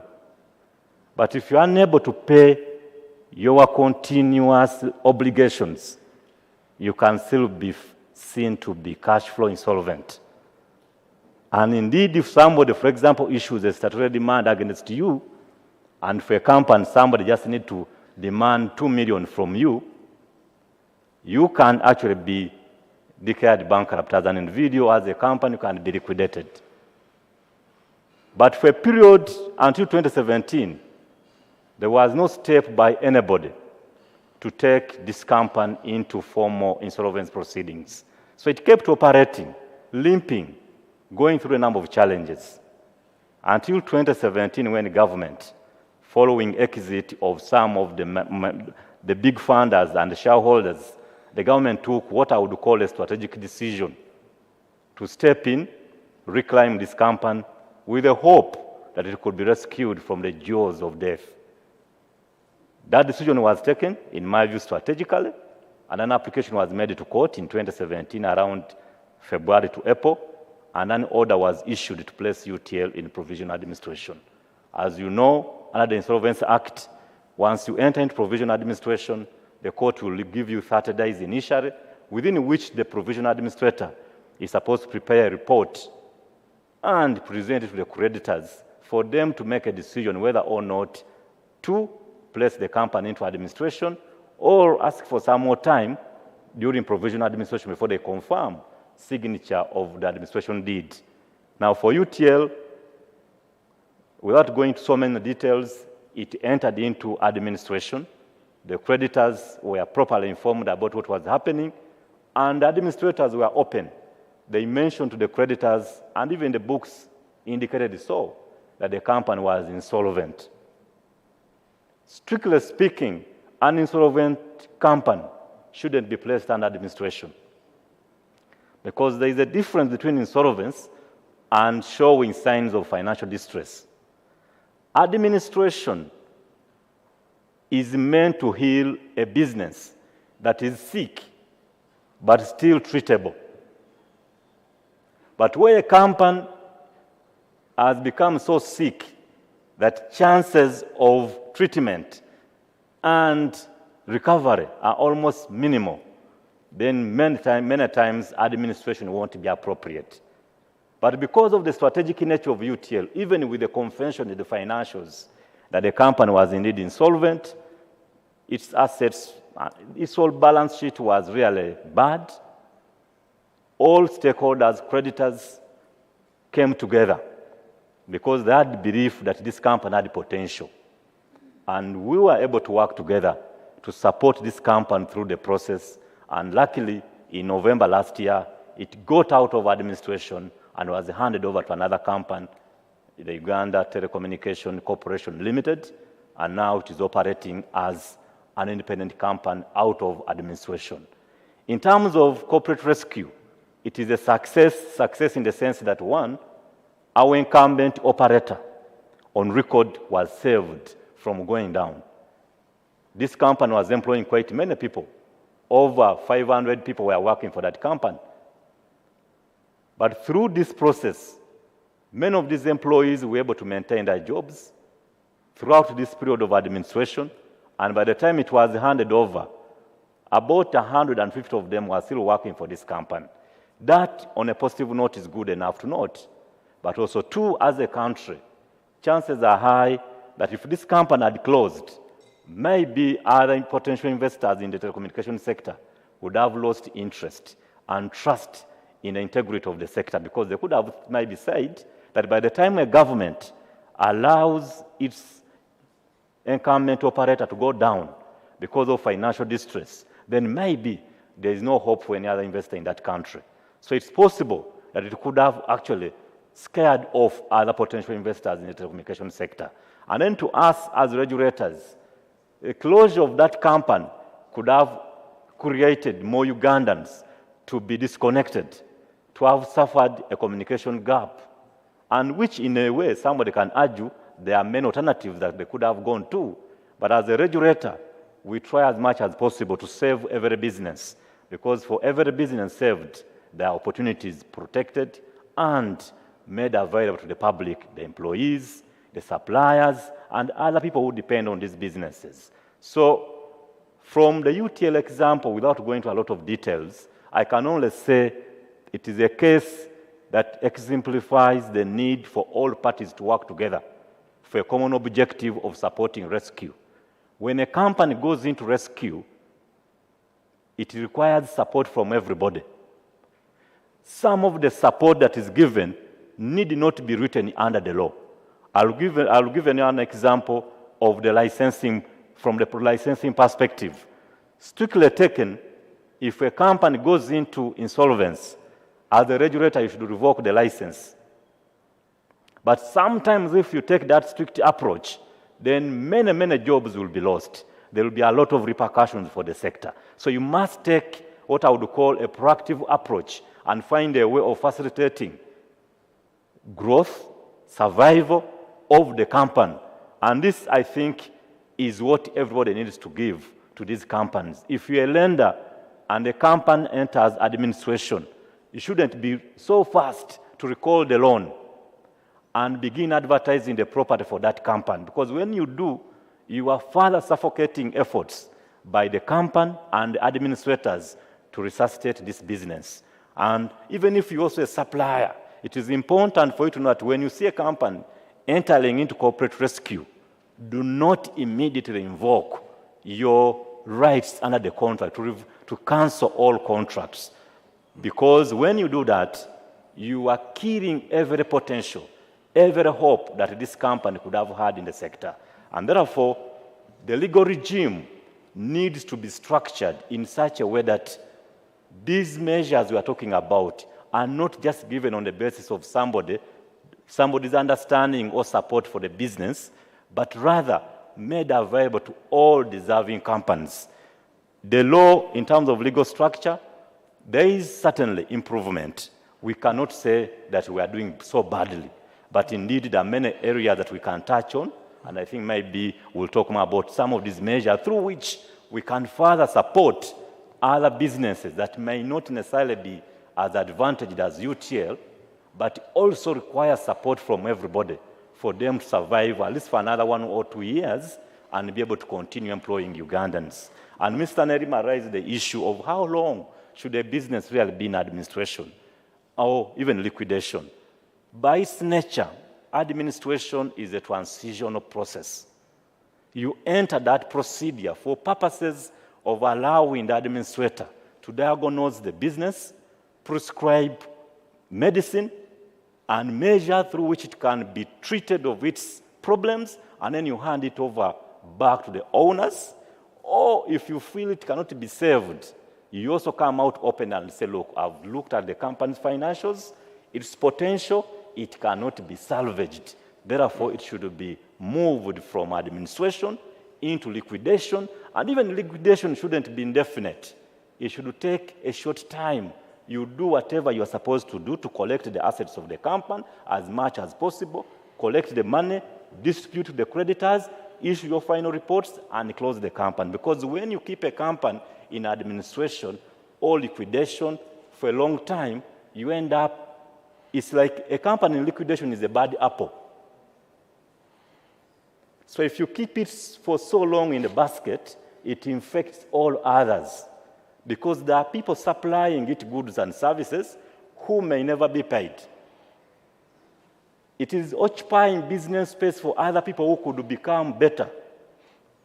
So again, in insolvency, there are principles that when you see a company that cannot be saved, you are better off killing it early enough, because the longer you keep it ongoing, it goes down with so many other companies. So it is not good at all to keep a company in administration or liquidation for a long time. Yeah. How long is long? It depends on the facts of a particular case, but it shouldn't be long. Thank you, Mr. Salah.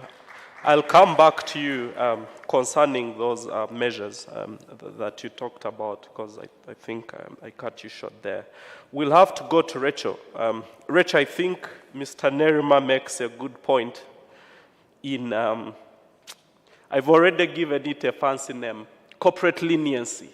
If you're able to say, guys, all of you have this challenge, please come forward, come clean. We are here to sanitize you and make you holy again, and this. And the thing is, we can do one massive insolvency surgery, even here right now, if these guys come. And then we have a nice excuse in post-COVID relief. Say this has been URSB's post-COVID relief initiative to the Ugandan economy. So I'm keen to come to you, the regulator, now. What's been your experience with this insolvency framework, generally, regulating insolvency practitioners, the kind of case studies you've seen? What are your initial thoughts about? Thank you, Silva. I want to first comment about the issue raised by Mr. Nerima about the new amendments in the law. Mr. Kakungulu discussed it in the morning. Unfortunately, you are not around, but he discussed most of the amendments that were proposed in the law. But for purposes of this discussion, maybe I can highlight just two. One that has been mentioned by Dr. Abdu, which is post-commencement financing. Post-commencement financing applies to entities that are in administration and individuals who are insolvent. It involves post-administration and also, it provides for financing under administration and also financing under arrangements. However, the key highlight to note in these circumstances is that you can only acquire finance for an entity that is in administration or an individual under arrangement over assets that are unencumbered. So if you have financial institutions that you're advising, you can advise them to transact with entities that are in administration. Previously, banks were hesitant to advance finance to entities in administration because they were wondering whether they would be able to recover, but they can be able to recover because you encumber the unencumbered assets and you're considered as a secured creditor in the event that the company is not able to revive and it goes into liquidation. I think those are the two things I wanted to note, but all the other amendments that were made were already discussed by Alan And then on the issue of, as a regulator, so most of the things that we have noted is that most of these entities choose to wind up, one, for lack of knowledge. They have not explored the different options that are available. Some of them come to office and then we ask them, why are you closing? Why are you closing this business? Have you considered this option? And then they'll tell you, no, I went to maybe my lawyer or something and I asked them and they're like, I can close this company, I just need to do ABCD. But the lawyer has, or the accountant has not asked them what exactly is pushing you to close down this business. So we end up advising them and some of them reconsider and think of options that are available, whether they can get financing or maybe consider some of the options that have been shared by Mr. Natif. And we've had success stories. People have come back and told us that, you know what, because of the advice you gave me, I went back to URA, I figured out how to pay my taxes, or my taxes were written off, or I considered all these other options. But also some of the other challenges that we've encountered, like Mr. Nerima highlighted, is how long should an entity be in administration or liquidation? Yes, it depends on the circumstances prevailing at the time, but also it has been abused by practitioners to be able to get money, fees out of these entities that are already struggling. You find some practitioners are charging by the hour or by the week, so the longer the process takes, they end up benefiting.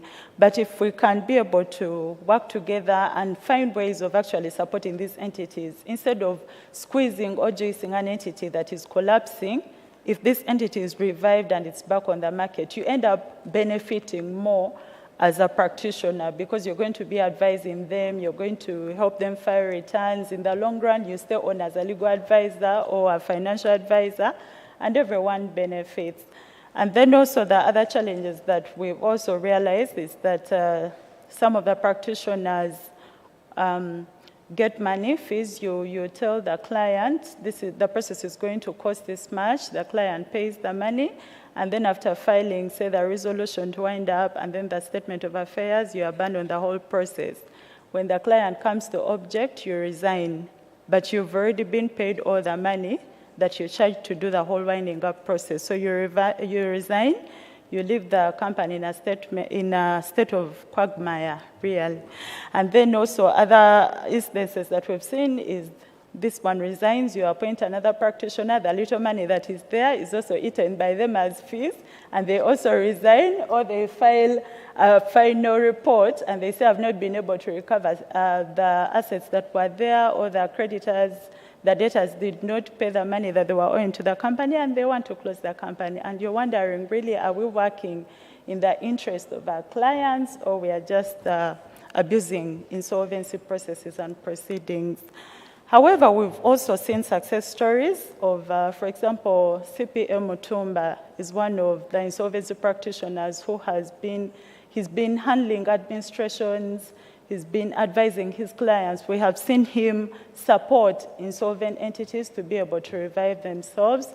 We have seen practitioners who are willing to see these companies close in record time without misguiding or misinforming their clients for their own selfish benefits. So we commend those practitioners out there who are giving insolvency practice a very good name.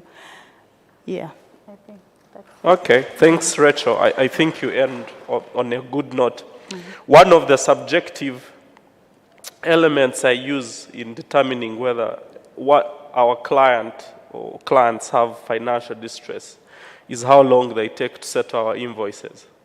If it spills over from 30 days to 45 to 60 to 90 days, then probably we need to be watching our corporate clients maybe closer and say, do you need any more help?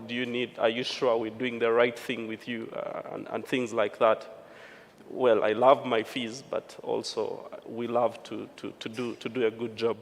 So, Mr. Nerima, I'm curious to come back to you, because you highlighted some of those major trends and a few of those emerging issues you've identified. But I'm keen to probe deeper. What else have you found that probably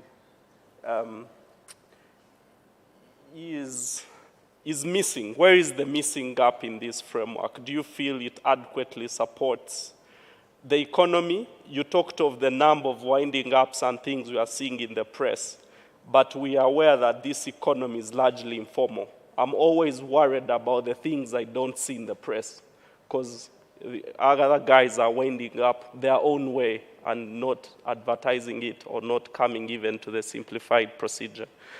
What else, really, Mr. Nerima, can you tell us about the insolvency practitioners regime currently? Any tips, any recommendations for colleagues basing on your many years of wisdom? We have the law, we have the regulations, we have the practitioners, but my biggest recommendation would be to equip the practitioners with the tools. There is a lot of information out there which can be used in practice, insolvency practice in particular. When you talk about administration, provisional administration, corporate rescue, we always talk about these terms in the abstract. And the law will not give you the specifics of a corporate rescue. And I think it's important that going forward, now that we've created awareness of insolvency practice, I think going forward, maybe beginning next year, we should now go into the specifics. For example, how do you carry out a restructuring? We go into the nitty-gritty of restructuring, and we can have different case studies. If it is a telecom company, the way you restructure a telecom company is not the same way you restructure a primary boarding school. Are they the same?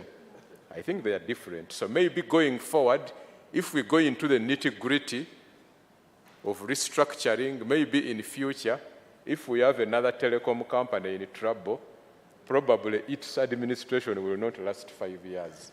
Maybe it will be shorter. And these tools are available. All we have to do is to have a cross-fertilization of ideas. As I told you, I served on the board of capital markets for 2 terms. And the products which are available, financial products, are almost limitless. It's just that people do not have the knowledge and the access. We have venture capital funds. We have so many venture capitalists. We have so many products, only that people do not have knowledge. So in our insolvency landscape, I think we need more to equip ourselves with those specific tools which will enable us to advise our clients. The traditional methods have hitherto worked, but I think they are not enough. Where you go to a bank and you negotiate, can we enter into a consent judgment so that I pay the loan in installments, and then there is a default clause. In the case of default, in payment of any installment, the whole sum shall fall due and execution shall issue. I think that method has worked for many years, but I think going forward, we must really equip ourselves with the tools for business rescue, corporate rescue, restructuring, and so on and so forth, and we shall be good to go. So that would be my biggest recommendation. And we can have different practitioners, businessmen, practitioners taking us through the different products and strategies available. And maybe in conclusion, I have another appointment in town at 4:30 p.m. So I will be departing shortly. Yeah, no, actually, we are about to even come to an end. I'm about to open it up to the audience, so you can be preparing your questions. And I think Mr. Nerima makes an important point. I mean, basic things like organizing a prepackaged insolvency. What are you going to do? Some of these things do not even have to come to the regulator straight away. By the time you go there, URSB shouldn't be a place to take problems. Just say, we've already agreed X, Y, and Z. We just need this to move along. Interestingly, we also have, beyond venture funds, we have vulture funds. So if you want to do asset stripping and immediately sell and get quick cash, vulture funds are always there to gobble up the assets. And you run. But I want to come to you, Dr. Salam. You are telling us about those relief measures and interventions before I cut you short. I'd like you to complete that thought, and then we can go to Rachel, and then to the audience. Thank you very much. Certainly there are many measures. One of them, we've already talked about it, which is financing. It needs to be emphasized that now, under the amendment of 2022, is properly written within the law that you can actually go to a bank and ask for money to fund your rescue strategies.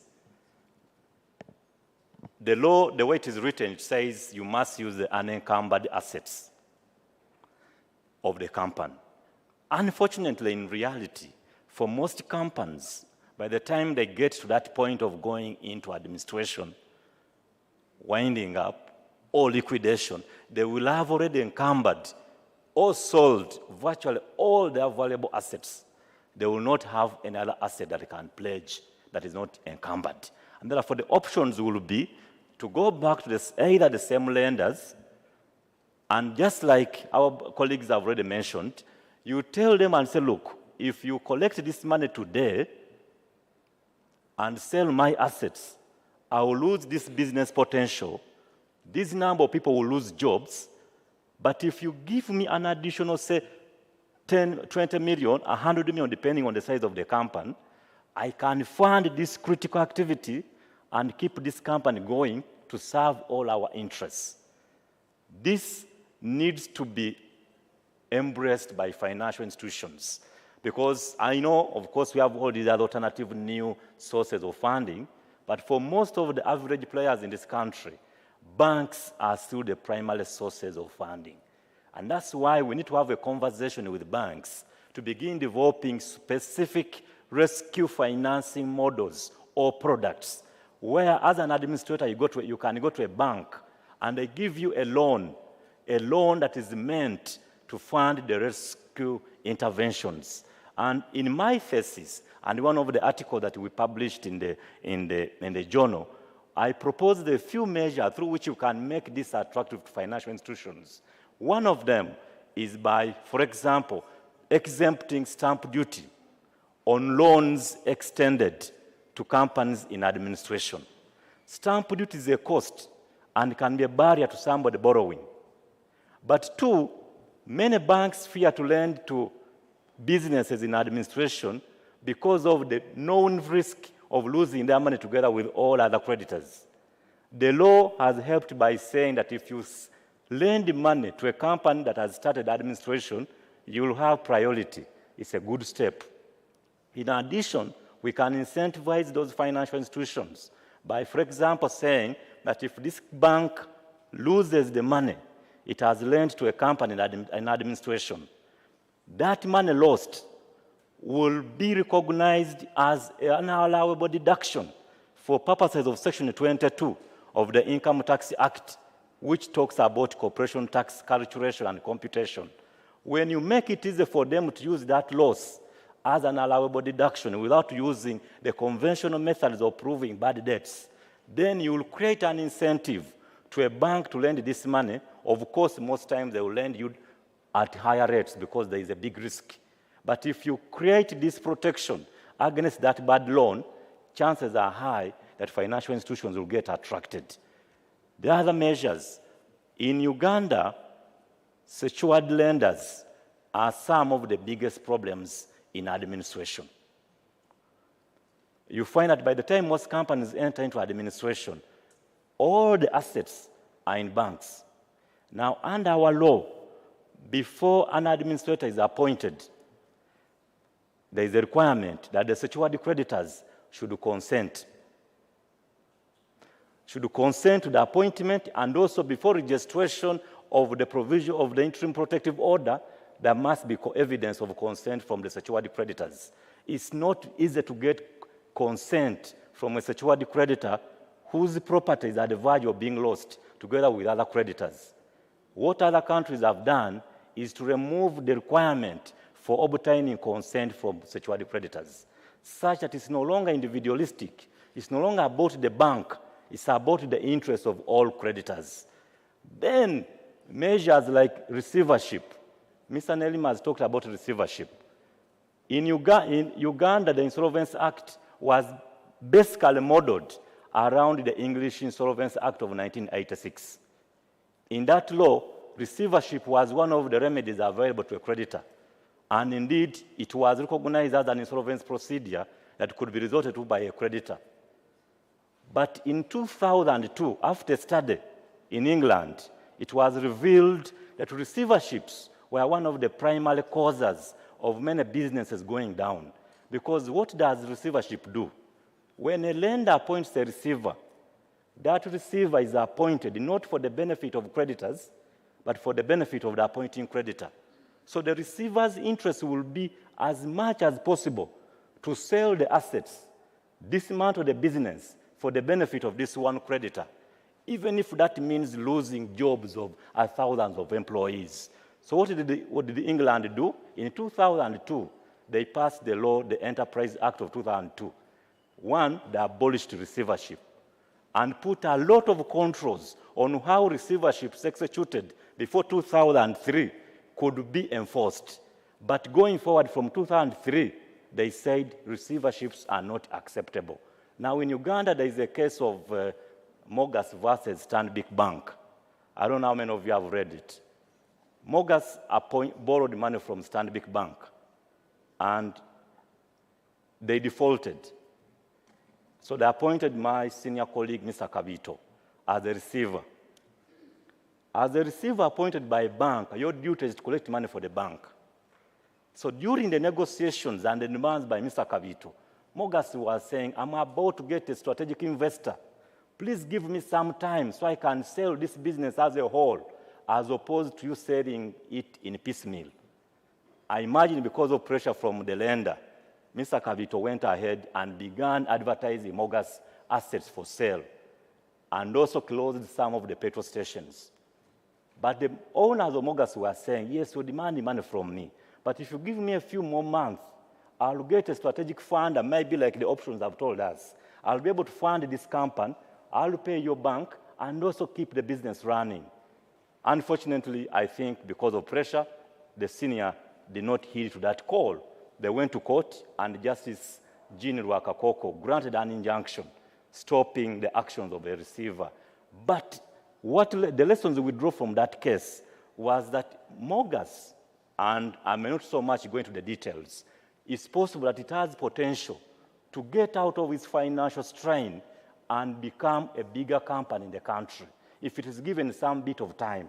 So rather than appointing a receiver, if Stanbic had put this company into administration, chances are high that the administrator would not have thought about closing the business, but would have continued running this business as they are looking for a strategic investor together with the owner. Because the difference between administration and receivership is that receivership, you are looking at collecting money for the person who has appointed you. Many times you don't even care about the interests of other stakeholders. But with administration, even the person who has instigated your appointment cannot control your decisions. You take decisions for the good of the entire body of creditors. So just like England did in 2002, I would propose that even in Uganda, we also remove it. Then the other proposals, somebody mentioned about Bank of Uganda and Insurance Regulatory Authority being able to appoint insolvency practitioners under their laws. In my view, from my reading of these appointments, financial institutions, insurance companies, and other regulated businesses are usually impactful businesses. So the people who run them during distress are supposed to be highly trained, highly exposed, highly competent. And the processes for their appointment should meet more requirements than the requirements for an ordinary insolvency practitioner.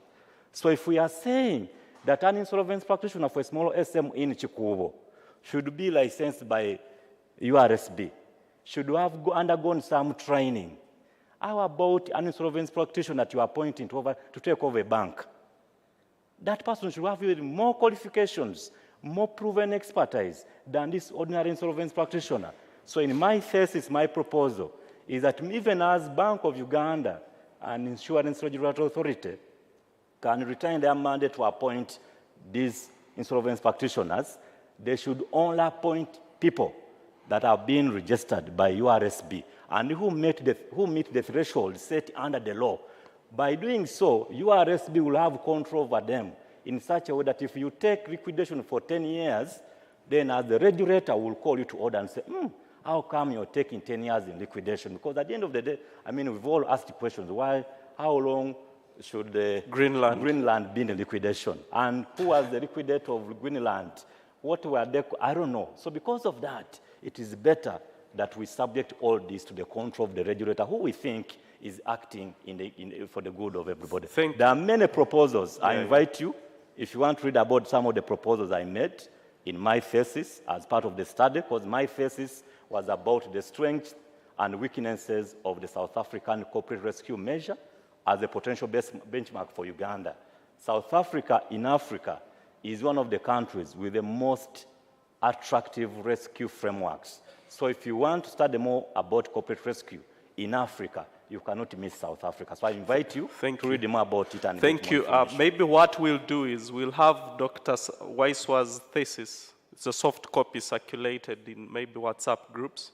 But I can attest maybe the link between the Ugandan and the South African insolvency framework is if you go in our Companies Act and you find that King Code, you will know that it originated largely from South Africa under the research done by Marvin King, who's one of the leading professionals in the field. I'm keen to go to Rachel, but I see the audience getting bored and a bit jittery. I'm keen to invite you into the discussion. I think we can take a few questions at the risk of interrupting those who are asleep. I hope we can have a few guys ask. I bribed 2 people to ask questions, so I hope we can have those and yeah. So let's open up to the audience, then I'll come to Rich and then we take the closing remarks from the panelists. Mr. Soita Jesse there has a question. Council. Thank you, moderator. Protocol observed. The speed at which companies are incorporated and or registered in Uganda is almost a similar speed at which these entities collapse. As a matter of fact, some of them even don't take off. Now, as we are interested in rescuing the ailing entities, how do we ensure that these newly born companies even kickstart? I want to interest the Registrar General. If they took a study on the company's register, I believe majority of the companies are redundant. From the time they are incorporated, they are just there. I am even worried if URSB takes a decision to swing the axe into action, most of the companies would be struck off the register for being redundant. Now, the question goes to the panelists. Please, how do we ensure we assist these new companies to even start? Just to expound a bit as a wind-up, you find the majority companies, it's more of a family business.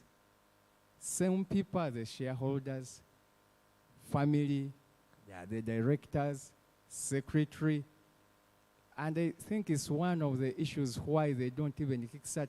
They don't know the basics of starting up a company. So I think it's a challenge for URSB to do mass sensitization so that these people who open up these companies can learn the modalities of kickstarting them, operate them, before even we wait to rescue them. Thank you very much. I'll assign that to Rachel, I think, using my moderatory discretion. Any other question? I believe there should be quite a number of questions.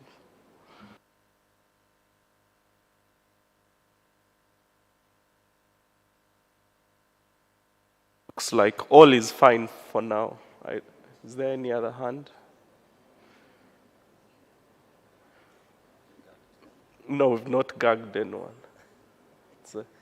Okay, it's fine. I don't know. I probably expected a question around the Crane Bank situation. Is it true that an entity in receivership cannot sue or be sued?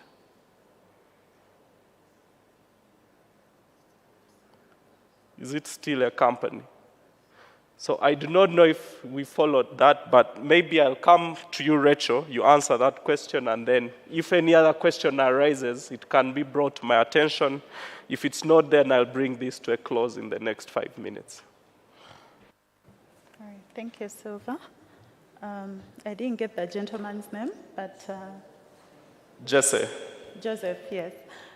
Thank you for that valid question.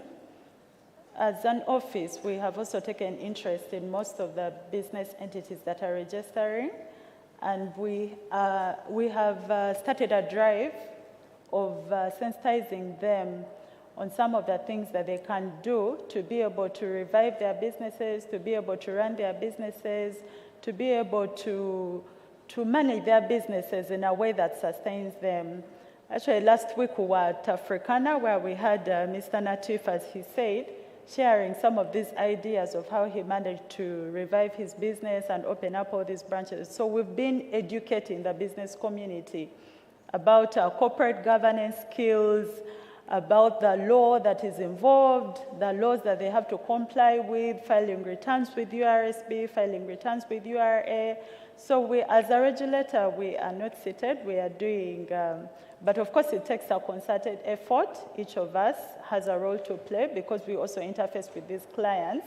So when we call out, when we make a call to the business community to come for trainings, you can nudge your clients to be able to attend them and to benefit from these trainings. We hope to have another training for the business community soon to discuss some of these issues that have been raised. I hope that answers your question. And then also, in the course of the discussion, I had Silva talk about companies' asset stripping. I would like to inform members here that the official receiver has powers to prosecute. If we find out that you have been asset stripping a company, yet you know that it's on the verge of insolvency, or you asset strip it and then file for winding up of the company, and we investigate and we find that you did it fraudulently, we will prosecute you and you will go to prison. So please, do not advise your clients to asset strip the companies, yes. And then the other issue about training and equipping, it was raised by Mr. Nerima before he left. As Alan shared in the morning, the law has been amended to professionalize insolvency practice. One of the things that we intend to do is to partner with the education institutions, universities, to tailor courses that are focusing insolvency practice, to be able to equip insolvency practitioners, accountants, chartered secretaries, and we also intend to provide some of those courses at our office. We have a very big training area where we are going to be training insolvency practitioners to be able to appreciate some of these modalities, some of these skills that they need to support their clients in insolvency practice. Okay, thanks. Thank you, Rachel. I had seen some notable, yeah, there is a question by Mr. Mustafa Ntale, right at the back. I had seen Mr. Kasozi, Mr. Nyakiru, I think, yeah, they've left. But I've had one, also Andrew Kamtera left. But they left me with two issues. I think the first was around the 3-month period for the provision administration. Usually clients come to us when it's too late. They're almost on the deathbed. And it's been thought that those 3 months may not be sufficient time to do a lot of magic to rescue a company that's been insolvent in a while. And then I think the other domestic issue, which maybe law society can take up on, is the liability on insolvency practitioners, because our appellate process takes very long. Sometimes the Supreme Court issues a decision 10 years later for work you did as an insolvency practitioner, even when you're still an associate in a law firm. And those decisions tend to cause very many ripple effects within the market. I think in the last 2 years alone, I can think of 3 or 4. You find your professional indemnity has expired, you've since left the firm, but you're being hounded on some work that you did a few years back. So I don't know, maybe as ULS, we'll have to come up with some risk mitigation measures to make sure that we are not exposing our practices to the delays and vagaries of an indeterminate appellate procedure that we do not control, really. Mr. Antale, your chance. Thank you very much, Silva. Good evening, ladies and gentlemen. Definitely mine is not a question. It is, I think, a supplement. I picked interest in what Waiswa mentioned specifically on receivership and the practice elsewhere. I know I've just recently amended our laws, but I think that's an area which we must look at again. Specifically, if you have to look at the purpose of an insolvency process, we generally define insolvency processes as collective. It's a collective process which must essentially benefit all the creditors. When you look at a receivership, it is actually a unilateral action on the side of a secured creditor. So there is debate as to whether a receivership, appointment of a receiver, actually meets the standard criteria for defining an insolvency process, and therefore whether such a process is an insolvency process. Probably that is something which we should analyze further and possibly consider whether it should be, we should still have it as an insolvency process within our regime. I also asked a question on, I think Weiss also mentioned about the issue of consent of a secured creditor in respect of administration. During lunch break, I discussed almost a related matter with my colleague Alan. If a company has appointed a receiver, rather a secured creditor has appointed a receiver, does it stop a company from appointing an administrator, technically speaking? My answer is no, because a receivership only affects the assets which are the subject of security, and administration is quite broad. I think it may offer a solution to what Absalam raised on the issue of consent to the appointment of an administrator, that consent which is required from a secured credit. Then finally, the interesting debate on whether company receivership can be sued or it can sue. I think the courts have been clear on that, especially if it is a financial institution. I think it's really a matter of which is specifically covered by statute as far as the ability of the receiver in respect of financial institution is concerned, as far as his ability to commence proceedings during that process. Of course, the unanswered question is whether that the receiver can be sued, I think, which should have a fair, obvious answer, that he may not have the protection under the law. So on that one, you threw it at us for discussion, but I think the Supreme Court has been fairly clear on that. that such a receiver, for a financial institution specifically, because the right is not given by statute, he may not purport to exercise that right. It remains a matter of discussion as to whether, if it's not a financial institution, if it's an ordinary receivership, whether such an entity has powers to sue, or it can be sued. I think that one, we can leave it for further discussion. But as far as financial institutions are concerned, I think the courts have been clear on that. Whether we agree or not, I think that's also another discussion for another day. Thank you. All right, so we'll take one online question and then we'll have closing remarks from our colleagues. We thank the online panel for being tolerant and patient with us. Okay, the only question I have is, what could be some of the discussions in the creditors' meeting called by the receiver? Is there any documentation the creditor can carry along for them? It's from Angela Nabaka. Yeah, I'll give that to Abdul Salam. I think you're itching to answer that. Okay. From the way you said some of the documents from a meeting by the receiver, I believe the person asking meant in a meeting for administration. Because in a receivership, it will be the appointing creditor that will be interacting with the person they have appointed. And that's why I think we need to draw that line for everybody, the difference between receivership and administration, but also the difference between receivership, traditional as it is, and administrative receivership, which are slightly different. Just for information, administrative receivership is a form of receivership that allows the person appointed to run the business for purposes of facilitating collection of money by the appointing person.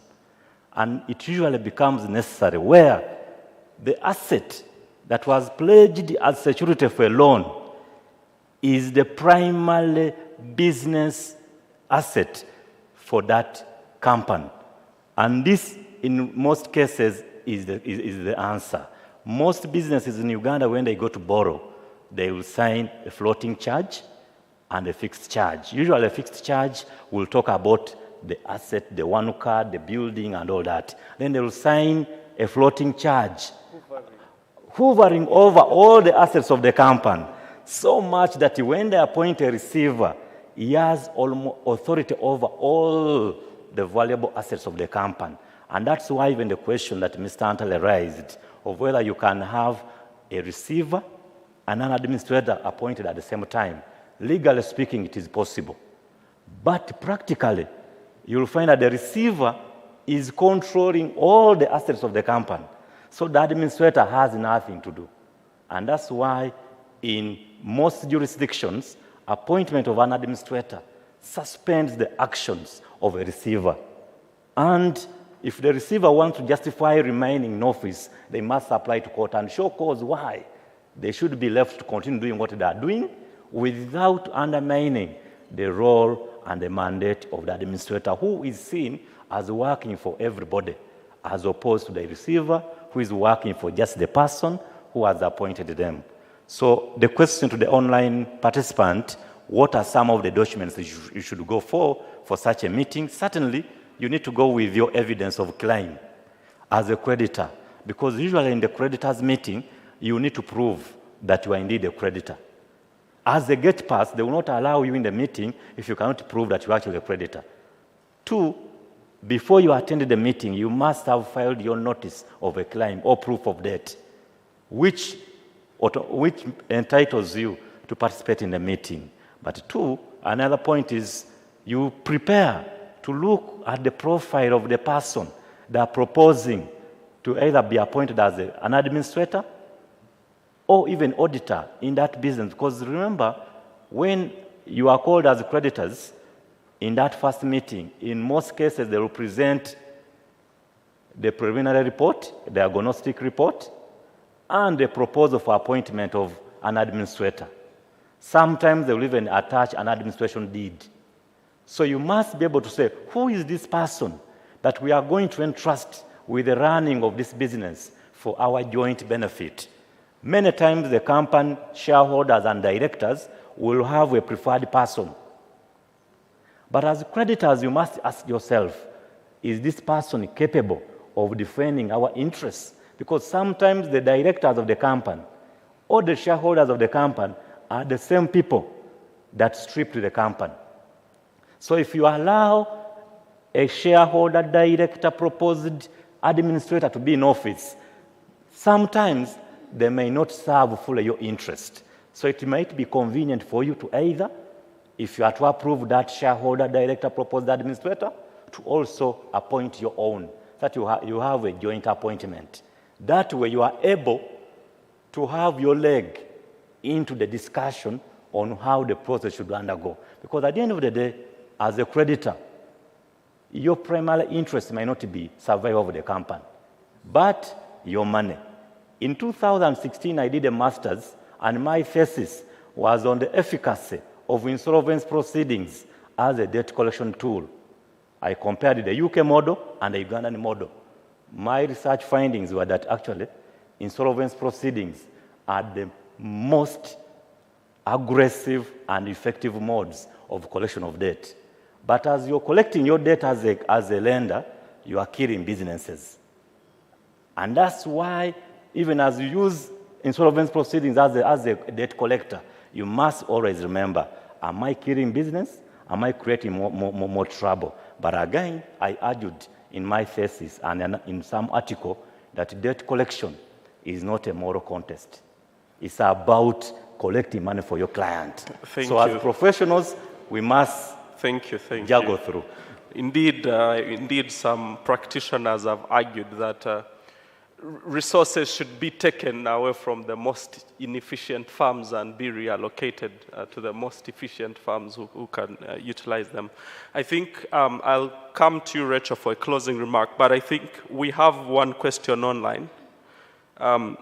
Yes, Jabran, who's asking about bank failures and SBV and all this happening. I think I'll take this on in 1 minute. I think the assessment we've done at Otis is that these seem to be very complex products. It's over-the-counter derivatives, swaps, options, and futures with very minimal exposure to the Ugandan economy. We also analyzed and found that the banks here tend to be subsidiaries of bigger groups. So most likely that exposure will sit at group level and not necessarily with the Ugandan entity. So we do not anticipate that there will be massive ripple effects around here beyond what can be contained. So no need for alarm there. I think we have quite a robust local banking framework. Rachel, closing remarks from you. Been quiet, it's been a while. Okay. Thank you, Silva. I would like to commend everyone who came for this training. It's nice to know that we are still interested in learning more about insolvency. And as an office, we are open. Let the discussions not stop here. You can continually engage us about the law, about the practice, and we'll advise you here and there. Where the law is not clear, we'll elaborate. Please continue reaching out to us. We are committed to seeing insolvency practice resilient and going places in Uganda. And also, I would like to add that Mr. Abdu is one of the contributors to our insolvency journal that has been launched today. Keep those articles coming. We are making a call, an official call. Continue giving us more articles. We intend to launch another journal next year. So the earlier we receive the articles, the better. Yes. Have a good evening. Okay, thanks a lot. I think the beauty of the law is when it's not clear, because if it's clear and well settled, then we are irrelevant. So I thank you all. You've been great. My panelists, you've been amazing. I look forward to seeing you again in the near future. Bye.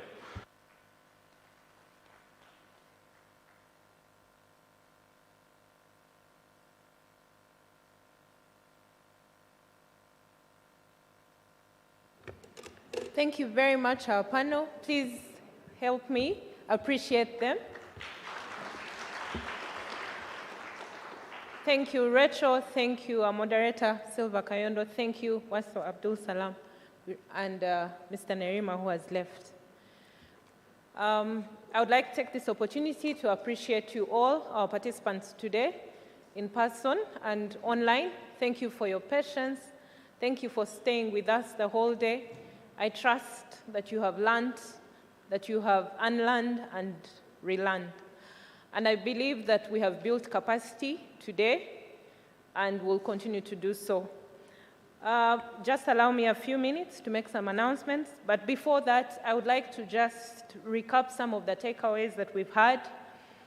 I believe from this conference, we've learned that the awareness has been created, and insolvency is the new way to go, and it's important that we build capacity as practitioners, as auditors, as chartered secretaries, and as lawyers, so that we can advise our clients appropriately. Businesses globally are struggling, and it is important that we occupy this space of rendering advisory in insolvency practice. So I would like to request each one of us to go back with a challenge of equipping ourselves and building capacity in this regard. I also, as we heard from our different speakers, now we know that we no longer have stigma, and so it begins with us, that we spread this gospel as far as we can to improve our practice. But I've also, and my colleagues from ERSB can tell you, we do receive a lot of calls and complaints, especially from legal practitioners who say that by digitizing, we are taking away their work. I have good news for you. Now you have what to do. Please go and equip yourselves in insolvency, and instead of certifying companies and incorporating companies and the other things we were doing before, we can now take up this space. Because digitization is here, it's with us, and it's not going anywhere. So I have good news for you. Now you have something else, some other space to occupy, and it's lucrative, as you've heard from Natif and the rest of the presenters. Maybe the other thing is that the practice, of course, takes a lot of values: integrity, honesty, and transparency, and also being agile, because the insolvency practice requires that it's expedient so that your businesses can survive. Most of the companies, by the time they come to us, most of the clients, they're on their deathbed, they're in ICU, and so you don't have much time. So it's imperative that the process is expedited, but also done in a meticulous manner. With that recap, I would like to now make just a few announcements before I invite the Registrar General to give us her closing remarks. Administratively, we have a cup of tea for you. Would like to share a cup of coffee with you to say thank you, and also to just get an extra minute to interact. Please give us a few minutes as jam clears and have a cup of tea with us. And we'll also have some transport refund, just to say thank you and to appreciate you, as we always do. I would like to thank everyone, the panelists, the different speakers that we've had. I'd like to appreciate Team URSB. I would like to appreciate the hotel and the service providers that we've had. And I would like to thank everyone else that's taken part in this conference. And of course, for the opportunity to guide you through today's program. May I now take the honor and privilege to invite our Registrar General, our team leader, to come and give us her closing remarks.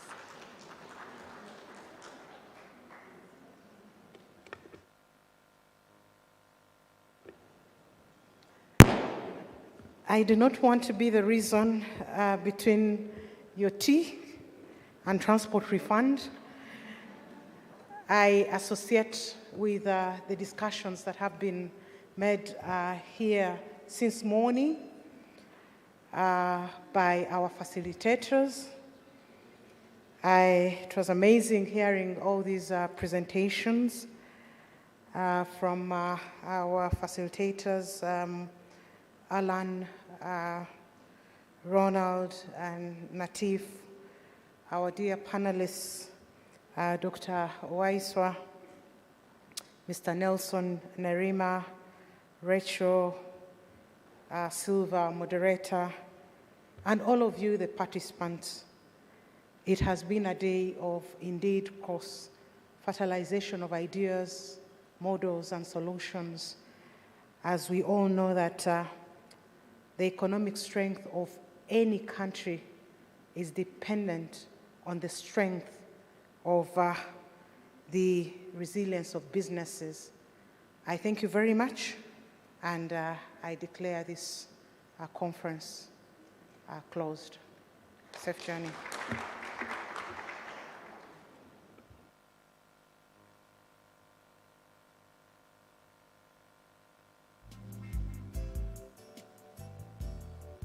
Thank you very much. We can now proceed to our tea and the rest of the benefits. For those who are asking about CLE, we'll get the points. We applied for them. And then the CPD, you'll get 6.3 points, I believe, for the accountants. Yes. The lawyers, you will get the points once the accreditation is done. But we applied. Thank you and have a good evening.